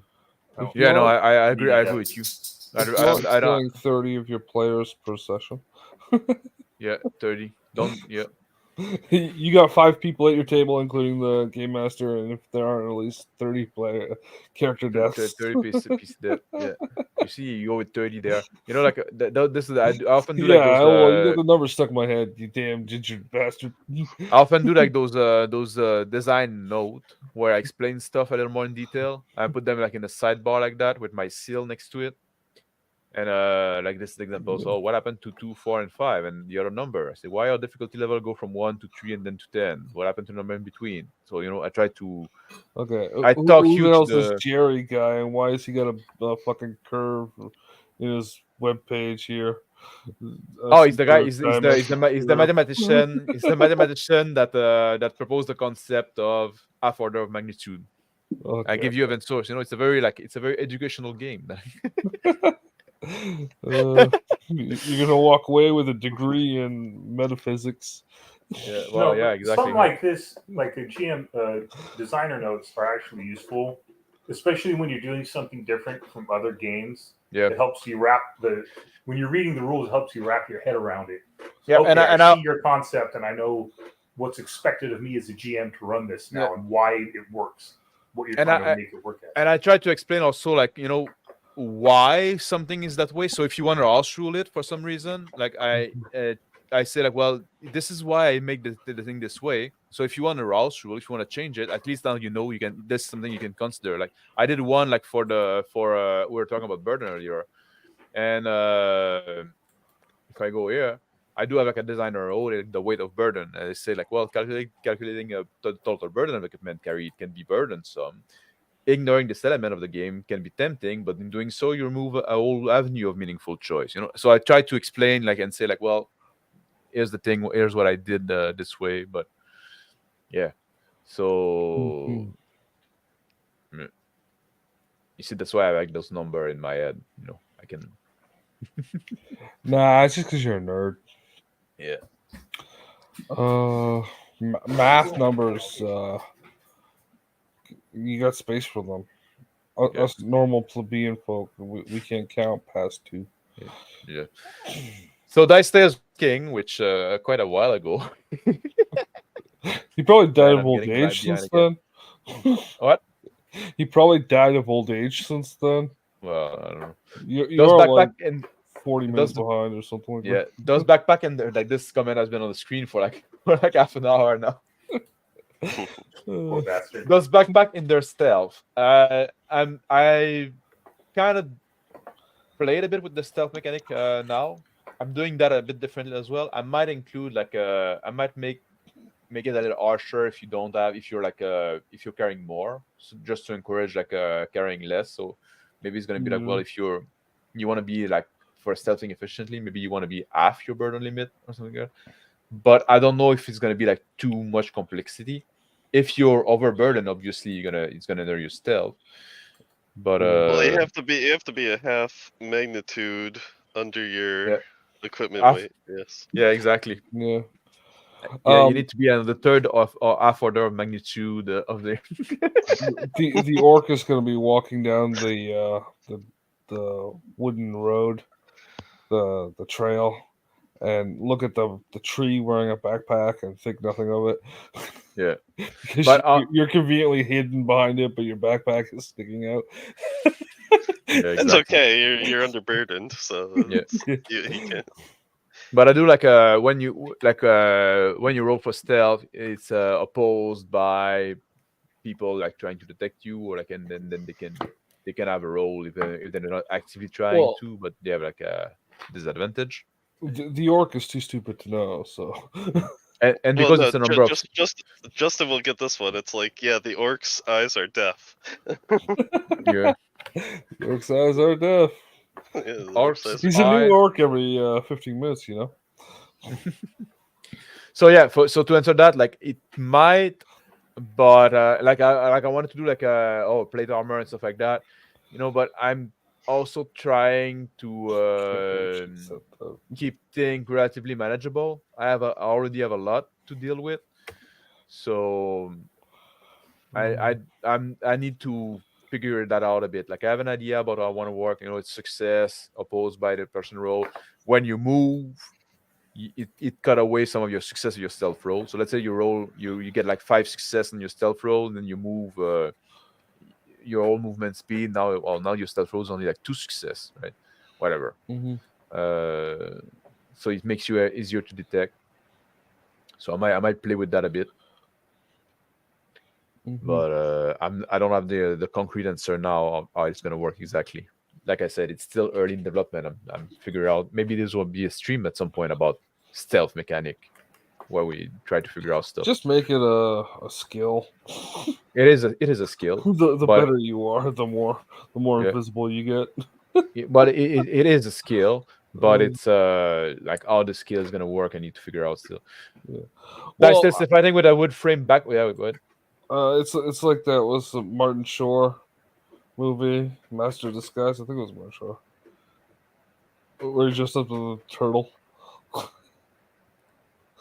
Oh, I haven't seen. I think I know. I think I have the screenshot of the picture of what you're talking about. Yeah, that's just your master skill. Yeah. Master Disguise. Yeah, stealth. Fighting with a wood frame backpack. Indoors range of motion, doesn't it? It would, but that would be like more granularity that I'm going with. Yeah, not much, not enough to be concerned about. Because I have like three range of motion for melee combat, which is close, medium, and long, and for range combat it's far range. So I can have like 4 type of range of combat. And close is like for dagger or bare fist and stuff like that. Medium is for sword. Long is for spear, right? Yeah. Or, and then would there be ranged after that for bow? And then there's range, and that for range attack I call it like a far range. So the weapon can have like a far range. When they have a far range, they have like a distance noted next to the range. And it's the same thing as with every time you pass. It's the same thing with the burden limit. Every time you pass your range increment, you know, it's a burden increment, and then you have the range increment. Every time you pass the range increment, you gain half an order of magnitude of malus. Yeah. So like a penalty. So a penalty on your attack, yeah. So let's say let's say you have a weapon that has a range of command of 10 meter. Well, from 0 to 10 you get nothing. From 10 to 20, now you pass your range of command once, then you get 1 malus. If you pass your range of command twice, you get 3 malus, 3 success malus. And if you pass your range of command 3 times, then you would have like 10 success malus. So basically you can, unless you 10 extra points or 10 extra whatever. Like, do you have a chance of getting 10 success? Well, it could be possible if you're like very exceptional in what you're doing. Yeah. And if you put like, a lot of effort in what you're doing, but then maybe you're gonna end up with 1 success, and so it's gonna be a weak shot anyway. So yeah. That would be like in the system I'm working on, a full 15 in stat, which is unless you roll a 1 as a master in something, you're going to hit it. No exceptions. Yeah. But yeah, so I'm not gonna go into I'm not gonna go that much into the detail. Like I'm trying to find a balance where like I want some realism and stuff like that, but I also want it to be like playable.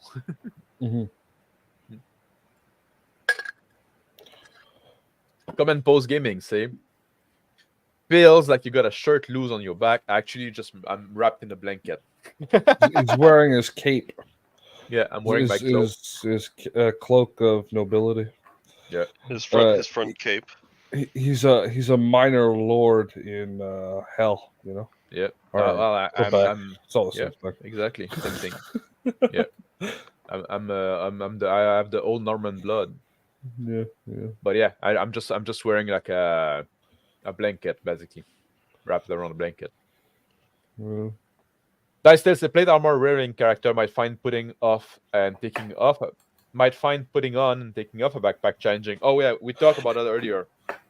I actually have mechanics about that because that's something I want to push in the game. That sometimes I'm getting into a fight. Quick, I need to drop my low. Well, I mean, I need to drop a load. But I mean, if you look at like plate armor and you look at the reenactors and people stuff like that, if you're wearing plate, you're not wearing a backpack. You're not carrying pouches and stuff.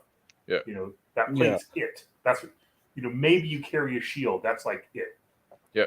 Now it's not impossible for you to do so, but if you were probably carrying one specifically designed. Yeah. Yeah, I mean, it'd be weird too. What about like nobody the in the medieval shoulder? Yeah, but we know nobody in the medieval era did it. It's just plate armor is, especially in most fantasy role-playing games, it's almost overdone. It's you're not going to be spelunking in it. You're not going to be climbing down ropes in it. And like I said, that's a pure battlefield thing.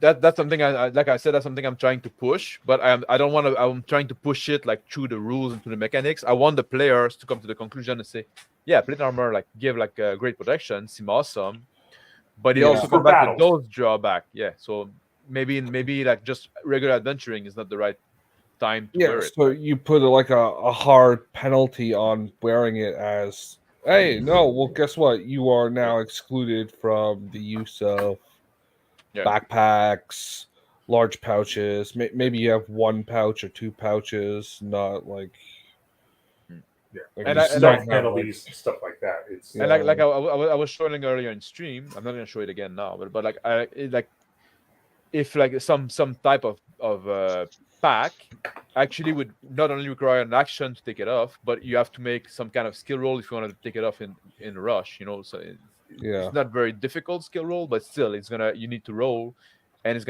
if you don't put enough attention to it, if you say, I'm just gonna roll 1 die, well, you might get no success, and then you're just like, oh man, you're trying to take off your backpack, but you're just like the strap is caught into something, and you're just like, oh man, what and now you're stuck.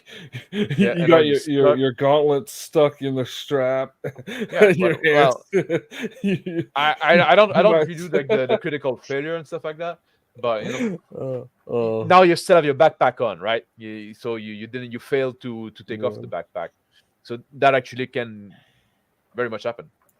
Yeah.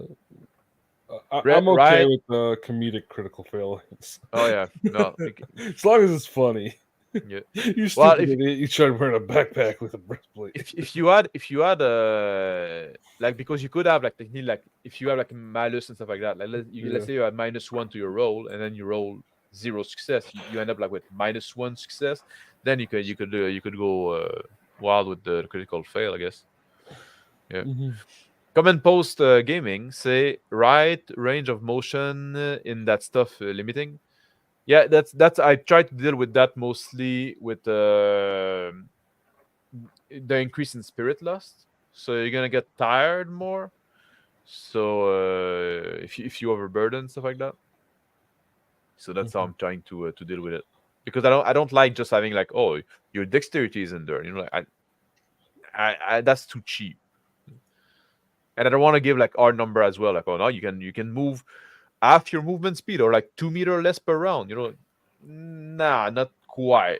You just like whenever you're gonna lose, whenever you do something that tires you, you get tired a little more. You know, so you can do less. Yeah, that sounds pretty cool. And then, like, you know, if you have the bard playing the music, like, you know, maybe you don't care that you're tired because he's raising the spirits. Yeah. We talked about that. Earlier. Yeah. Well, I think it was there. Previous stream as well. Yeah. Oh yeah. It's true. Yeah. But even or having a guy that's a great cook. You know, now you're at camp. Guy want to go hunting, get some food, but this guy is gonna fucking make it awesome. You can make feast, and if you have feast, you gain spirit back, and you can gain spirit back by sleeping. And I have like that's also something I have like a designer note about it. Where is it? Regaining spirit. There you go. It's a short one. I'll share there. It doesn't freaking matter. I'm still not gonna read it. Still gonna read it. Well, maybe not you, but like I said, like Spirit and Xeno's Rest. You know what the story of Xenos is? The Xeno runner. He was the marathon guy. What? No, or am I mistaken? The story about it's like if you have a guy running, right? Yeah. And you have two guys running. And in one time, a guy cross X distance. No, actually, no. Okay, forget about two guys, right? Let's say you have like a guy trying to run a 100 meter, right? Okay. And in 5 seconds, it's gonna do half the distance, right? And then it's gonna do half the distance again. And half the distance again, after the remaining distance, and then half the remaining distance, and half the remaining distance, right? Okay. He's never gonna reach the goal. Why? You get what I mean? Why? Oh, because the time is getting exponentially longer every time. It's not about time. But if you want to cross 100 meter, you first have to cross 50 meter, right? And then you have to cross 25 meter, and then you have to cross 12.5 meter, and then you have to cross 6.25 meter, right? Yeah. So at some point, you like if you look at that in that way, but that's what I'm doing with rest, with sleep. I don't know why I'm explaining you, just because I use the term Xeno, and that comes from Zeno's paradox. That's called Zeno's paradox, right? But it's because like when you sleep, if you have a full night of sleep, you regain half of your missing spirit point, right? Okay. So just through sleep, you can never regain your full spirit point. You have to do something more than so you have to do something more than just sleeping. So at some point, you would have to spend some good time with your buddies. You would have to sing song. You would have to drink, to feast. You know, you have to take up a hobby. Yeah. Something that dancing, reciting poetry, feasting. Yeah, those are like example of a thing that So. So that's why it's important to have like a bard or a cook or something, or somebody that can make adventuring, because adventuring is messy business. It's hard and stuff like that. You want somebody that's gonna make it a little more pleasant. You know? So, yeah, most definitely. Just not that guy from the Witcher TV show. I never watched. Yeah. Well, he's the character from the books. I don't know if he's in the games, but he's annoying. Yeah, he's from the games, from the books. Yeah, then the lion. Yeah, he is annoying, especially in the game. In the book, I didn't read enough of the book to. He's kind of annoying in the books too. Less yeah, so, but yeah, I gave up on the. I gave up on the Trish diarrhea scene in Blood of I don't remember them by name. I stopped after the one with the guy who made the monster. Oh, I forgot. Can you try strapping an 8 feet long trusting spirit? I guess it's spear, no, to a backpack and walking around with it, and tell me how practical that is. If you walk into the woods, it's going to be very, very annoying. Yeah, but you could do it if you try to go through a door. Yeah, if you try to go through a door, if you try to go under a branch, it's gonna get cut everywhere. You better like holding in your end. I guess it's gonna be much much easier. But I'm thinking more like a javelin or that's the kind of thing that would strap. The thing that you would strap on your backpack. Yeah. Yeah. Something that you can throw. Carrying not 15 pike. Carrying 15 mugs and practical. Mr. Max has never been to an Irish pub. You could do it, but then you'd be like quite encumbered, Yeah, like the waitresses that do the German beer hall thing, they usually limit themselves to about 4 per hand. 5 per hand, I think. No, 5 is it 5? Okay, it's close enough. Yeah, 5. So that's you 10. get 10. Yeah, but you're not doing shit else besides bouncing. You see people also like doing the pyramid, right? They yeah. You get like $5 like that, and then you get like $4 on top of it, and then $3 and whatever. And just like you wrap them like that. But that's a specific skill. That's not everybody can do that. We're not playing warehouse management simulator here. Come and post gaming, say Bavarian barmaid. Yeah, that's the thing too. Like because I'm going like somewhat like in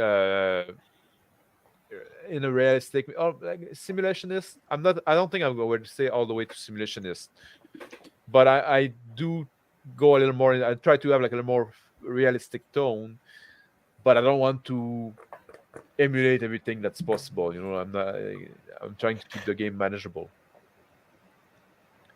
Equipment, supplement, catching, exactly. That's the money grab.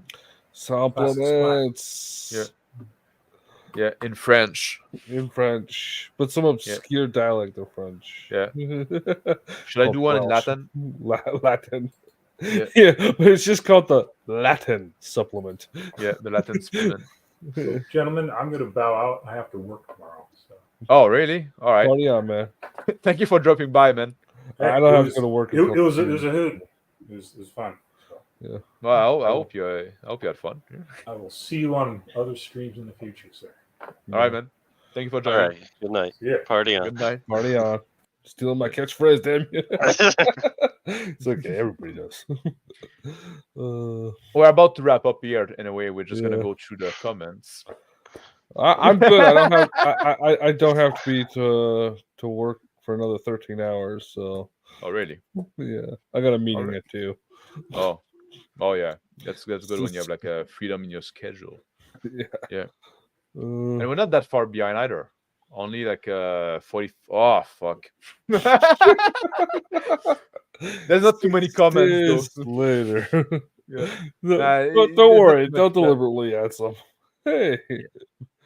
I consider burden as a limit to how much stuff the groups has with them, not really how it affects the individual combat. Slots are very convenient, and players tend to do the bookkeeping. Yeah, I consider about going with slots, but it's basically like burden points are basically the same thing. It's just like instead of having a slot that you put visually on the sheet, you just have to count the number, which might be harder for people. There's people like doing the Tetris thing. Do you mind if I jump the queue and? What do you do? Jump the queue when there's like 5 messages. Yeah, there's like 5 messages. Read. Yeah. I just want to tell Mage, no, we're not going to bed.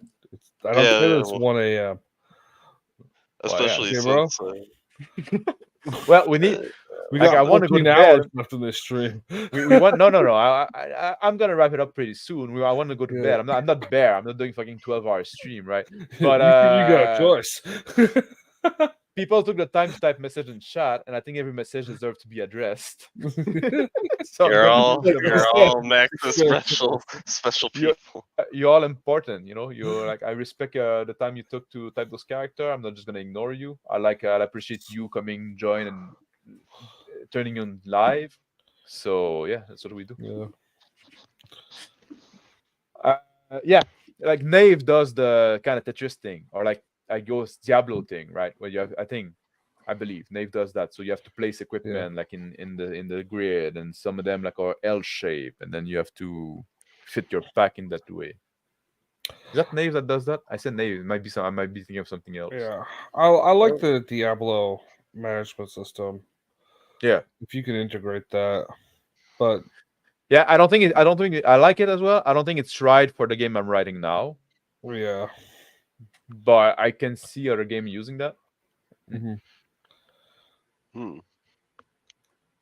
Yeah, that would be interesting. Like rules, like kind of inventory management. Like the players have to, the players get like a slip of paper, and they have to like draw their items. Yeah, I think also it's a bit of a Oh, if you did draw, that would work, because sometimes they do it with card, like you cut the you cut the shape of the item, but then like how do you keep your character sheet in place when you in between session, and it just become like an hassle.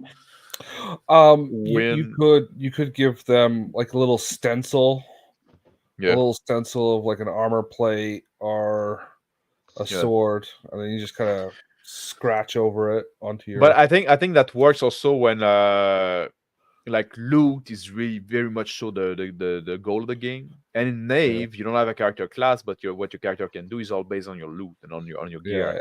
Like Morkborg, you are what you're carrying. Oh, really? You did that as well? Yeah.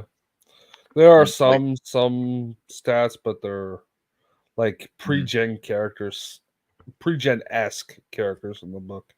Yeah. I think most video games, like like your combos and stuff are very dependent on like what equipment you have. Yeah. But Yeah. But like I said, well, many times, like the big is like, I think like this burden thing, and again, it's not for every game, like if you want to play heroic and stuff like that, don't worry about, don't worry too much about that, don't worry about it. But like I want to do like this more greedy thing, like, and when you're like, well, do I really need to carry an extra flask of oil? I might need the oil, but it's extra burden I need to carry. So you have to think about those things, and then you're in the dungeon and say, "Fuck, I ran out of oil. Fuck, I should have took this extra. I should have took like less cheese." That's the pros and cons of choices, right? That's why I want to keep it. That's why I want to keep it like fairly tight. But I recognize for the game, like that's why I've been really on about hating monsters that only have one way to defeat them. You can only attack this thing with a magic item. Well, no, give me another way to kill the thing. Like maybe it's harder, right? Well, you can also like, because you defeat the monster, something well, maybe I just want to trap him somewhere. Maybe or that, maybe or avoid him, or exactly. Like there's always other way, but like I hate when it's like, oh no, and it's the puzzle. You don't know what you need to kill this monster, but like just try everything you have until you find the right thing. That's kind of like I think that's kind of lame.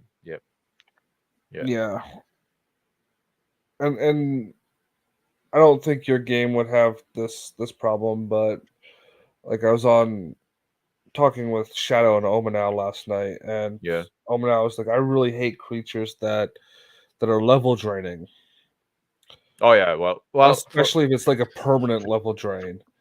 My game don't have level. Yeah, like that's why I said it won't be a problem for you. But you could have like a skill drain or maybe an attribute drain, but those are different. Those are not as annoying. Well, they're harsh. It's annoying, but it's not as no, I need to fucking like reverse engineer my character sheet to the previous level. Yeah, or like we're talking about AD&D. And he was like, okay, so I'm level 2 and you just took away one of my levels. And it took me 6 months to get here. Yeah. And it's like... Oh, yeah, there's that as well. Yeah. Yeah, all the 6 months, like, were for almost for nothing, it's like that. Yeah, you just, like, spit in my face because you had to pick a poorly designed creature. And, okay, yeah, maybe there's, like, a very expensive undo potion or whatever. But... I'm too low of a level to be able to obtain it. So especially now, but it's also like that's also because like in D&D, you almost have the goal is like to level up. Yeah, which is not what I'm trying to push there in this game. Like I'm trying to focus more like you're telling the story of this character, so whatever happened to him. But if maybe you're gonna have setbacks sometime, but it's kind of like I'm trying to push a different mindset, Yeah, you're not just there to win. Like, that like he's talking that's like undead, so that's just like a poorly designed creature. No, I get what you're saying. Yeah. I tend to agree. I've never been a fan of those kind of monster. Yeah. The chapter you're discussing will be labeled like Backpack Simulator. Well, it's the focus of our talk today, but yeah, it's the focus of the talk today because I that's the thing. I was working on that. I said, how do I want to do that? Like, what is the right amount of complexity? What is is the added complexity worth the is the play worth the candle in a sense? Like, yes, does bring some interesting choice, but is it too much? So I wanted to bounce some idea with those guys there. Yeah, but yeah, and I don't know why he picked me. Well, because you show up. Because you would just be like, Justin's answer is like, hey, get rid of all of this and replace it with one page. Yeah. Nick, cut that page in half and divide it by half. Divide it by half again. Fill one half with artwork and fill the other half with mostly artwork. If you cut your page in half and then cut it in half again and then again and then again, you're never gonna have an empty page. Yeah.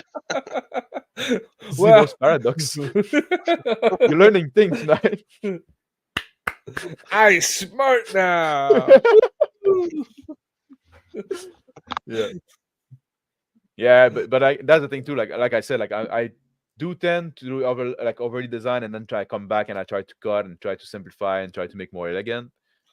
But those are the new section I'm working in.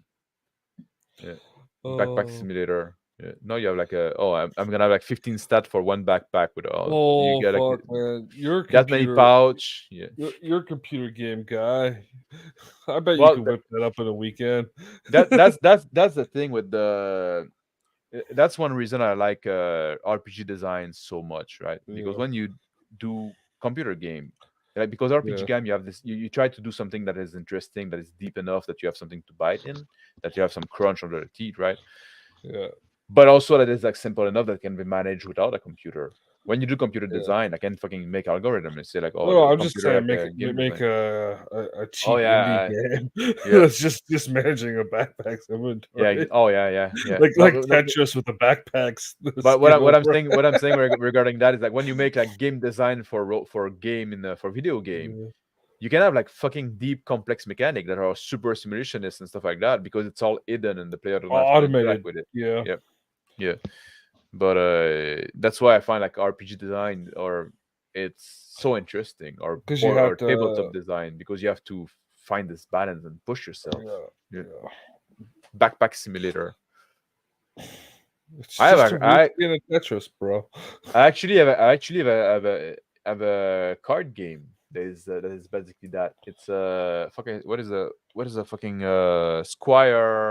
Squire Quest, something like that. But basically, it's a little card game with polyamino stuff. Like, but you play a squire that follow an adventure, and you have to pick up the loot and stuff like that. And then you have to put the loot in the backpack.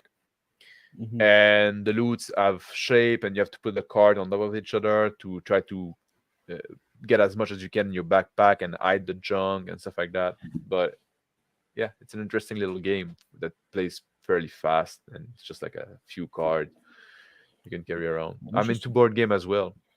Yeah, I got quite a few board game. Oh, I don't talk about it that much, but I don't.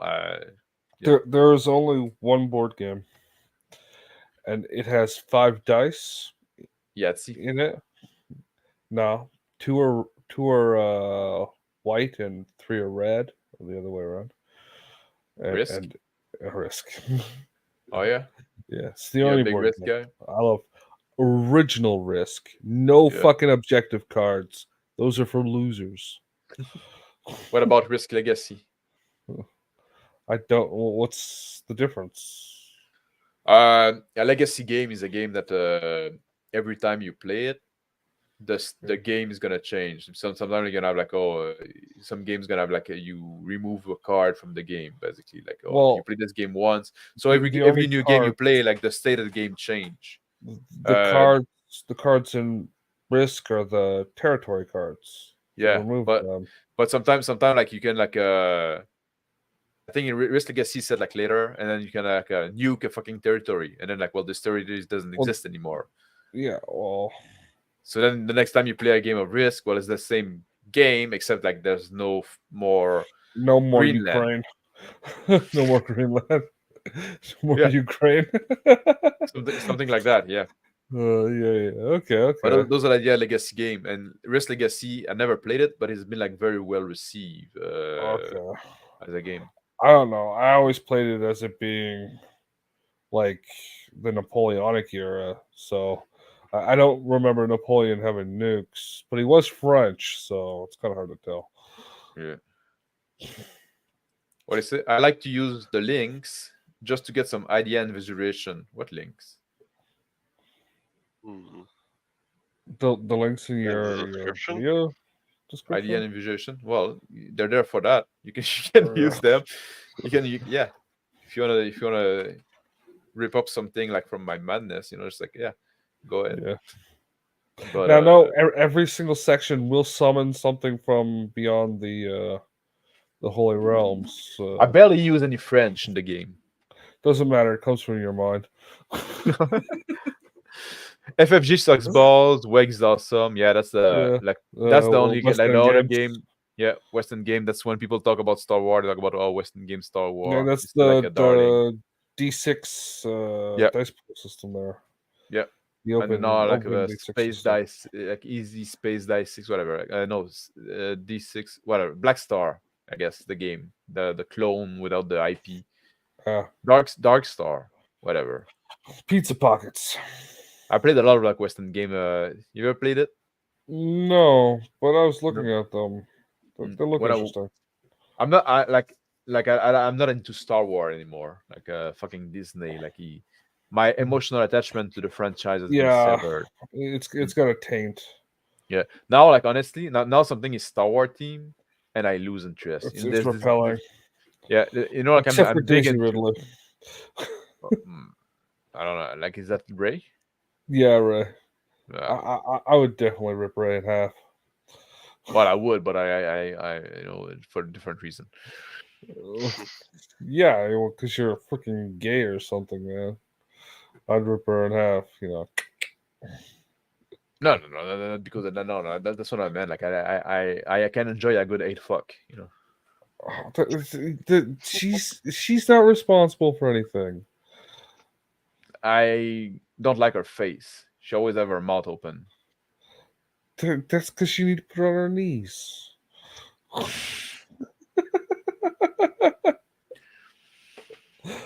Anyway, and she's not muscular enough for me. Yeah, well, it's because you like fucking Arnold Schwarzenegger. That's your kind of woman. Arnold Schwarzenegger in a wig. Yeah, fucking China. That's what you want. Yeah. Disgusting, man. I like it because when you like those strong women that train a lot of like that, when you easily overpower them, it hurt them even deeper. You know, like the weak women, they expect you to overpower them. Now, like they come in all strong and proud, and they say, "Yeah, I can fucking still bend you enough." No, and I say, you "What? you All that want was you for want to nothing?" hand her the leash. No, that's clipped to your collar. No, I'm not. I'm not that type. You But sure? everybody is bitching about Disney instead of playing Star Wars. Yeah, but that's the thing. You like this? There was this game. I'm quite into the Souls game, right? And they made this game that is supposedly a Soul-like, but in the world of Star Wars, and apparently it's pretty good, and people liked it. But now, like, I never played it because like they made that game not into Star Wars. I would have given it a try. Yeah. But now, like, just man, no, man, I don't want to fucking see Stormtrooper again, lightsaber and droid. You know, I'm just like, I'm fucking done with it. Yeah, and I wouldn't want to play it because obviously I don't know, probably you're gonna have a sassy black woman who's the head of the order. So yeah, I don't know. I didn't hear. Did you hear something about it? I didn't hear anything that there was like. I don't think it was very woke. I didn't hear about complaint about it. In what? What is it? Star Wars Fallen Order, Jedi Order. Oh no, I just mean like. Well, yeah, I mean it's not like purposely woke, but it's just well, it's just there's always like yeah, and I understand that. Like my I'm much more sensitive to the wokeness than most.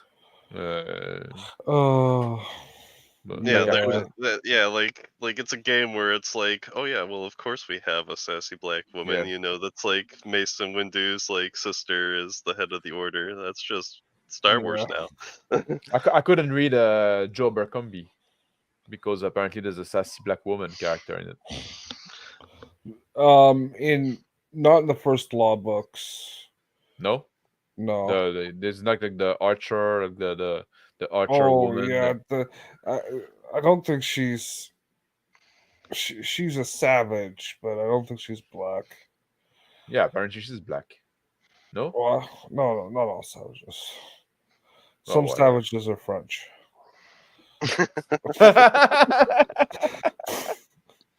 But she's sassy. No, she's brooding.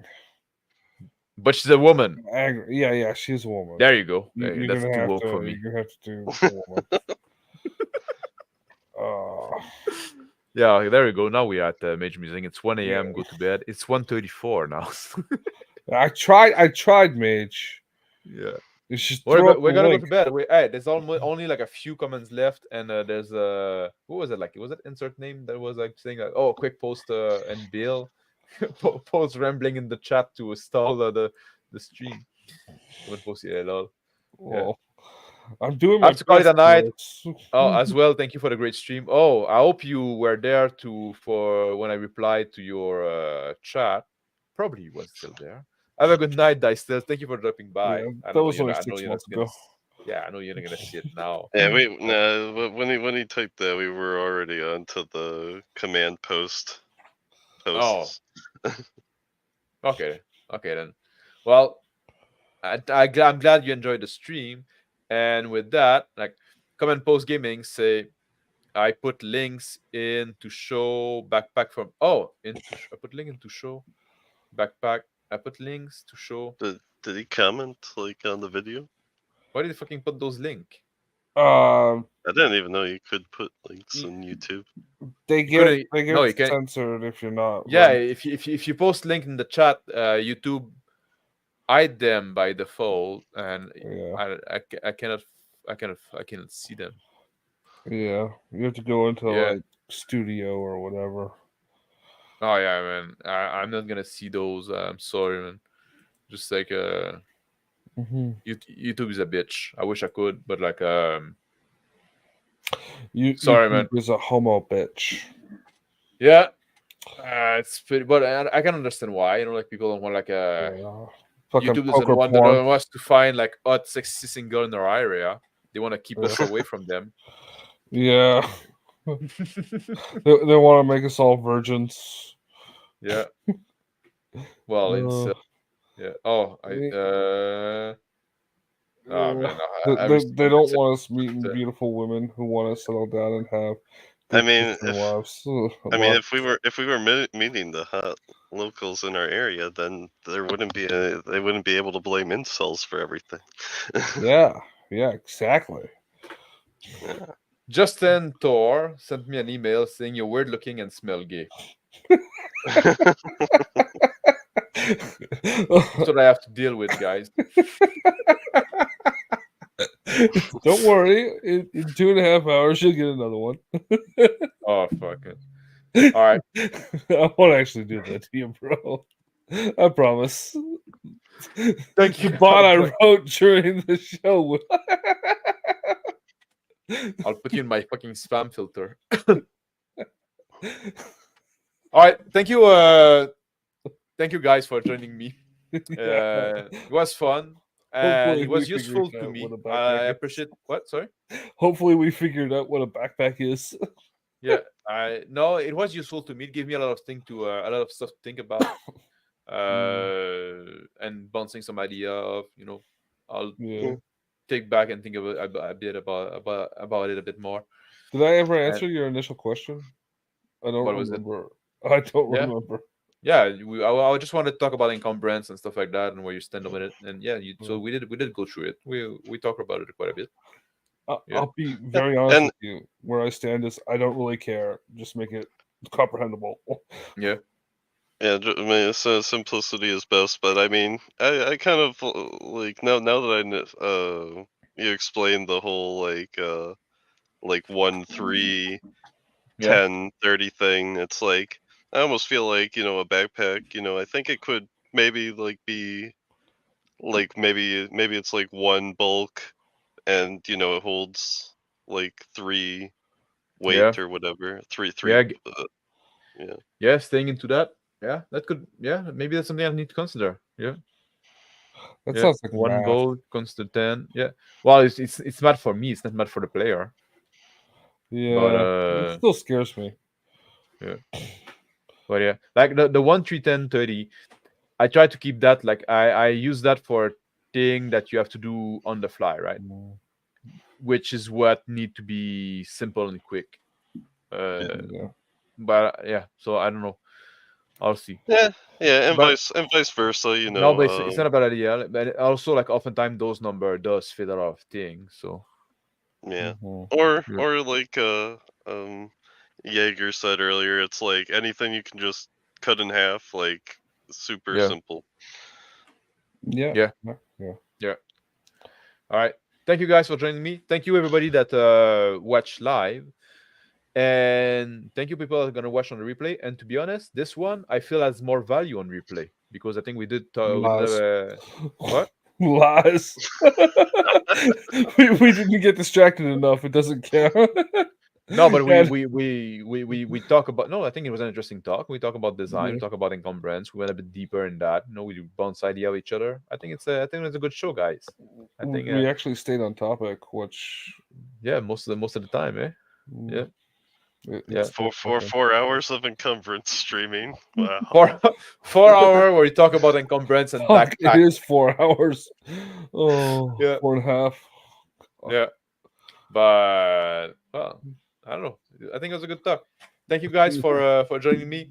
And I might stream some video game again sometime this week. I don't know. Otherwise, I'm gonna be on Thursday. Oh, Thursday, I need to say, we're supposed to talk about how to keep your player active in the game and how to make them active, like not having passive player. I'm saying that I should have done this announcement at the start. We're going to keep that topic. Actually, this topic is going to move like in not even like in 8th of November or something like that, 9th of November. Because we want to have somebody on to discuss the topic with us. And he wasn't available this week. So we do something else on the 2nd. So this week, what we're gonna talk about instead is we're gonna talk about the session 0. The sneak preview for the 2 layouts. Yeah, exactly. Just for you guys. You gotta know that before everybody else. Well, you should when the stream comes up and you can do the editing on it, put a timestamp. Nah, fuck no. Just one timestamp, timestamp right at the end. Special announcement. Yeah, I'm too lazy, man. I'm not gonna do that. Just for you. So some people like if you watch on the replay all the way to the end, put on the comment a timestamp. You could do what our favorite podcast. I'll pin your comment to the top if you put a timestamp. Rename the show after. Oh yeah, the thing mentioned. Maybe I will rename the show. Yeah, maybe I will rename the show because we had a topic with still mostly on it. Yeah.